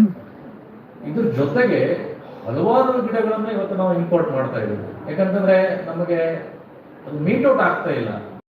ಯಾವುದು ನಾವು ಸಾಕಷ್ಟು ಡಿಮಾಂಡ್ ಇದೆ ಅದನ್ನ ಬೆಳಿಲಿಕ್ಕೆ ಇನ್ನೂ ಸಾಧ್ಯತೆ ಆಗ್ತಿಲ್ಲ. ನ್ಯಾಚುರಲ್ ದಿಂದ ಬಹಳಷ್ಟು ಕಲೆಕ್ಟ್ ಮಾಡ್ತಾ ಇದೆ ಅಥವಾ ಇಂಪೋರ್ಟ್ ಮಾಡ್ಕೊಂತ ಇದೀವಿ. ಫಾರ್ ಎಕ್ಸಾಂಪಲ್ ಇವೆಲ್ಲ anise oil, lavender oil, scented geranium oil, okay, lemon oil, patchouli, spearmint, ಇವೆಲ್ಲ ನಾವು ಇಂಪೋರ್ಟ್ ಮಾಡ್ತಕ್ಕಂಥ ಹಲವಾರು ಸುಗಂಧ ದ್ರವ್ಯ ಒಂದು ಎಣ್ಣೆ. ಇನ್ನ ಈ ಇಂಡಿಯಾಸ್ ಶೇರ್ ನೋಡಿದಾಗ ಬರೀ 16% ಮಾರ್ಕೆಟ್ ಶೇರ್ ನೋಡಿದೆ. ಸೊ ಅದು ಯಾಕಂತಂದ್ರೆ ಇವತ್ತಿನ ದಿನದಲ್ಲಿ ನಾವೆಲ್ಲ ಪರ್ಫ್ಯೂಮ್ಸ್ ಖರೀದಿ ಮಾಡ್ಲಿಕ್ಕೆ ಹೋದಾಗ ಸಿಂಥೆಟಿಕ್ ನ್ಯಾಚುರಲ್ ಅಂತಕ್ಕಂಥದ್ದು ಯಾರು ನೋಡೋದಿಲ್ಲ. ಸೊ ಅದು ಸಿಂಥೆಟಿಕ್ ಡೆವಲಪ್ಮೆಂಟ್ ಬಹಳ ಸ್ಟಿಫ್ ಕಾಂಪಿಟೇಷನ್. ಇವತ್ತು ₹10, ₹15, ₹25 ಒಂದೊಂದು ಸೈಂಟ್ ಬಾಟಲ್ಸ್ ಅಥವಾ ಅತ್ತರ್ ಬಾಟಲ್ಸ್ ಸಿಗುತ್ತೆ ಮಾರ್ಕೆಟ್ ನಲ್ಲಿ ಹೋದ್ರೆ. ಸೊ ಅದೇ ರೀತಿ ನ್ಯಾಚುರಲ್ ಎಕ್ಸ್ಟ್ರಾಕ್ಟೆಡ್ ಏನಿದೆ ವೆರಿ ಕಾಸ್ಟ್ಲಿ, ಕೆಲವೊಬ್ಬರಿಗೆ ಅಫೋರ್ಡ್ ಮಾಡೋಕ್ಕಾಗಲ್ಲ. But they are safe. ಅದನ್ನ ಯೂಸ್ ಮಾಡೋದ್ರಿಂದ ಬಹಳಷ್ಟು ಉಪಯೋಗ ನಮಗೆ. ಔಷಧಿ ಅಲ್ಲದೆ ಸುಗಂಧ ದ್ರವ್ಯಕ್ಕೆ ಬಹಳಷ್ಟು ಉಪಯೋಗ. ಸೊ ಇಲ್ಲಿ ಈ ಯೂಸ್ಫುಲ್ ಹರ್ಬಲ್ ಮೆಡಿಸಿನ್ಸ್ ಮನೆಯಲ್ಲಿ ಉಪಯೋಗ ಮಾಡ್ತಕ್ಕಂಥ ಕೆಲವಾರು ಔಷಧಿಗಳನ್ನು ನಾನು ಇಲ್ಲಿ ಸ್ವಲ್ಪ ಬೇರೆ ತರ ಸ್ಟ್ರೆಸ್ ಮಾಡಲಿಕ್ಕೆ ನಾನು ಪ್ರಯತ್ನ ಪಡ್ತೇನೆ. ಯಾಕಂತಂದ್ರೆ ಹಲವಾರು ನಿಮಗೆ ಡಾಕ್ಟರ್ಸ್ ಇದ್ರಿ, ಅಲ್ಲದೆ ಫಾರ್ಮರ್ಸ್ ಇದ್ರಿ, ಮನೆಯಲ್ಲಿ ಉಪಯೋಗ ಮಾಡ್ತಿರ್ಬೋದು. ಇವತ್ತು ಅಲೋವೆರಾ ಅಂದ ತಕ್ಷಣ ಎಲ್ಲಿಯೂ ನಾವು ಎಲ್ಲ ಪ್ರಾಡಕ್ಟ್ಸ್ನಲ್ಲಿ ಈ ಚಿತ್ರ ನೋಡ್ತೀವಿ. ಅಲೋವೆರಾ ಇದ್ದಿದ್ದು ಪ್ರಾಡಕ್ಟ್ಸು ಇವತ್ತೇ ನಿಮಗೆ ಹೆಚ್ಚು ಆಕರ್ಷಣೀಯ, ಮತ್ತೆ ಖಂಡಿತವಾಗಿಯೂ ಅದರದ್ದು ಮಿರಾಕಲ್ ಪ್ಲಾಂಟ್ ಅಂತ ಹೇಳ್ಬೋದು. ಯಾಕಂದ್ರೆ ನೀವು ಒಂದು ಚೂರು ಕಟ್ ಮಾಡಿ ಇಡ್ರಿ, ಲೀಫು ಒಂದು 1 or 2 days ಮತ್ತೆ ವಾಪಸ್ ಕೂಡಿರ್ತದೆ, ಹೌದಿಲ್ರಿ? ಸೊ ಯಾಕೆ ಕೂಡಿರ್ತದೆ? ಸೊ ಅದರಲ್ಲಿ ಇರ್ತಕ್ಕಂಥ ಹಲವಾರು amino acids, anthraquinones, enzymes, more than 9 minerals ಇವೆಲ್ಲ ಕಾರಣೀಭೂತರಾಗಿರ್ತವೆ, ಮತ್ತೆ ಅದು ಔಷಧೀಯ ಗುಣ ಆಗಿರ್ತದೆ. ಒಂದು ವೆರಿ ಇಂಪಾರ್ಟೆಂಟ್ ಅಂದ್ರೆ ಚಿತ್ರ ನೋಡ್ರಿ, ನಾನು ಹೇಳ್ತಾ ಹೋದ್ರೆ 1 hour ಇದ್ರ ಬಗ್ಗೆನೇ ಹೇಳ್ಬೋದು. ಯಾಕಂದ್ರೆ ಅಷ್ಟೊಂದು ಉಪಯುಕ್ತವಾದಂಥದ್ದು. ಒಂದು ವೆರಿ ಇಂಪಾರ್ಟೆಂಟ್ ಅಂತಂದ್ರೆ ಇವತ್ತು ಕಲ್ಟಿವೇಟೆಡ್ ಬಾರ್ಬಡೆನ್ಸಿಸ್ ಅಂತ ಏನ್ ಹೇಳ್ತೀವಿ ಅದನ್ನೇ ಮಾತ್ರ ಉಪಯೋಗ ಮಾಡ್ತಕ್ಕಂಥದ್ದು. ನಾವು ನ್ಯಾಚುರಲ್ ಆಗಿ ನಮ್ಗೆ ಸಿಕ್ತಂತ ಹಲವಾರು ಡಿಫ್ರೆಂಟ್ ಸ್ಪೀಸೀಸ್ ಇವತ್ತು ಅವೈಲೇಬಲ್ ಇದಾವೆ. ಬಿಸ್ನೆಸ್ ಕೂಡ ಇರ್ಬೋದು, ಡೆಡ್ಲಿ ಕೂಡ ಇರ್ಬೋದು. ಸೊ ಅವನ್ನ ಮನೆಯಲ್ಲಿ ಉಪಯೋಗ ಮಾಡುವಾಗ ವೆರಿ ಕಾಸ್ಟ್ಲಿ. ಸೊ ಅದನ್ನ ಡೈರೆಕ್ಟ್ ಆಗಿ ಉಪಯೋಗ ಮಾಡ್ತಕ್ಕಂಥದ್ದು ಬಹಳಷ್ಟು ನಾವು ಮುಂಜಾಗ್ರತೆಯನ್ನು ವಹಿಸ್ಬೇಕಾಗ್ತದೆ. ಪಾಟ್ನಲ್ಲಿದೆ ನಮ್ಮ ಎದುರುಗಡೆ ಫ್ರೀ ಮೆಡಿಸಿನ್ ಅಂತ ಹೇಳ್ಬೋದು.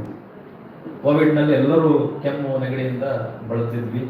ಕಷಾಯ ಈಸಿಯಾಗಿ ಮಾಡಿಕೊಂಡು ಮನೆಯಲ್ಲೇ ನಾವು ರೆಡಿ ಮಾಡಿಕೊಂಡು ಕೆಮ್ಮು ನಿವಾರಣೆ ಮಾಡ್ತಕ್ಕಂಥದ್ದು. ಅಡತೋಡ, ಅಡಸಾಲ, ಅಡಸೋಗೆ, ಹೊಸಾಕ, ಹಲವಾರು ರೀಜನಲ್ ನೇಮಿಂದ ನೋಡ್ಬೋದು. ಸೊ ಅದೇ ರೀತಿ ನಾಗದಾಳ ಅಥವಾ ರೂ ಅಂತ ಇಂಗ್ಲಿಷ್ನಲ್ಲಿ ಹೇಳ್ತೀವಿ, ಸದಾಪ ಅಂತ ಕೂಡ ಕರಿತೀವಿ. ಇದನ್ನ ನಮ್ಮ ಕಾಲೇಜಿನಲ್ಲಿ ಹಲವಾರು ಇವತ್ತು ಹಳ್ಳಿಯಿಂದ ಬಹಳಷ್ಟು ಜನ ಬರ್ತಾರೆ. ಸರ್ ಒಂದು ಟೊಂಗೆ ಇದ್ರೆ ಕೊಡ್ರಿ, ಒಂದು ಲೀಫ್ ಇದ್ರೆ ಕೊಡ್ರಿ, ನಾಗದಾಳದ್ದು ಅಂತ. ಸಣ್ಣ ಮಕ್ಕಳಿಗೆ ಒಂದು ಕೊಳ್ಳಾಗ ಕಟ್ಬಿಟ್ಟು ಅದನ್ನ ಹಾಕ್ತಾರೆ. ಯಾಕಂತಂದ್ರೆ ಅದರಲ್ಲಿ ಇರ್ತಕ್ಕಂಥ ಕೆಮಿಕಲ್ ರುಟೀನ್ ಅಂತಕ್ಕಂಥ ಅದು ಕಂಟಿನ್ಯೂಸ್ ಆಗಿ ಇನ್ಹೇಲ್ ಮಾಡೋ ಮುಖಾಂತರ ಈ ಕೆಮ್ಮು ನೆಗಡಿಗೆ ಬಹಳಷ್ಟು ಲಾಭ. ಅದು ಅಲ್ಲದೆ ಈ ಗಿಡದಿಂದ ನಮಗೆ ಎಣ್ಣೆ ಕೂಡ ತೆಗಿತಕ್ಕಂಥದ್ದು. ಅದು ರೊಮ್ಯಾಟಿಸಮ್ಗೆ ಬಹಳಷ್ಟು ನಾಗದಾಳ ಅಂತಂದ್ರೆ ಹೆಸರು ಹೇಳಿದೆ. ಯಾಕಂತಂದ್ರೆ ಹಳ್ಳಿಗಳಲ್ಲಿ ಟ್ರೆಡಿಷನಲ್ ಸಿಸ್ಟಮ್ನಲ್ಲಿದೆ. ಹಳ್ಳಿಗಳಲ್ಲಿ ಸುತ್ತಮುತ್ತಲು ಮನೆ ಸುತ್ತಮುತ್ತಲು ಇದನ್ನು ಹಾಕಿದ್ರೆ ಸರೀಸೃಪಗಳು ಬರಂಗಿಲ್ಲ. ಅದು ವೆರಿ ಸ್ಟ್ರಾಂಗ್ ಈ ಅರೋಮಾ ಇರೋದ್ರಿಂದ ಸೊ ಸರೀಸೃಪಗಳು ಅದರ ಸುತ್ತಲೂ ಹಾಯೋದಿಲ್ಲ. ಇನ್ನು ಇಲ್ಲೇ ನೋಡಿದ ತಕ್ಷಣ ಸಣ್ಣ ಮಕ್ಕಳಿಗೆ ಬೇಕಾಗಿರ್ತಕ್ಕಂಥ ಬಹಳಷ್ಟು ಒಳ್ಳೆ ಮೆಡಿಸಿನ್ಸು. ಒಂದೆಲಗ ಅಂತ ಕರಿತೀವಿ. ಒಂದೆಲಗ ಅಂತ ಕೂಡ ಸ್ವಲ್ಪ ಕನ್ಫ್ಯೂಷನ್, ಬ್ರಾಹ್ಮಿ ಅಂದ ತಕ್ಷಣ ಸ್ವಲ್ಪ ಕನ್ಫ್ಯೂಷನ್ ನಮ್ಗೆ. ಯಾಕಂತಂದ್ರೆ ಒಂದೆಲಗ ಬ್ರಾಹ್ಮಿ ಅನ್ಬೇಕು ಅಥವಾ ನಿಮ್ಮ ಬಕಪ ಬ್ರಾಹ್ಮಿ ಅನ್ಬೇಕು ಅಂತ. ಇಲ್ಲೇ ಈ ಸೈಂಟಿಫಿಕ್ ಐಡೆಂಟಿಫಿಕೇಶನ್ ಬಹಳಷ್ಟು ಮುಖ್ಯ. ಇಲ್ಲ ಅಂತಂದ್ರೆ ಮಾರ್ಕೆಟ್ನಲ್ಲಿ ಬಹಳ ಡಿಮಾಂಡ್ ಇದೆ ಎರಡಕ್ಕೂ. ಸೊ ಅದನ್ನ ನಮ್ಗೆ ಗೊತ್ತಿಲ್ಲ ಅಂತಂದ್ರೆ ವೆರಿ ಡಿಫಿಕಲ್ಟ್ ಅದನ್ನ ನಾವು ಮಾರ್ಕೆಟ್ ಮಾಡೋದು. ಸೊ ಇಲ್ಲೇ ಎರಡೂ ಮಕ್ಕಳಿಗೆ ನಾವು ಮೆಮೊರಿ ಟಾನಿಕ್ ಆಗಿ ಉಪಯೋಗ ಮಾಡ್ತೀವಿ. ಅದನ್ನೇ ಈ ಶಿಸ್ತಿ ಸೀತಾಪುರ ಕಡೆ ಹೋದ್ರೆ ತಂಬಳಿ ಬಹಳ ಫೇಮಸ್ ಇದೆ. ಅದು ಜೊತೆಗೆ ನನ್ನ ಪಾಯಿಂಟರ್ ಸಿಗುತ್ತೆ if it is available. Okay. So ಇನ್ನೊಂದು ಈ ಮಲ್ಟಿ ವಿಟಮಿನ್ ಪ್ಲಾಂಟ್ ಅಂತ ಹೇಳ್ತೀವಿ ಅಥವಾ ಚಕ್ರಮುನಿ ಅಂತ ಕರಿಬೋದು. ಸೊ ಇಲ್ಲಿ ವಿಟಮಿನ್ D1 ಬಿಟ್ಬಿಟ್ಟು ಎಲ್ಲ ಬೇರೆ ವಿಟಮಿನ್ಸ್ ಏನಿದೆ ಅದಕ್ಕೆ ಅದರಲ್ಲಿ ಇರ್ತಕ್ಕಂಥದ್ದು, ಅದ್ರ ಜೊತೆಗೆ ಹಲವಾರು ಔಷಧಿ ಗುಣಗಳನ್ನು ಹೊಂದಿರ್ತದೆ. ಸೊ ಅದನ್ನ ಮಾರ್ಕೆಟ್ ಮಾಡ್ಬೋದು. ಮತ್ತು ಅದ್ರ ಜೊತೆಗೆ ಇದನ್ನ ಸಣ್ಣ ಮಕ್ಕಳಿಗೆ ಎಸ್ಪೆಷಲಿ ಡಾಕ್ಟರ್ ಕಡೆ ಬಂದ ತಕ್ಷಣ ನೀವು ಫಸ್ಟ್ ಪ್ರಿಸ್ಕ್ರೈಬ್ ಮಾಡೋದು ಕೆಳಗಡೆ ಒಂದು ಟಾನಿಕ್ ಮಕ್ಕಳಿಗೆ. ಯಾಕಂದ್ರೆ ಆಹಾರ ತಿಂತಾ ಇರಲ್ಲ, ಅವಾಯ್ಡ್ ಮಾಡ್ತಿರ್ತಾವು, ಅದಕ್ಕೆ ಬೇಕು ವಿಟಾಮಿನ್ಸು ಅಂತಕ್ಕಂಥದ್ದು. ಸೊ ಅದನ್ನ ಈ ವಿಟಾಮಿನ್ಸ್ ಮಲ್ಟಿ ವಿಟಾಮಿನ್ ಪ್ಲಾಂಟ್ಸ್ ಉಪಯೋಗ ಮಾಡೋದು ಬಹಳಷ್ಟು. ಇದು ಈ ಕರ್ಬೇವಿನ ಗಾತ್ರದಲ್ಲಿ ಬೆಳೀತದೆ. ಸೊ ಅದನ್ನ ಕಟಿಂಗ್ಸ್ ಆಧಾರದಿಂದ ಅಭಿವೃದ್ಧಿ ಮಾಡ್ಬೋದು. ಇನ್ನು ಡಯಾಬಿಟೀಸ್ ಇದ್ದಂಥವ್ರಿಗೆ ಬಹಳ ಸಕ್ಕರೆ ಅಥವಾ ಸಿಹಿ ಸುದ್ದಿ ಅಂತ ಅನ್ಬೋದು ಇದನ್ನ ಪ್ಲಾಂಟ್ ನೋಡಿದ ತಕ್ಷಣ. ಇದರಲ್ಲಿ 3 ಪ್ಲಾಂಟ್ಸ್ ಇದಾವೆ. ಒಂದು ಸ್ಟೀವಿಯಾ ಅಂತ ಅಂದ್ಬಿಟ್ಟು, ಇನ್ನೊಂದು ಮಧುನಾಶಿನಿ, ಇನ್ನೊಂದು ಇನ್ಸುಲಿನ್ ಇಲ್ಲೇ ಪಾಟ್ನಲ್ಲಿ. ಸೊ ಇದು 3 ಡಿಫ್ರೆಂಟ್ ವೇದಲ್ಲಿ ನಾವು ಡಯಾಬಿಟೀಸ್ಗೆ ಉಪಯೋಗ ಮಾಡ್ತೀವಿ. ಒಂದು ಸಕ್ಕರೆ ಪರ್ಯಾಯವಾಗಿ ನಾವು ದಿನನಿತ್ಯ ಉಪಯೋಗ ಮಾಡ್ತಕ್ಕಂಥ ಸಕ್ಕರೆ ಪರ್ಯಾಯವಾಗಿ ಸ್ಟೀವಿಯಾನ ಉಪಯೋಗ ಮಾಡ್ತಾ ಇದ್ದೀವಿ. ಸೊ ಅದು 300% ಸಕ್ಕರೆ ಗುಣವನ್ನು ಹೊಂದಿದೆ. ಇತ್ತೀಚಿನ ದಿನದಲ್ಲಿ ಅದರದ್ದು ಪ್ರೊಸೆಸ್ಡ್ ಫಾರ್ಮ್ ಗುಳಿಗೆ ಯಾವ ರೀತಿ ನಮಗೆ ಸಕ್ಕರೆ ಅಡಾಪ್ಟ್ ಮಾಡ್ಕೊಂಡ್ಬಿಟ್ಟಿದ್ದೀವಿ. ಆ ಸಕ್ಕರೆ ನೋಡಿದ ತಕ್ಷಣ ಸಕ್ಕರೆ ಟೇಸ್ಟ್ ಬರಬೇಕು, ಸಕ್ಕರೆದ್ದು ನಮಗೆ ಫ್ಲೇವರ್ ಬರಬೇಕು. ಆದರೆ ಈ ಪೌಡರ್ನ ಉಪಯೋಗ ಮಾಡಿದ ತಕ್ಷಣ ನಮಗೆ ಈ ಚಹಾ ಹಾಕಿದಾಗ ಅಥವಾ ಟೀಗೆ ನಿಮಗೆ ಒಂದು ಪಿಂಚ್ ಹಾಕಿದಾಗ ಇದು ಹಸಿರು ಕಲರ್ ಟರ್ನ್ ಆಗ್ತಕ್ಕಂಥದ್ದು, ಸ್ವಲ್ಪ ಬಿಟರ್ನೆಸ್, ಯಾಕಂದ್ರೆ ಇದರಲ್ಲಿ ಆಯಿಲ್ ಮತ್ತು ಟ್ಯಾನಿನ್ ಕೂಡ ಇದೆ. ಅದು ನಮಗೆ ಜಸ್ಟ್ ಇಮ್ಮಿಡಿಯೇಟ್ ಸಿಪ್ ತಗೊಂಡಾಗ ಸ್ವಲ್ಪ ಬಿಟರ್ ಅನ್ಸುತ್ತೆ. ದೆನ್ ಆಫ್ಟರ್ ಸಾಲೋ ಡೆಫಿನೆಟ್ಲಿ ಅದು ಏನು ಸ್ವೀಟ್ ಟೇಸ್ಟ್ ಕೊಡುತ್ತೆ because of stevioside and rebaudioside which is present in the leaf part. So ಇದು ಬಹಳ boon to the diabetic patient ಅಂತ ನಾವು ಹೇಳ್ಬೋದು. ಅದ್ರ ಜೊತೆಗೆ ಈ ಮಧುನಾಶಿನಿ ಮತ್ತೆ ಇನ್ಸುಲಿನ್ ಪ್ಲಾಂಟ್, ಯಾರಿಗೆ ಇನ್ಸುಲಿನ್ ತಗೊಂಡಿದ್ದಾರೆ ಅವರಿಗೆ ಇನ್ಸುಲಿನ್ ಪ್ಲಾಂಟ್ ಅಂತ ಹೇಳ್ತೀವಿ. ಮಧುನಾಶಿನಿ ನಾರ್ಮಲ್ ಏನು ಡಯಾಬಿಟಿಸ್ ಇದೆ ಸೊ ಅವರಿಗೆ ತಗೊಂಡಾಗ ನಾನು ಹೇಳ್ಬೇಕಾಗಿಲ್ಲ, ಯಾಕಂದ್ರೆ ಎಲ್ಲರಿಗೂ ಗೊತ್ತಿರ್ತಕ್ಕಂಥ ವಿಷಯ. ಇನ್ನೊಂದು ಇನ್ಸುಲಿನ್ ಪ್ಲಾಂಟ್ ಅಂತ ಹೇಳ್ತೀನಿ ನಾನು, ಯಾಕಂದ್ರೆ ಕಾಸ್ಟಸ್ ಅಂತ ಕರೆದ್ಬಿಡ್ತೇವೆ. ಕಾಸ್ಟಸ್ ಅಂತ ಕರೆದಾಗ ಹಲವಾರು ಸ್ಪೀಸೀಸ್ ಇದರಲ್ಲಿ ಇಗ್ನಿಯಸ್ ಸಿಗುತ್ತೆ, ಕಾಸ್ಟಸ್ ಸ್ಪೀಸಿಯಸ್ ಸಿಗುತ್ತೆ. Costus speciosus is different part use ಮಾಡ್ತೀವಿ, ರೈಸಮ್ ಪಾರ್ಟ್ ಯೂಸ್ ಮಾಡ್ತೀವಿ, ಇಲ್ಲೇ ಲೀಫ್ ಪಾರ್ಟ್ ಯೂಸ್ ಮಾಡ್ತೀವಿ. ದಯವಿಟ್ಟು ಅದನ್ನ ಗಮನದಲ್ಲಿ ಇಟ್ಕೋಬೇಕು ಅಂತ ನನ್ನ ಒಂದು ಹೇಳಿ. ಅರೋಮೆಟಿಕ್ ಪ್ಲಾಂಟ್ಸ್ ಅಂದ ತಕ್ಷಣ ನಮಗೆ ಎರಡೂ ಈ ತುಳಸಿ ನೋಡಿದ ತಕ್ಷಣ ಇದು ಔಷಧಿ ಗಿಡ ಹೌದು, ಮತ್ತೆ ಇದರಿಂದ ಎಕ್ಸ್ಟ್ರಾಕ್ಟ್ ಮಾಡಿದಾಗ ಆರೋಮೆಟಿಕ್ ಆಯಿಲ್ ಕೂಡ ಸಿಗುತ್ತೆ. ಡಿಫ್ರೆಂಟ್ ಸ್ಪೀಸಸ್ ಇವತ್ತು ನಾವು ನೋಡ್ಬೋದು. ನಮ್ಮ ಶಿರೋಳವರು ಹೇಳ್ತಾ ಇದ್ರು ಕೃಷ್ಣ ತುಳಸಿ ಅವರು ಕಲ್ಟಿವೇಟ್ ಮಾಡ್ತಾ ಇದ್ದಾರೆ. ಸೊ ಅದ್ರ ಜೊತೆಗೆ ಶ್ರೀ ತುಳಸಿ, ಎರಡು ಆಸಿಮಮ್ ಸ್ಯಾಂಕ್ಟಮ್ ಗ್ರೂಪ್ಸ್, ಇನ್ನೊಂದು ಆಸಿಮಮ್ ಬೆಸಲಿಕಮ್ ಗ್ರೂಪ್. ಬ್ರಾಡ್ ಆಗಿ 2 ಗ್ರೂಪ್ಸ್ ಮಾಡಿದ್ದೀವಿ. ಸೊ ಅದು ಆಸಿಮಮ್ ಬೆಸಲಿಕಮ್ ಬೀಜ ಉಪಯುಕ್ತ ಭಾಗ, ಹೌದಾ. ನಾವು ಹಲವಾರು ನಮ್ಮ ದೇಹ ತಂಪುಗೊಳಿಸಲಿಕ್ಕೆ, ಫಲುದಾ ರೆಡಿ ಮಾಡಲಿಕ್ಕೆ, ಜ್ಯೂಸಸ್, ಬ್ಯಾವರೇಜಸ್ ನಲ್ಲಿ ಬಹಳಷ್ಟು ಇಂಪಾರ್ಟೆನ್ಸ್ ಅದಕ್ಕೆ ಸಿಗುತ್ತೆ. ಇನ್ನು ಈ mints, different types of mints ಇದಾವೆ. ಅರೋಮೆಟಿಕ್ ಆಯಿಲ್ ಈಲ್ಡ್ ಕೊಡ್ತಕ್ಕಂಥವು ಅಥವಾ ನಾವು ಸುಗಂಧ ದ್ರವ್ಯ ಈಲ್ಡ್ ಆಗ್ತಕ್ಕಂಥದ್ದು. ಇಲ್ಲೇ ಪುದೀನ ಅಂತಕ್ಕಂಥದ್ದು ಏನಿದೆ ನಾವು ದಿನನಿತ್ಯ ಮನೆಯಲ್ಲಿ ಉಪಯೋಗ ಮಾಡ್ತೇವೆ ಪುದೀನರಿ ಪರ್ಪಸ್ಗೆ. ನಾವಿಲ್ಲಿ ಲೆಫ್ಟ್ ಸೈಡ್ ಆ ಕಡೆ ನೋಡ್ತಾ ಇದ್ದೀವಿ ಮೆಂತಾ ವಿರಿಡಿಸ್ ಅಂತ ಅಂದ್ಬಿಟ್ಟು, ಇದು ಚಟ್ನಿ ಪ್ರಿಪರೇಷನ್ಗೆ ಅಥವಾ ಸಾಂಬಾರ್ ಪ್ರಿಪರೇಷನ್ಗೆ ವೆರಿ ಗುಡ್ ಫಾರ್ ಇವನ್ ಏನು ನಾವು ಬ್ಯೂಟಿ ಪಾರ್ಲರ್ನೆಲ್ಲ ನೋಡಿದ ತಕ್ಷಣ ಫೇಸ್ ಪ್ಯಾಕ್ ಆಗ್ತದೆ. ಸೊ ವೆರಿ ಎಫೆಕ್ಟಿವ್, ಈ ಸ್ಕಿನ್ ಗ್ಲೋ ಆಗಲಿಕ್ಕೆ ಬಹಳ ಎಫೆಕ್ಟಿವ್ ಆಗಿರುವಂಥದ್ದು. ಮತ್ತೆ ಒಂದು leaves very anti microbial property, ಈ ನಮಗೆ ಬಾಯೆಲ್ಲ ದುರ್ವಾಸನೆಯಿಂದ ಕೂಡಿದ್ರು ಕೂಡ ಒಂದು ಲೀವ್ಸ್ ತಗೊಂಡ್ರೆ ಬಹಳಷ್ಟು ಉಪಯೋಗ. ಅದ್ರ ಜೊತೆಗೆ ಹಲವಾರು ಡಿಫ್ರೆಂಟ್ ಸ್ಪೀಸೀಸ್ ಮಿಂಟ್ ನಲ್ಲಿ ನಮಗೆ ಸಿಗ್ತವೆ ಕಮರ್ಷಿಯಲಿ. ಅದರಲ್ಲಿ ವೆರಿ ಇಂಪಾರ್ಟೆಂಟ್ ಅಂದ್ರೆ ಮೆಂಥಾ ಆರ್ವೆನ್ಸಿಸ್, ಜಪನೀಸ್ ಮಿಂಟ್ ಅಂತ ಹೇಳ್ತೀವಿ ಅಥವಾ ಮೆಂಥಾಲ್ ಮಿಂಟ್ ಅಂತ ಹೇಳ್ತೀವಿ. ನಮ್ಮ UP ಭಾಗದಲ್ಲಿ ಬಹಳಷ್ಟು ರೈತರು ಇದನ್ನ ಬೆಳೀತಾ ಇದ್ದಾರೆ, ಕಮರ್ಷಿಯಲಿ ಅದನ್ನ ಬಳಸ್ತಾ ಇದ್ದಾರೆ. ಎಕ್ಸ್ಪೋರ್ಟ್ ಓರಿಯೆಂಟೆಡ್ ಕ್ರಾಪ್, ಈ ಸ್ಪೈಸ್ ಮತ್ತೆ ಮೆಡಿಸಿನಲ್ ಅಲ್ಲಿ ಎರಡೂ ಶೇರ್ ಮಾಡ್ತಿದೆ. ಹೈಯೆಸ್ಟ್ ಕಲ್ಟಿವೇಟಿಂಗ್ ಕ್ರಾಪ್, ಮತ್ತೆ ಅದರಿಂದ ನಾವು ಬಹಳಷ್ಟು ಅರ್ನ್ ಕೂಡ ಮಾಡ್ತಾ ಇದ್ದೀವಿ. ಯಾಕೆ ಬೆಳೆಸಬೇಕು ಅಂತಕ್ಕಂಥದ್ದನ್ನೆಲ್ಲ ನಾವು ಯಾಕೆ ಬೆಳೆಸ್ಬೇಕು? ಯಾಕಂತಂದ್ರೆ ಎಲ್ಲರೂ ಆಯುರ್ವೇದ ನಾವು ಲಿಟ್ರೇಚರ್ ನಲ್ಲಿ ಓದಿದ್ದೇವೆ. ಇವತ್ತು ಕೂಡ ನಾವು ಸರಿಸುಮಾರು 80 ರಿಂದ 85% ಏನು ಗಿಡಮೂಲಿಕೆಗಳಿದಾವು ನಾವು ಅರಣ್ಯದಿಂದ ಫಾರ್ಮಾಸ್ಯೂಟಿಕಲ್ ಕಂಪ್ನಿಯವರು ತಗೊಂಡ್ಬರ್ತಾ ಇರೋದು ಅಥವಾ ನ್ಯಾಚುರಲ್ ಸೋರ್ಸ್ ಇಂದ. ಸುಮಾರು ಅದರಲ್ಲಿ 75% ಡಿಸ್ಟ್ರಕ್ಟಿವ್ ಹಾರ್ವೆಸ್ಟಿಂಗ್ ಅಂತ ಹೇಳ್ತೀವಿ. ಅದನ್ನ ನಾವು ಆಗ್ಲೇ ಮೇಡಮ್ ಅವ್ರು ಹೇಳ್ತಾ ಇದ್ದೀವಿ, ಮಾಕ್ಲಿ ಬೇರೆ ಕತೆ. ರೂಟ್ ಬೇಕಾಗಿತ್ತು, ಇಡೀ ಗಿಡಾನೇ ಕಿತ್ಕೊಂಡ್ಬಂದ್ರು. ಬಿಕಾಸ್ ಆಫ್ ದ್ಯಾಟ್ ಎಂಡೇಂಜರ್ಡ್ ಆಗ್ಬೋದು, ಥ್ರೆಟನ್ಡ್ ಆರ್ ರೇರ್, ಹಿಂಗೆ ಡಿಫ್ರೆಂಟ್ ಕ್ಯಾಟಗರಿ ಮಾಡ್ಬೋದು. ಸೊ ಅಂತ ಪರಿಸ್ಥಿತಿಯಲ್ಲಿ ನಾವು ಇದನ್ನ ನೋಡಿದಾಗ ಈ 2019 ಒಂದು ಸರ್ವೆ ಪ್ರಕಾರ ಈ high value medicinal plants nearly 50% ಇದೆ. ಅದು 26%ಕ್ಕೆ ನಾವು ಡಿಕ್ಲೈನ್ ಆಗಿದೆ, ಕಡಿಮೆ ಆಗಿದೆ ಅಂತ ಹೇಳ್ಬೋದು. ಸೊ ಅದು ಇಲ್ಲೇ ಇನ್ಕ್ರೀಸ್ ಹ್ಯಾಬಿಟೇಟ್ ಡಿಗ್ರೇಡೇಷನ್. ನಾನು ಹೇಳಿದ ಆಲ್ರೆಡಿ 75% ನಾವು ಡಿಸ್ಟ್ರಕ್ಟಿವ್ ಹಾರ್ವೆಸ್ಟಿಂಗ್ ಮಾಡ್ತಾ ಇದ್ದೀವಿ ಬಿಕಾಸ್ ಆಫ್ ಏನು ಫಾರ್ಮಾಸ್ಯೂಟಿಕಲ್ ಇಂಡಸ್ಟ್ರಿ. ಆಮೇಲೆ ಇಲ್ಲಿ ಆಲ್ರೆಡಿ ಬಯೋಡೈವರ್ಸಿಟಿ ಆಕ್ಟ್ನವರು ಕೂಡ ಇದ್ರು, ಬಯೋಡೈವರ್ಸಿಟಿ ಬೋರ್ಡ್ನವರು ಕೂಡ ಇದ್ರು. 2003 ಬಯೋಡೈವರ್ಸಿಟಿ ಆಕ್ಟ್ ತಗೊಂಡ್ಬಂದ್ರು. ಸೊ ಅಲ್ಲಿ ನಾವು ರೆಸ್ಟ್ರಿಕ್ಟೆಡ್ ಪ್ಲೇಸಸ್ ಅಂತ ಬೋರ್ಡ್ ಹಾಕಿರ್ತಾರೆ ನೋಡ್ರಿ. ಸೊ ಅಲ್ಲಿ ನಾವು ಯಾವುದೇ ಕಾರಣಕ್ಕೂ ಹೇಳದೆ ಕೇಳದೆ ಯಾವುದು ಪ್ಲಾಂಟ್ಸ್ ನ ಕಲೆಕ್ಟ್ ಮಾಡೋಂಗಿಲ್ಲ without information. The biodiversity board and government even for the research study or for pharmaceutical use.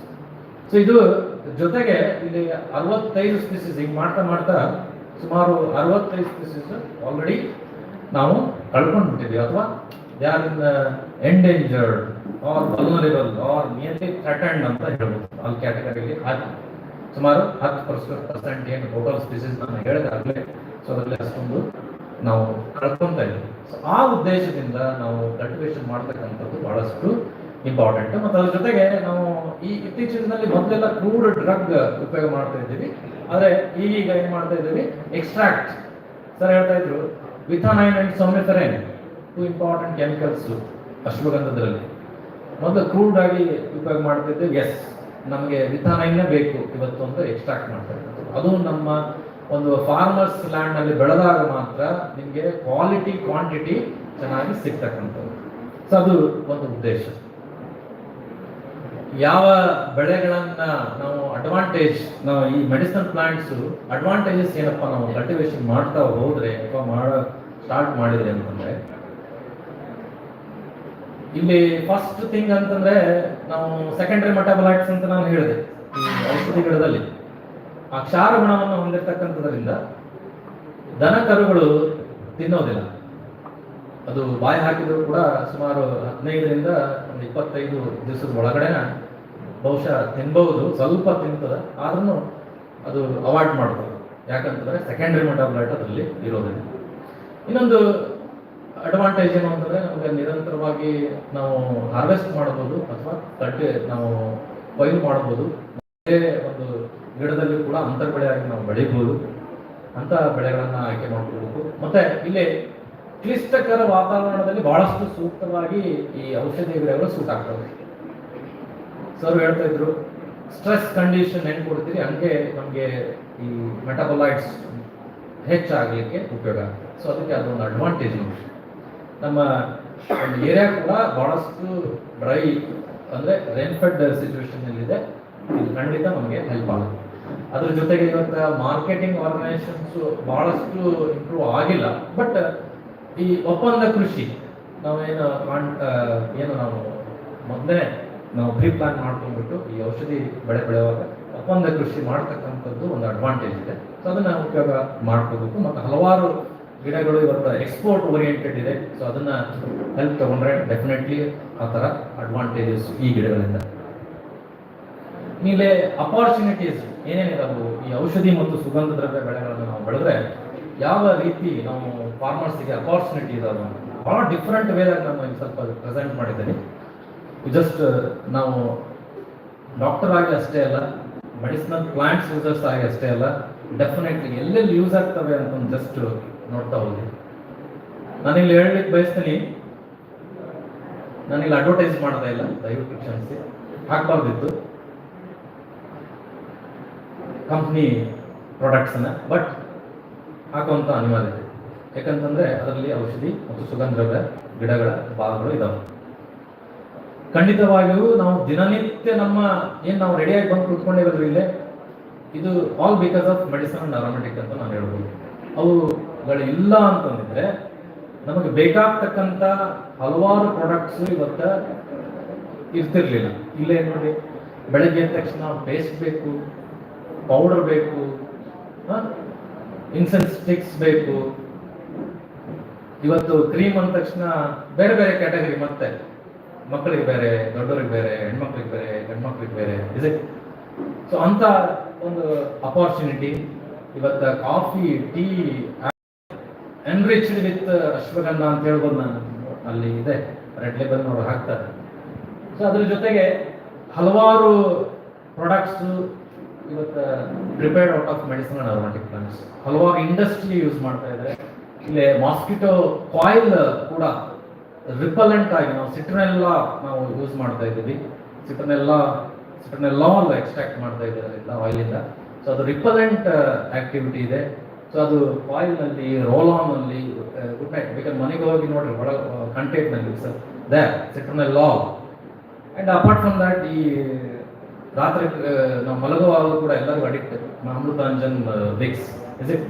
So ಅದು ಕೆಮ್ಮು ನೆಗಡಿ ಇರಲಿ ಬಿಡಲಿ ನಾವು ಹಚ್ಚೋಣ ಅಂತ ಅಡಿಕ್ಟ್ ಆಗಿಬಿಟ್ಟು. ಸೊ ಅದರಲ್ಲೂ ಕೂಡ ಇವತ್ತು ನಾವು ಹಲವಾರು ಔಷಧಿ ಮತ್ತು ಸುಗಂಧ ದ್ರವ್ಯನ ಕಾಣ್ತಾ ಇದ್ದೇವೆ.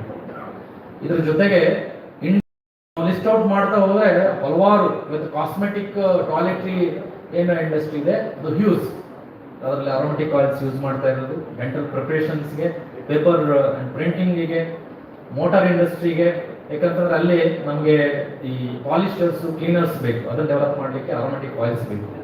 ಜೊತೆಗೆ petroleum industry, rubber and plastic industry, particularly rubber industry ಒಳಗಡೆ ಹೋದ್ರೆ ಅಂತಂದ್ರೆ ವೆರಿ ಡಿಫಿಕಲ್ಟ್ ಎಂಟರ್ ಆಗಲಿಕ್ಕೆ, ವೆರಿ ಫಾಲ್ ಸ್ಮೆಲ್, ಅಲ್ಲಿ ನಮಗೆ ಆಯಿಲ್ ಬೇಕು, ಎಸೆನ್ಷಿಯಲ್ ಆಯಿಲ್ ಬೇಕು. ಅಪಾರ್ಟ್ ಫ್ರಮ್ ದಟ್ ನಾವು ಅಲ್ಲಿ ಫಂಗಸ್ ಡೆವಲಪ್ಮೆಂಟ್ ಬಹಳ ಕ್ವಿಕ್ ಆಗಿ ಆಗುತ್ತೆ, ಸಿ ನಾಟ್ ಟು ರೆಡ್ಯೂಸ್, ಯಾಕಂದ್ರೆ ಇವೆಲ್ಲ ಆಂಟಿ ಮೈಕ್ರೋಬಿಯಲ್, ಆಂಟಿಸೆಪ್ಟಿಕ್ ಪ್ರಾಪರ್ಟೀಸ್ ಹಲವಾರು ಗುಣ ಇರೋದ್ರಿಂದ yes these can be very much essential for the different industries. Food and beverage ಇಂಡಸ್ಟ್ರಿಗೆ ಹ್ಯೂಜ್ ಕ್ವಾಂಟಿಟಿ ಆಫ್ ಸ್ಪೈಸಸ್ ನಾವು ಯೂಸ್ ಮಾಡ್ತಾ ಇದ್ದೀವಿ ಇವತ್ತು. ಸೊ ಅಲ್ಲಿ ಲಿಕರ್ಸ್ಗಾಗಲಿ, ಕಾನ್ಫೆಕ್ಷನರಿ ಐಟಮ್ಸ್ಗಾಗಲಿ ಬಹಳಷ್ಟು. ಇವತ್ತು ಪೇಂಟ್ ಇಂಡಸ್ಟ್ರಿ, ಇವನ್ ಪೇಂಟ್ ಕೂಡ ಬಹಳಷ್ಟು ರೀತಿಯಲ್ಲಿ ಡಿಫ್ರೆಂಟ್ ಪೇಂಟ್ಸ್ ಅವೈಲೇಬಲ್ ಇದೆ. Textile industry, tobacco, adhesive, insecticidal preparation, veterinary industry, okay, so all these very important different way of marketing opportunity. Aromatherapy, ಈ ಹಿಂದ್ಗಡೆ ಬಹಳಷ್ಟು ಹಿಂದೆ ನೋಡಿದಾಗ ಈ ಅರೋಮಾಥೆರಪಿ ವಾಸ್ ಕನ್ಸಿಡರ್ಡ್ ಆಸ್ ಕಾಂಪ್ಲಿಮೆಂಟರಿ ಅಂತ ಹೇಳ್ಬೋದು.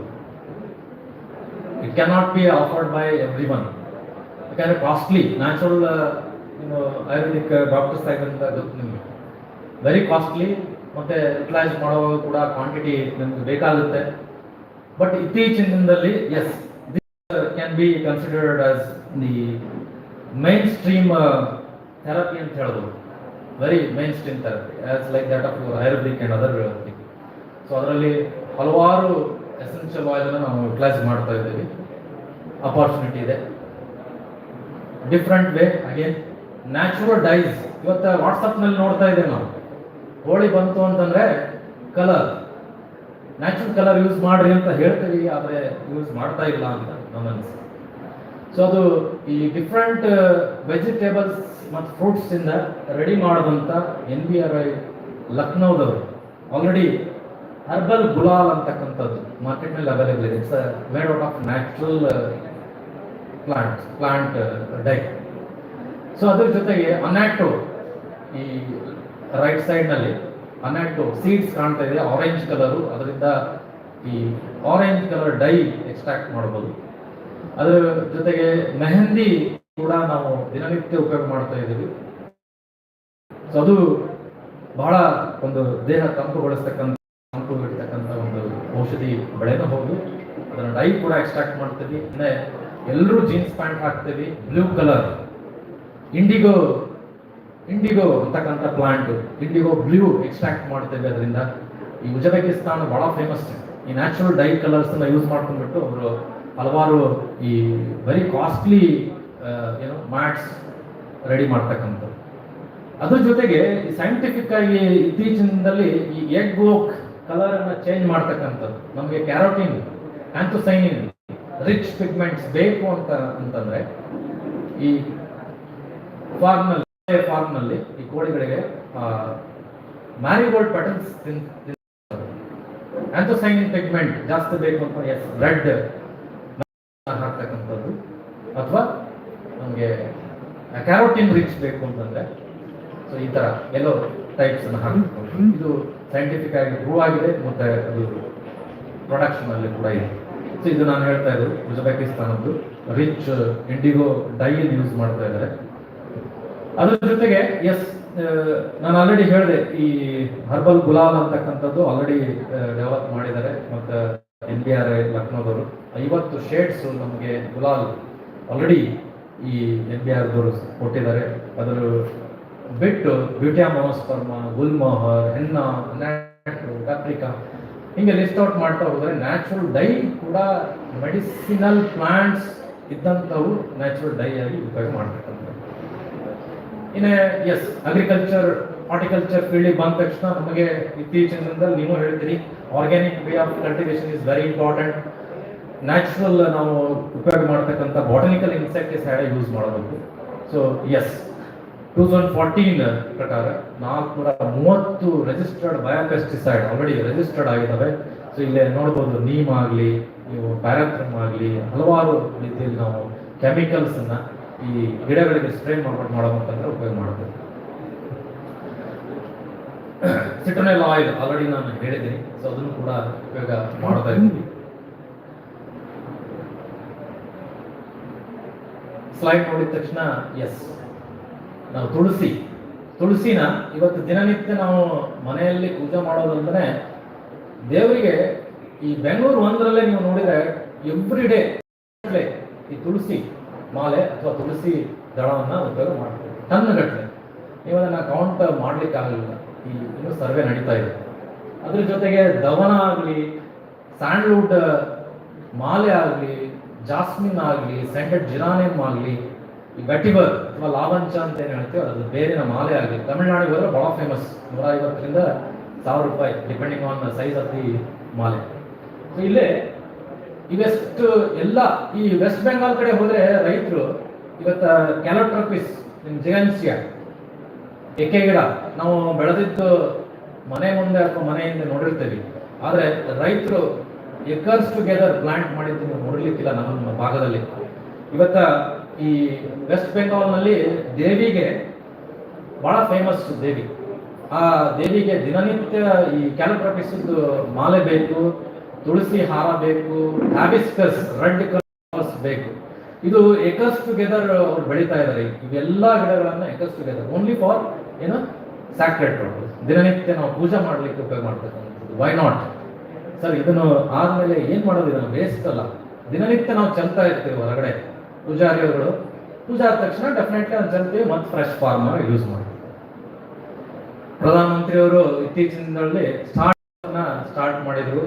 ಅದು ಬಹಳಷ್ಟು ಬೋನ್ ಮತ್ತೆ ವೆರಿ ಟ್ಯಾಲೆಂಟೆಡ್ ಏನು ನಮ್ಮ ವಿದ್ಯಾರ್ಥಿಗಳು ಹೊಸ ಯೋಜನೆಗಳನ್ನು ತಗೊಂಡ್ಬಂದ್ರು. ಅದೇ ರೀತಿ ಇಲ್ಲಿ ಒಬ್ಬರು ಅಂಕಿತ್ ಅಗರ್ವಾಲ್ cool.com ಅಂತಕ್ಕಂಥದ್ದು, ಇವರು ಮೋರ್ ದನ್ 100 ಪೀಪಲ್ ವರ್ಕಿಂಗ್ ಇರ್ತಕ್ಕಂಥ ಒಂದು ಕಂಪ್ನಿ. ಸೊ ಇವರು ಗಂಗಾ ನದಿಯಿಂದ ಬೆಳೀತಕ್ಕಂಥ ಏನು ಹೂಗಳಿದಾವೆ, ಸೊ ಅವುಗಳನ್ನೆಲ್ಲ ತಗೊಂಡ್ಬಂದ್ಬಿಟ್ಟು ಸಪರೇಟ್ ಔಟ್ ಮಾಡಿ ಅವುಗಳನ್ನ ಹೂಗಳ ಆಧಾರದ ಮೇಲೆ ಅವನ್ನ ಡ್ರೈ ಮಾಡಿಬಿಟ್ಟು ಪೌಡರ್ ಮಾಡಿ low cost incense sticks preparation, yes waste utilisation ಕೂಡ ಆಗ್ತಾ ಇದೆ.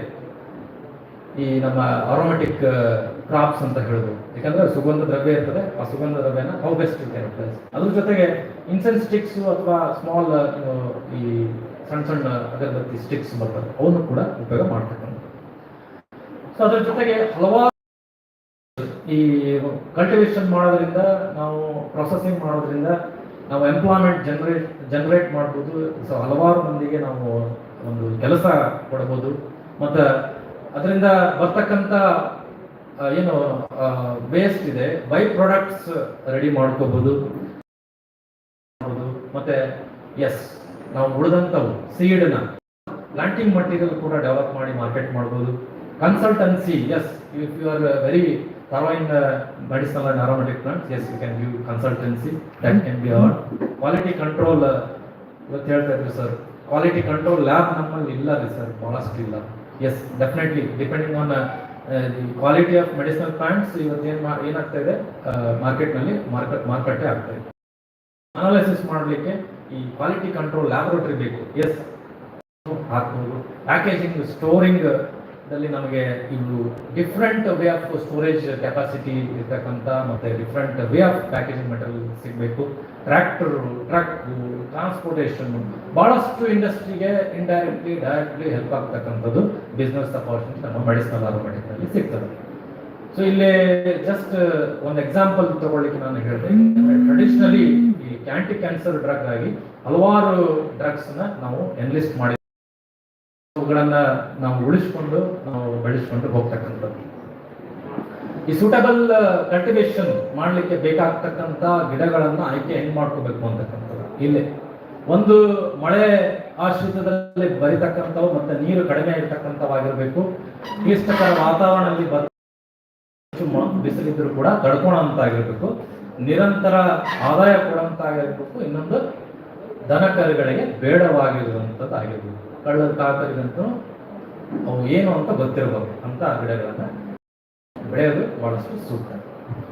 ಕಮರ್ಷಿಯಲ್ ಮೆಡಿಸಿನಲ್ ಪ್ಲಾಂಟ್ಸಿಗೆ ಬರೋಣ. ಸೊ ಇದು ಬಹಳ ಫೇಮಸ್ ಕ್ರಾಪ್ ಗದಗ್ನಲ್ಲಿ. ಸರ್ ಇಲ್ಲಿದ್ದಾರೆ ರಾಜೇಂದ್ರ ಚೋಳವರು, ಪ್ರೋಗ್ರೆಸಿವ್ ಫಾರ್ಮರ್ ಮತ್ತು ಅಶ್ವಗಂಧ ಕಲ್ಟಿವೇಶನ್ ಮಾಡ್ತಾ ಇದ್ದಾರೆ, ಮತ್ತು ಅವರು ಸಂಘದ ಅಧ್ಯಕ್ಷರು ಕೂಡ. ಸುಮಾರು 500 ಎಕರೆದಷ್ಟು ಇವತ್ತು ಕವರ್ ಆಗಿದೆ. ಇದನ್ನ rainfed crop, purely rainfed crop, ಬೇರೆ ಎಕನಾಮಿಕಲಿ ಇಂಪಾರ್ಟೆಂಟು. ಇದನ್ನು ಬೆಳಿಬೇಕು ಅಂತಂದ್ರೆ ಬೀಜದಿಂದ ಸಸ್ಯಾಭಿವೃದ್ಧಿ ಆಗ್ತದೆ. ಈ ಲೇಟ್ ಖರೀಫ್ ಕ್ರಾಪ್ ಅಂತ ಹೇಳ್ತೇವೆ ನಾವು ಇದಕ್ಕೆ, ಯಾಕಂತಂದ್ರೆ ಇದಕ್ಕೆ ಈ ಮಾಗ್ಲಿಕ್ಕೆ ಈ ಡ್ರೈ ಸೀಸನ್ ಬೇಕಿತ್ತು. ಸೊ ಇದು ಆಗಸ್ಟ್ ಅಂದ್ರೆ ಆಗಸ್ಟ್ ಸೀಸನ್ ಅಲ್ಲಿ, ಜುಲೈ 2ನೇ ವಾರದಿಂದ ಹಿಡ್ಕೊಂಡ್ಬಿಟ್ಟು ಆಗಸ್ಟ್ ಕೊನೆ ವಾರದವರೆಗೂ ಬೆಸ್ಟ್ ಸೀಸನ್. ಸುಮಾರು 2 kg ಬೀಜ ಬೇಕು ಪ್ರತಿ ಎಕರೆಗೆ. ಬೀಜ 100-120 ರೂಪಾಯಿ ಪ್ರತಿ ಕೆಜಿಗೆ ಸಿಗ್ತದೆ. ಹಲವಾರು ತಳಿಗಳು ಇವತ್ತು ಅಭಿವೃದ್ಧಿ ಆಗಿದ್ದಾವೆ. ಇದರಲ್ಲಿ ಬಹಳಷ್ಟು ರೈತರು ಈ ರೇನ್ಫೆಡ್ ಸಿಚುವೇಶನ್ ಅಲ್ಲಿ ಬೆಳೀತಾ ಇದ್ದಾರೆ.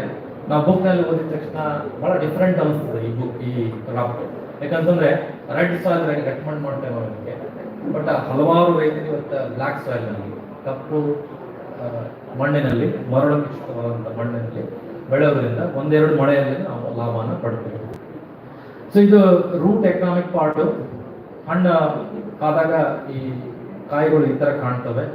ಸರಿಸುಮಾರು ನಮಗೆ ಒಂದು ಗಿಡದಿಂದ ಸುಮಾರು 18-20 ಉದ್ದ ಇರ್ತಕ್ಕಂಥ ಒಂದೇ ಒಂದು ಬೇರೆ ಹೇಳ್ತೀವಿ, ಡ್ರೈ ಮಾಡಿಬಿಟ್ಟು ಮಾರ್ಕೆಟ್ ಆಗ್ತದೆ. ಇದಕ್ಕೆ ಗೊಬ್ಬರ ಬೇಡ, ನೀರು ಬೇಡ, ಅದೊಂದು advantage. Low investment crop. Residue ಅಂದರೆ ಲಾಸ್ಟ್ ಸೀಸನ್ ಬೆಳೆದಂಥ ರೆಸಿಡ್ಯೂ ನ್ಯೂಟ್ರಿಯೆಂಟ್ ಏನಿದೆ ಅದ್ರ ಮೇಲೆ ಬರ್ತಕ್ಕಂಥದ್ದು. ಎಸ್, FIM ಅಥವಾ ನಾವು ಫಾರ್ಮ್ ಯಾರ್ಡ್ ಮೇಲೆ ಹಾಕಿದೆ, yes, it can be very good. So ಇದರಿಂದ ನಾವು ಸುಮಾರು ಇಲ್ಲಿ ಇವತ್ತು ಪ್ರೆಸೆಂಟ್ ರೇಟ್ 150ರಿಂದ 290 ರೂಪಾಯಿವರೆಗೂ ಡ್ರೈ ರೂಟ್ ಇದೆ ಬೆಳೆ. ಇದನ್ನ 5 ತಿಂಗಳ ಬೆಳೆಯಾಗಿ ನಾವು ಬೆಳೀಬೋದು. ಸೊ ಅದನ್ನ ನೀವು ಮಾರ್ಕೆಟ್ನಲ್ಲಿ ನೋಡಿದಾಗ ಹಲವಾರು ಯೂಸಸ್ ನಾವು ಕಾಣ್ತೀವಿ. ಮತ್ತೆ ಈ ಬೆಳೆ ನಾವು ಆಲ್ರೆಡಿ ಡಿಸ್ಕಸ್ ಮಾಡ್ದಂಗೆ ಸ್ಟ್ರೆಸ್ ಕಂಡೀಷನ್ ಬಹಳ ಚೆನ್ನಾಗಿ ಬರ್ತದೆ.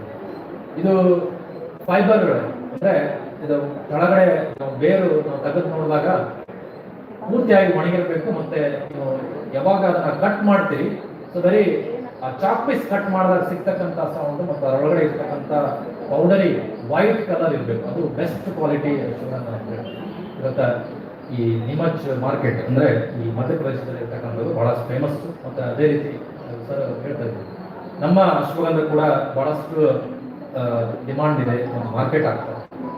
ಸರಿಸುಮಾರು ಆನ್ ಆನ್ ಎವರೇಜ್ ಇದ್ರ ಜೊತೆಗೆ ಇವತ್ತ ಗದಗ್ನಲ್ಲಿ ಕೂಡ ಈ ಹುರುಳೆ ಜೊತೆಗೆ ಕೂಡ ಅಂತರ್ ಬೆಳೆಯಾಗಿ ಅದನ್ನ ಹಾಕಿಬಿಟ್ಟು ಬೆಳೀತಕ್ಕಂಥದ್ದು.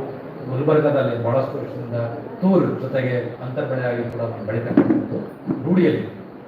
ನಮಗೆ 1 ಎಕರೆಯಿಂದ ಕನಿಷ್ಠ 2 ಕ್ವಿಂಟಲ್ನಷ್ಟು ಒಣ ಬೇರು, ಸೊ ಅಪ್ ಟು 4 ಕ್ವಿಂಟಲ್ನಷ್ಟು ಸಿಗ್ತಕ್ಕಂಥದ್ದು. ಇದು ಡಿಪೆಂಡಿಂಗ್ ಆನ್ ವೆರೈಟಿ ಮತ್ತೆ ಅದರದ್ದು ಹೇಗೆ ಒಂದು ಸೀಸನ್ ಕಂಡೀಷನ್ ಇದೆ ಅದ್ರ ಮೇಲೆ ಆಧಾರ ಆಗ್ತದೆ. 15-20 ಸಾವಿರ ರೂಪಾಯಿ ಪ್ರತಿ 1 ಎಕರೆಗೆ ಸಿಗ್ತಕ್ಕಂಥದ್ದು ಒಂದು ಅಶ್ವಗಂಧ 1 ಎಕರೆ. ಸೊ ಅದು ರೇನ್ಫೆಡ್ ಸಿಚುವೇಶನ್ ಅಲ್ಲಿ ಬಹಳಷ್ಟು ಹೇಳಿ ಮಾಡಿಸಿದಂತ ಬೆಳೆ ಅಂತ ನಾವು ಹೇಳ್ಬೋದು. ಇನ್ನು ಅದನ್ನ ಬಿಟ್ಟರೆ ಇವತ್ತ ಬಹಳ ಚರ್ಚೆಯಲ್ಲಿ ಇರ್ತಕ್ಕಂಥ ಇನ್ನೊಂದು ಬೆಳೆ ಅಂತಂದ್ರೆ ಶತಾವರಿ.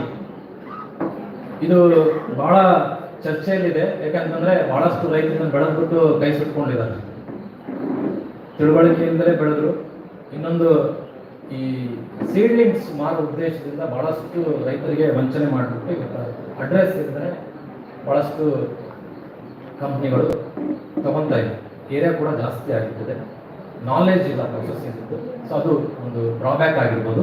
ಸೊ ಇದು ಶತಾವರಿ ಹಲವು ಮಕ್ಕಳ ತಾಯಿ ಅಂತ ಕೂಡ ಕರಿತೀವಿ. ಲ್ಯಾಕ್ಟೇಷನ್ಗೆ ಬಹಳಷ್ಟು ಉಪಯೋಗ ಆಗ್ತದೆ. ಜನರಲ್ ಟಾನಿಕ್ ಕೂಡ ಉಪಯೋಗ ಮಾಡುತ್ತೆ. ಬೇರು ಉಪಯುಕ್ತ ಭಾಗ.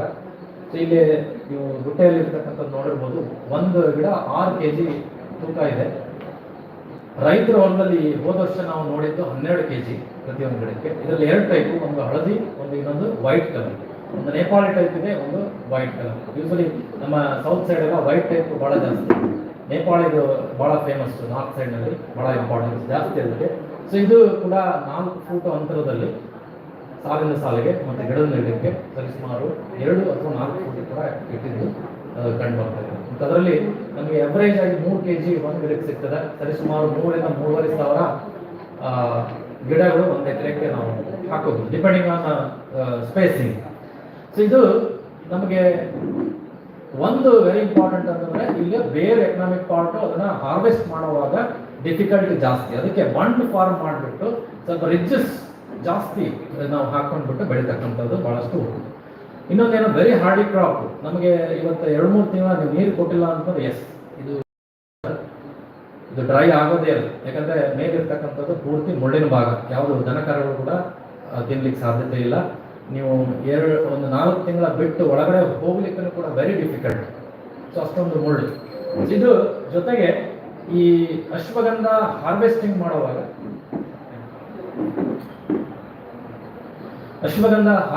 ಮಾಡುವಾಗ ನಮಗೆ ಡಿಫಿಕಲ್ಟಿ ಆಗ್ತದೆ ಅಂತ ನಾನು ಹೇಳಿದೆ. ರೂಟ್ ಡೆವಲಪ್ಮೆಂಟ್ ಬಹಳಷ್ಟು ಆಗಿರ್ತದೆ. ಸರಿಸುಮಾರು ಮೋರ್ ದನ್ 100 ರೂಟ್ಸ್ ಇರ್ತವೆ. ಅದನ್ನು ಡಿಗ್ ಔಟ್ ಮಾಡುವಾಗ ಲೇಬರ್ ಇಂಟೆನ್ಸಿವ್ ಸ್ವಲ್ಪ, ಇಲ್ಲ ಅಂತಂದ್ರೆ ಮೆಕ್ಯಾನಿಕಲಿ ನಾವು ಹಾರ್ವೆಸ್ಟ್ ಮಾಡಬೇಕಾಗ್ತದೆ. ಸೊ ಅವು ಕೂಡ ಇವತ್ತು ಅವೈಲೇಬಲ್ ಇದ್ದಾವೆ. ಸೊ ಅವನ್ನ ಯೂಸ್ ಮಾಡ್ಕೊಂಡು ಹಾರ್ವೆಸ್ಟ್ ಮಾಡಿದ್ರೆ ಒಂದು ಗಿಡದಿಂದ ಸರಿಸುಮಾರು ನಾವು 3 kg ಆನ್ ಎನ್ ಎವರೇಜ್ ನಾನು ಹೇಳ್ತಾ ಇದ್ದೀನಿ 3 kg ಸಿಗ್ತದೆ. ಹಸಿ ಬೇರು, ಒಣ ಬೇರು ಸರಿಸುಮಾರು 18-20% ನಮಗೆ ಆ ಹಸಿ ಬೇರಿನಿಂದ ರೆಡಿ ಆಗ್ತದೆ. ಒಂದು ನೆನ್ಪಿಡ್ಬೇಕಾದ ಅಂಶ ಅಂದ್ರೆ ಇದು ಪ್ರಾಸೆಸಿಂಗ್ ಮಾಡಲೇಬೇಕು, ಪೀಲಿಂಗ್ ಮಾಡಲೇಬೇಕು, ಮೇಲಿರ್ತಕ್ಕಂಥ ಸಿಪ್ಪೆನ ತೆಗಿಲೇಬೇಕು. ಅಂಟಿಲ್ ಅನ್ಲೆಸ್ ನಾವು ಸಿಪ್ಪೆ ತೆಗಿಲಾರ್ದೆ ಒಣಗಂಗಿಲ್ಲ ಇದು. ಸೊ ಅದು ವೆರಿ ಇಂಪಾರ್ಟೆಂಟ್. ಸೊ ಅದು ಆಮೇಲೆ ಹೈಗ್ರೋಸ್ಕೋಪಿಕ್ ಅಂತ ಹೇಳ್ತೀವಿ, ವಾಟರ್ ಅಬ್ಸಾರ್ಪ್ಷನ್ ಜಾಸ್ತಿ ಆಗುತ್ತೆ ಇದನ್ನ ಮಾಡಿ. ನಾವು ಈ ಬೆಳೆಯಿಂದ ಲಾಭ ಕೂಡ ಬಹಳಷ್ಟು, ಅಂದರೆ ವೈಜ್ಞಾನಿಕವಾಗಿ ಬೆಳೆಸಿ ಒಪ್ಪಂದ ಕೃಷಿ ಮಾಡಿಕೊಂಡ್ರೆ ಒಳ್ಳೆ ಲಾಭ ತಂದು ಕೊಡ್ತಕ್ಕಂಥ ಬೆಳೆ ಕೂಡ. ಮಾರ್ಕೆಟ್ನಲ್ಲಿ ಇವತ್ತು ಪ್ರೆಸೆಂಟ್ಲಿ 30 ರೂಪಾಯಿ ಪ್ರತಿ kg ಫ್ರೆಶ್ ಫಿಬರ್ ಈ ಶಿಸ್ತಿಯಲ್ಲಿ ತಗೊತಾ ಇದೆ. ಸ್ಟಾರ್ಟಿಂಗ್ ಫ್ರಮ್ 20 ರಿಂದ 30 ರೂಪಾಯಿ ಪ್ರತಿ kg ಇದೆ. ಒಣ ಬೇರು ರೇಂಜ್ 80 ರಿಂದ 180-200 ವರೆಗೂ ಪ್ರತಿ kgಗೆ ಮಾರಾಟ. ಇದು ಸೀಡ್ಸ್ ಇಂದ ಪ್ರೊಪಗೇಟ್ ಮಾಡ್ಬೋದು, ಮತ್ತೆ ಸಕ್ಕರ್ಸ್ ಕೂಡ ಅದನ್ನ ತಗೊಂಡು ಪ್ರೊಪಗೇಟ್ ಮಾಡ್ಬೋದು. ಸೊ ಅದೇ ರೀತಿ ಇನ್ನೊಂದು ಕಮರ್ಷಿಯಲ್ ಬೆಳೆ, ಆಲ್ರೆಡಿ ಒಪ್ಪಂದ ಕೃಷಿ ಮೇಲೆ ಸಾಕಷ್ಟು ಕಂಪನಿಗಳು ಅದನ್ನ ಮಾರುಕಟ್ಟೆಯಲ್ಲಿ ತಗೊಂಡ್ಬಂದಿದ್ದಾರೆ. ಮೆಡಿಸಿನಲ್ ಕೋಲಿಯಸ್ ಅಂತ ಹೇಳ್ತೀವಿ ಅಥವಾ ಮಾಂಗನಿ ಬೇರು ಅಂತ ಹೇಳ್ತೀವಿ. 2 ಪರ್ಪಸ್ಗೆ ಯೂಸ್ ಮಾಡ್ತೀವಿ. ಒಂದು ಮೆಡಿಸಿನ್ಗೆ, ಇನ್ನೊಂದು ಉಪ್ಪಿನಕಾಯಿ ಹಾಕ್ಲಿಕ್ಕೆ ಅಥವಾ ಪಿಕಲ್ ರೆಡಿ ಮಾಡಲಿಕ್ಕೆ. ಮಾಂಗನಿ ಬೇರು, ಉಪ್ಪಿನಕಾಯಿ ಬಹಳ ಫೇಮಸ್. ಮಾರುಕಟ್ಟೆಯಲ್ಲಿ ಕೂಡ ಬೆಳಗಾಂ ಹೋಗ್ಬಿಟ್ರೆ ಬಹಳ ಫೇಮಸ್ ಇದೆ ಮಾಂಗನಿ ಬೇರು. ಹಸಿ ಬೇರು ಮಾರುಕಟ್ಟೆಯಲ್ಲಿ 20 ರೂಪಾಯಿ ಪ್ರತಿ kgಗೆ ನಿಮಗೆ ಸಿಗ್ತದೆ. ಸೊ ಇದು ಕಮರ್ಷಿಯಲ್ ಆಗಿ 5 ತಿಂಗಳದ ಬೆಳೆ. ಈ ಸ್ಟಂಪ್ ಕಟಿಂಗ್ಸ್ ಸಸ್ಯಾಭಿವೃದ್ಧಿ ಮಾಡ್ಕೋಬಹುದು. 60x30 ಅಥವಾ 60x45 ಸೆಂಟಿಮೀಟರ್ ಅಂತರದಲ್ಲಿ ಇದನ್ನು ನಾಟಿ ಮಾಡ್ಕೋಬಹುದು. ಒಂದು ಇದು ಏನಂದ್ರೆ ಇದು ರೇನ್ಫೆಡ್ ಕ್ರಾಪ್ ಅಲ್ಲ, ನೀರು ಬೇಕು. ಇದಕ್ಕೆ ಗೊಬ್ಬರ ಶಿಫಾರಸು ಮಾಡಿ ಒಳ್ಳೆ ಗೊಬ್ಬರ ನಮಗೆ ಹಾಕಿದ್ದೆ ಆದ್ರೆ ಈ ಕ್ಯಾರೆಟ್ ನಂತ ರೂಟ್ಸ್ ನಮಗೆ ಉಪಯೋಗ ಬರ್ತದೆ. ಗ್ಲುಕೋಮಾ ಡಿಸೀಸ್ಗೆ ಮತ್ತು BP-ಗೆ ಬಹಳಷ್ಟು ಈ ಫಾಸ್ಫೋಲಿನ್ ಕಂಟೆಂಟ್ ಏನಿದೆ ಅದನ್ನು ಉಪಯೋಗ ಮಾಡ್ತಕ್ಕಂಥದ್ದು. ಸೊ ಇದು ಡ್ರೈ ರೂಟ್ಸ್. ನಾವು ಹಾರ್ವೆಸ್ಟಿಂಗ್ ಬಂದಾಗ ಈ ಡ್ರೈ ರೂಟ್ಸ್ ಅನ್ನ ಚಾಪ್ ಮಾಡಿಬಿಟ್ಟು ಈ ರೀತಿ ಹಾರ್ವೆಸ್ಟಿಂಗ್ ಮಾಡ್ತಕ್ಕಂಥದ್ದು. ಸರಿಸುಮಾರು 15 ರಿಂದ 20 ಟನ್ ನಮಗೆ ಹಸಿ ಬೇರು ಸಿಗ್ತದೆ ಒಂದು ಹೆಕ್ಟರ್ಗೆ. ನಮಗೆ ಆನ್ ಎನ್ ಅವರೇಜ್ ನಮಗೆ ನೋಡಿದಾಗ 2000 ರಿಂದ 2500 kg ಪ್ರತಿ ಹೆಕ್ಟರ್ಗೆ, ಅಂದ್ರೆ 800 ರಿಂದ 1000 kg ಪ್ರತಿ ಎಕರೆಗೆ ಒಣ ಬೇರು ಸಿಗ್ತದೆ. ಇದು ಕೂಡ ಮಾರ್ಕೆಟ್ನಲ್ಲಿ ಬಹಳಷ್ಟು ಡಿಮಾಂಡ್ ಇರ್ತಕ್ಕಂಥ 120 ರಿಂದ ಹಿಡ್ಕೊಂಡು 200-250 ರೂಪಾಯಿವರೆಗೂ ಇವತ್ತ 1 kgಗೆ ಮಾರುಕಟ್ಟೆ ಆಗ್ತಾ ಇದೆ. ಸೊ ಇದನ್ನ ಈ ಇರಿಗೇಟೆಡ್ ಕಂಡೀಷನ್ ಅಲ್ಲಿ ಬೆಳೀತಕ್ಕಂಥದ್ದು ಬಹಳಷ್ಟು ಸೂಕ್ತ. ಇನ್ನು ಅರೋಮೆಟಿಕ್ ಪ್ಲಾಂಟ್ಸ್ಗೆ ಬರ್ತೇನೆ ನಾನು ಇಲ್ಲಿ. ಯಾಕಂದ್ರೆ ಕಮರ್ಷಿಯಲ್ ಆಗಿ ಅರೋಮೆಟಿಕ್ ಪ್ಲಾಂಟ್ಸ್ ಬೆಳಿಬೇಕು ಅಂತಂದ್ರೆ ಈ ಫ್ಯೂಚರ್ ಪ್ರಾಸ್ಪೆಕ್ಟ್ ಏನಿದೆ ಬಹಳ ಬ್ರೈಟ್ ಆಗಿದೆ. ಇಲ್ಲಿ ಫಸ್ಟ್ ಪ್ರೊಡಕ್ಷನ್ ನಾವು ನೋಡಿದ್ರೆ ಈ ನಾನು ಆಗ್ಲೇ ತೋರಿಸಿದೆ ಜಪನೀಸ್ ಮಿಂಟ್ ಅಂತ ಹೇಳ್ಬಿಟ್ಟು ಬಹಳ ಫಸ್ಟ್ ಇದೆ. ಸೆಕೆಂಡ್ ಜಾಸ್ಮಿನ್ ಮತ್ತು ಟ್ಯೂಬ್ರೋಸ್ ನಾವು ಪ್ರೊಡಕ್ಷನ್ ಮಾಡ್ತಾ ಇದ್ದೀವಿ. Very high unit price. ಈ ನಮ್ಮ ಕಾಂಕ್ರೀಟ್ ಎಕ್ಸ್ಟ್ರಾಕ್ಟ್ ಮಾಡಿದಾಗ ಅಡ್ವಾಂಟೇಜ್ ಬಹಳ, ಕಾಂಕ್ರೀಟ್ ಅಬ್ಸಲ್ಯೂಟ್ ಅಂತ ಹೇಳ್ತೀವಿ. ಇದ್ರ ಜೊತೆಗೆ ಈ ಸಿಂಥೆಟಿಕ್ ನಾವು ಏನು ಅರೋಮೆಟಿಕ್ ಆಯಿಲ್ ಹೇಳಿದ್ವಿ, ವೆರಿ ಸ್ಟಿಫ್ ಕಾಂಪಿಟೇಷನ್ ಇದೆ ಇವತ್ತಿನ ಕೂಡ. ಅದ್ರದ್ದು ಇದ್ರೂ ಕೂಡ ಈ ನ್ಯಾಚುರಲ್ ಅರೋಮೆಟಿಕ್ ಆಯಿಲ್ಸ್ ಏನಿದಾವೆ ಬಹಳ ಇಂಪಾರ್ಟೆಂಟ್ ನಾವು ಗೇನ್ ಮಾಡ್ತೀವಿ. ಯಾಕಂತಂದ್ರೆ ಒಂದು ಎಕ್ಸಾಂಪಲ್ ಇಲ್ಲಿ ಕೋಟ್ ಮಾಡಿದೆ ನಾನು. ಈ complex aroma made of very large number of compounds ಅಂತ. ಯಾಕಂದ್ರೆ ಒಂದೇ ಒಂದು ರೋಸ್ ಆಯಿಲ್ದಿಂದ 775 ಡಿಫ್ರೆಂಟ್ ಕಾಂಪೌಂಡ್ಸ್ ನಾವು ಎಕ್ಸ್ಟ್ರಾಕ್ಟ್ ಮಾಡ್ಬೋದು. ಅದನ್ನ ತೆಗೆದ್ಬಿಟ್ಟು ನಾವು ಬೇರೆ ಬೇರೆ ನಾವು ಇದಕ್ಕೆ ಉಪಯೋಗ ಮಾಡ್ತಕ್ಕಂಥದ್ದು. ಸೊ ವೆರಿ ಈ ಸಿಂಥೆಟಿಕ್ ಉಪಯೋಗ ನೋಡಿದಾಗ ನಾವು ಈ natural essential oils yielding plants ಏನಿದಾವೆ ನಾವು ಮಾರ್ಕೆಟ್ನಲ್ಲಿ ಲೂಸ್ ಆಗ್ತಾ ಇದಾವೇನೋ ಅಂತ ಅಂತಕ್ಕಂಥದ್ದು, ಅಥವಾ ನಾವು ಸ್ಟಿಫ್ ಕಾಂಪಿಟೇಷನ್ ಇರೋದ್ರಿಂದ ಎಸ್ ನಾವು ತಿಳ್ಕೋಬೇಕು which is synthetic and which is natural one. Demand ಹೆಂಗಿದೆ ಎಸೆನ್ಷಿಯಲ್ ಆಯಿಲ್ ಇದು ಅಂದ ತಕ್ಷಣ ವೆರಿ ಸೇಫ್ ಫಾರ್ ಕನ್ಸಂಪ್ಷನ್. ನಾನು ಆಲ್ರೆಡಿ ಹೇಳಿದೆ ಇದನ್ನ it can be very good medicinal plant, not only aromatic, yes it can be a very good medicinal one. It provides number of varieties of different way of products can be prepared out of this essential oil. Therapeutic ಕೂಡ ಹೌದು, aroma ಥೆರಪಿಗೆ ಕೂಡ ಉಪಯೋಗ ಮಾಡ್ತೇವೆ. It can be used very effectively as an active principle, especially sweet flag, veda acerone ಅಂತಕ್ಕಂಥ ಈ ಅಕ್ಕಿ ಒಳಗಡೆ ಹಾಕಿಟ್ರೆ ಈ ಸ್ಟೋರೇಜ್ ಪೆಸ್ಟ್ ಅನ್ನು ಕೂಡ ನಾವು ಲಿಮಿಟ್ ಮಾಡಬಹುದು. Transportation cost is much less. ಇದನ್ನ ಕ್ರಾಪ್ ಇದೆ ಅದ್ರ ಜೊತೆಗೆ ಹೇಳ್ತೀನಿ, ಯಾಕಂತಂದ್ರೆ ಬಹಳ ಸ್ಮಾಲ್ ಕ್ವಾಂಟಿಟಿಯಲ್ಲಿ ಟ್ರಾನ್ಸ್ಪೋರ್ಟ್ ಮಾಡಬಹುದು. These are also referred as ಈ high value low value crop. ಅದರಿಂದ ಆಮೇಲೆ most priority next the food crop, ಯಾಕಂದ್ರೆ ಬಹಳ ಡಿಫ್ರೆಂಟ್ ವೇದಾಗ ನಾನು ಆಲ್ರೆಡಿ ಸ್ಲೈಡ್ ತೋರಿಸ್ತೀನಿ ನಿಮಗೆ. ದಿನನಿತ್ಯ ಬೇಕಾಗ್ತಕ್ಕಂಥದ್ದು ಮತ್ತೆ ಪ್ರೊಸೆಸಿಂಗ್ ಮಾಡ್ತಕ್ಕಂಥದ್ದು ಲೇಬರ್ ಇಂಟೆನ್ಸಿವ್ ಇದೆ. Yes you can generate the employment also. ಈ ಎಂಪ್ಲಾಯ್ಮೆಂಟ್ ಮಾಡಿದ್ರಿ, ಜನರೇಟ್ ಮಾಡಿದ್ರಿ, ಆಯಿಲ್ ಎಕ್ಸ್ಟ್ರಾಕ್ಟ್ ಮಾಡಿದ್ರಿ, left out material spent material ಅಂತ ಕೇಳ್ತೀವಿ. ಸೊ ಅದನ್ನ different by products can be prepared. So boards, papers, mulching ಆಗಿ ಅಗ್ರಿಕಲ್ಚರ್ ನಲ್ಲಿ ಉಪಯೋಗ ಮಾಡ್ತಾರೆ. ಸೊ ಇಲ್ಲೇ ಡಿಫ್ರೆಂಟ್ ಅರೋಮ್ಯಾಟಿಕ್ ಪ್ಲಾಂಟ್ಸ್ ಇದಾವೆ. ಫಸ್ಟ್ ಒನ್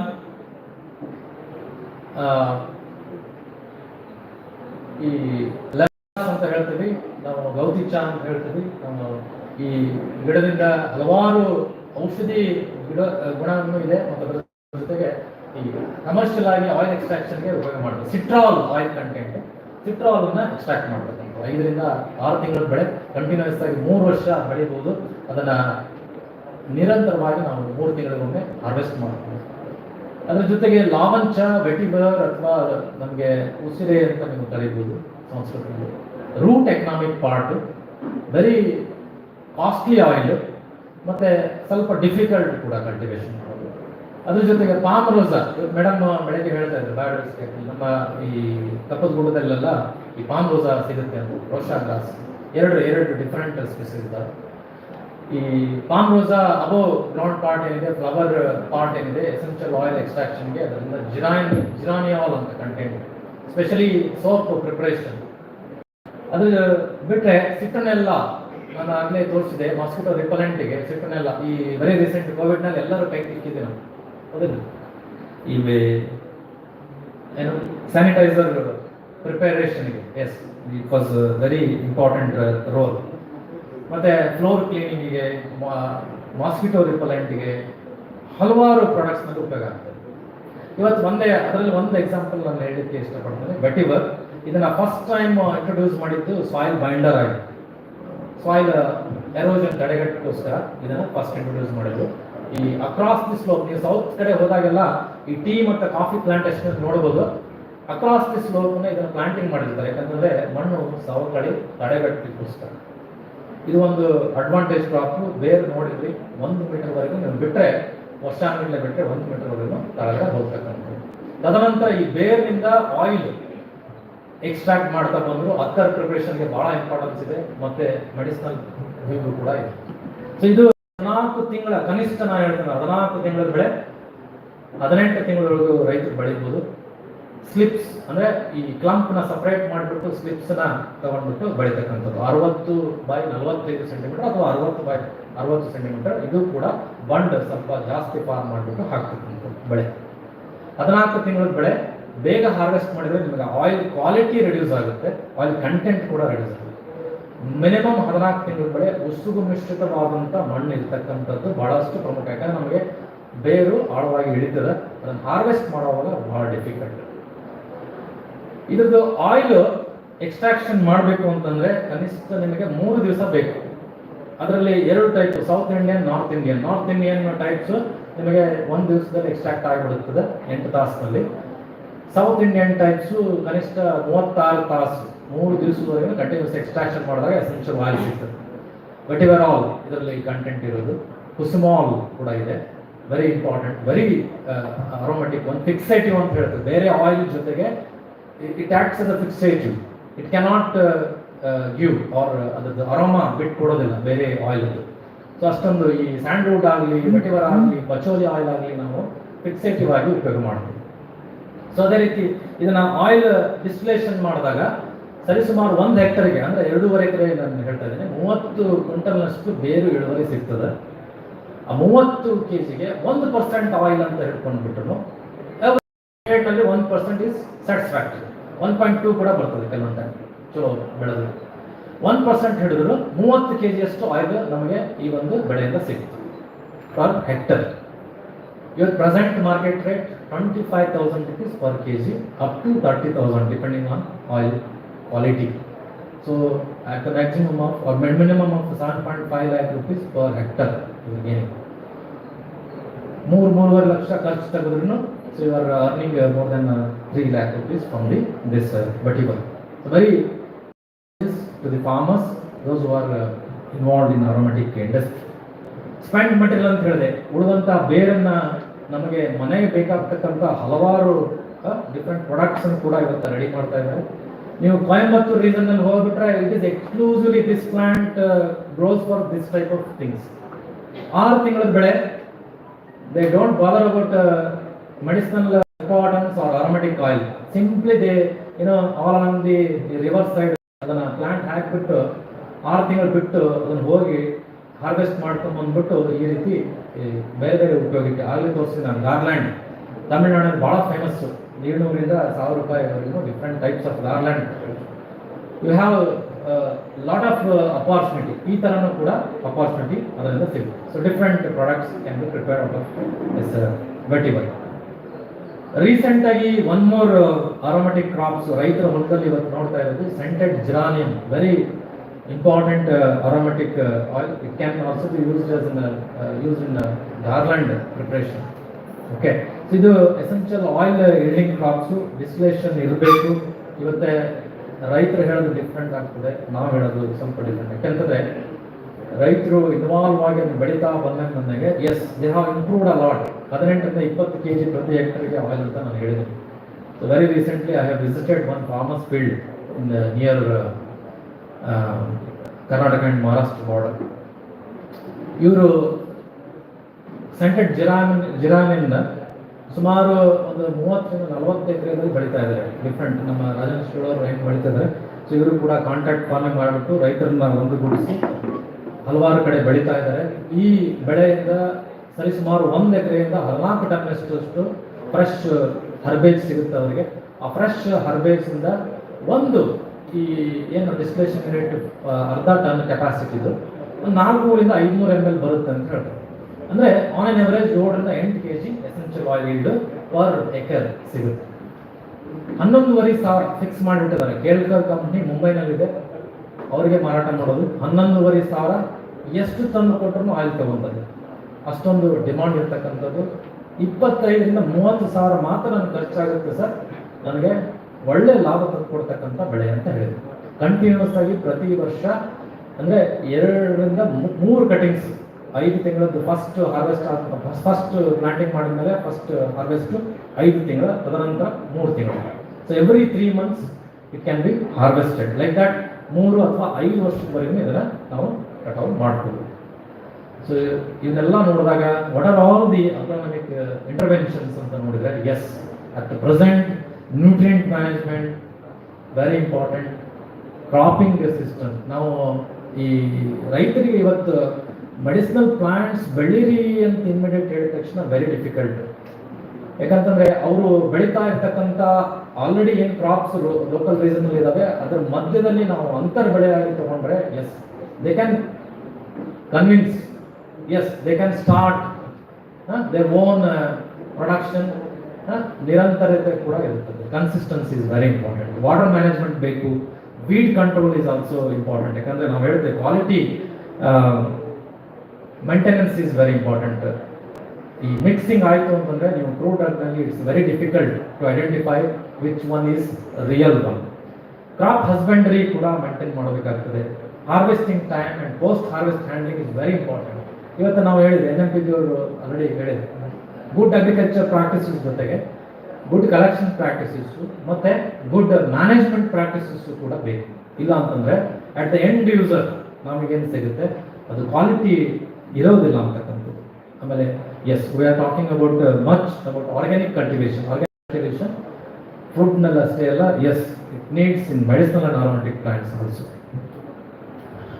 ಈಗ ಬಹಳಷ್ಟು ಇಂಪ್ರೂವ್ಡ್ ವೆರೈಟೀಸು ನಮ್ಮ ಬೇರೆ ಬೇರೆ ಇನ್ಸ್ಟಿಟ್ಯೂಟ್ಸ್ ಇಂದ ರಿಲೀಸ್ ಆಗುವಂಥದ್ದು ಕೂಡ ಇವತ್ತು ಅವೈಲೇಬಲ್ ಇದ್ದಾವೆ. ಸೊ ಅಂತನ್ನ ಯೂಸ್ ಮಾಡ್ಕೊಂಡ್ಬಿಟ್ಟು ಬೆಳೆಯೋದ್ರಿಂದ yes we can get higher yield with high quality.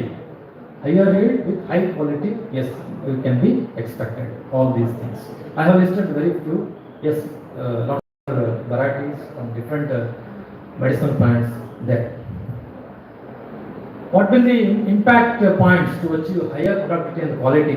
Already ನಾನು ಹೇಳಿದ್ದೀನಿ, improved varieties, harvesting proper ಆಗಿ ಮಾಡಬೇಕು, irrigation management, appropriate drainage is very important. ಮತ್ತೆ organic farm, yes, we have to inculcate such organic situation.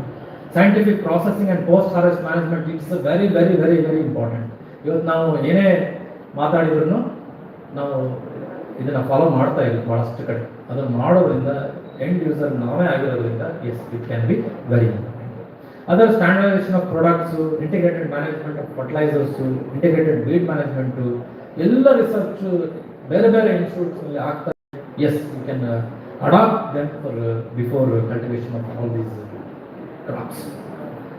One more thing, yes, the aromatic crops antakshna, yes, farmers need to install this essential oil extraction unit, steam distillation unit nowadays. That too stainless steel distillation unit ಹಾಕ್ತಕ್ಕಂಥದ್ದು at least 20-30 kilometers surrounding ಅಲ್ಲಿ ಒಂದು ಇತ್ತಂದ್ರೆ yes you can invest this one. So nearly 7 to 8 lakh ಬೇಕು ಇದಕ್ಕೆ extraction unit ಹಾಕಲಿಕ್ಕೆ, steam distillation. So you can extract the very good number of different aromatic different parts from steam distillation. So in our college also we have this steam distillation and we are providing rented basis to the farmers, 500 rupees per unit. So it is already fixed. The one from I think he is from Rhone, growing scented geranium. Last year we visited and distilled this scented geranium. Yes, more than that, government initiatives definitely helpful for the farmers. Already NMPB has initiated more than 75% subsidy, starting from 30 to 75 different categories there. So NMPB schemes, guidelines, it has to be the liberalized.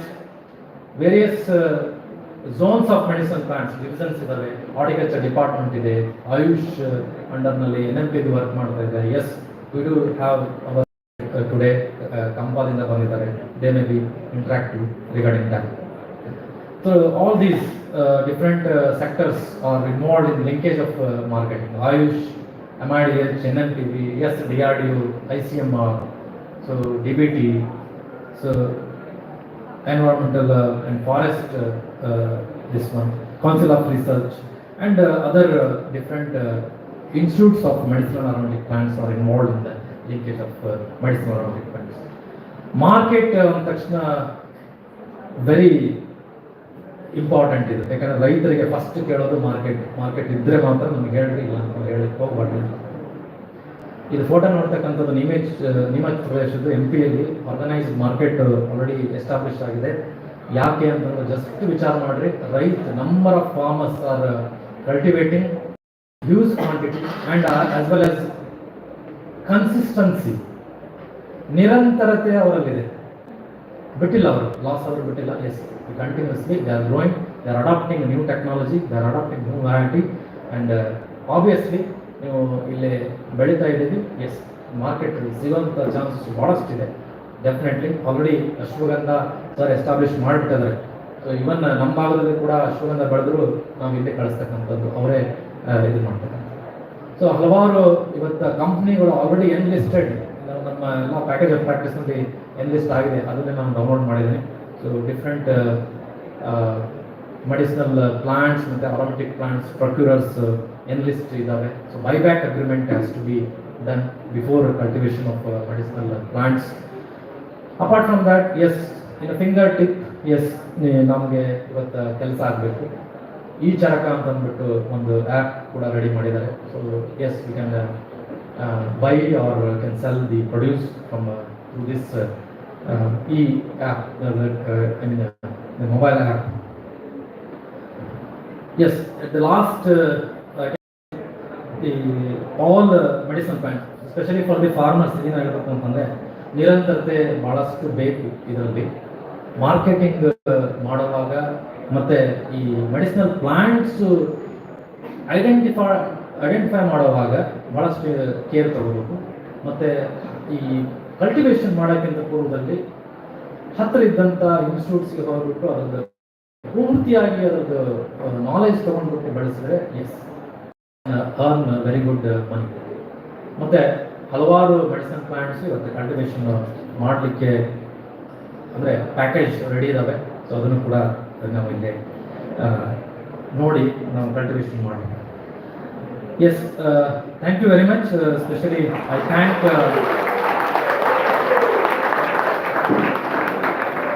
Principal sir, DGM College Ayurveda, who has given me a very good opportunity to interact with you. And also I thank organizer for giving me this wonderful opportunity. Thank you very much. If you have any questions in our interactions today, please, you can interact. Yeah, thank you very much. Thank you, sir. Now I request Dr. G.B. Patel, sir, retired principal and executive member, JSVD Samspace GADAG, to present certificate to Dr. Jagdish Hiramati.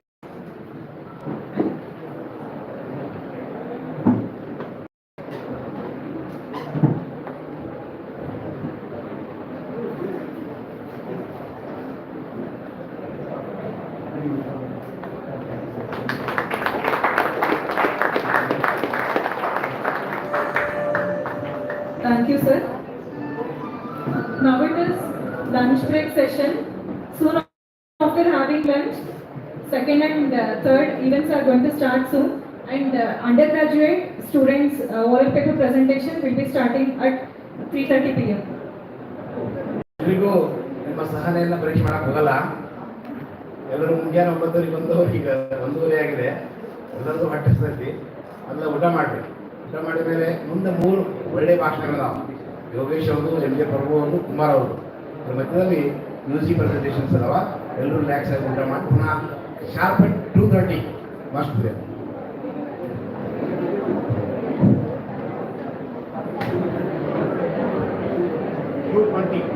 2:20 ಬರೀ. ಎಲ್ಲರೂ 2:20 ಬನ್ನಿ.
Kalpataru College has completed PPTs in the anchoring desk.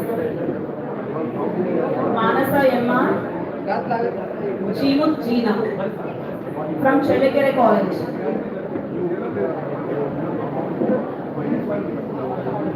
Oral paper presentations from Kalpataru College has been submitted in the anchoring desk from Rashid RM and Chimut Gina.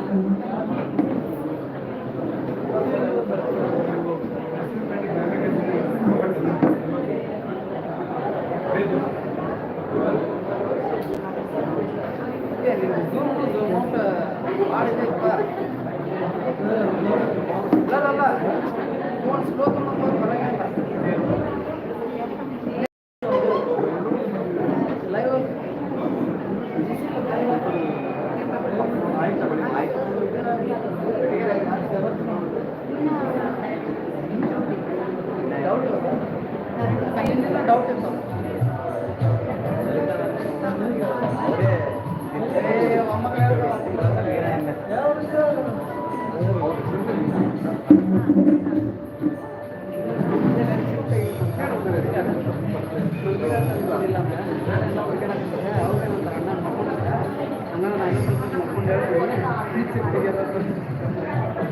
ಒಂದು ತಾಸಾಗುತ್ತೆ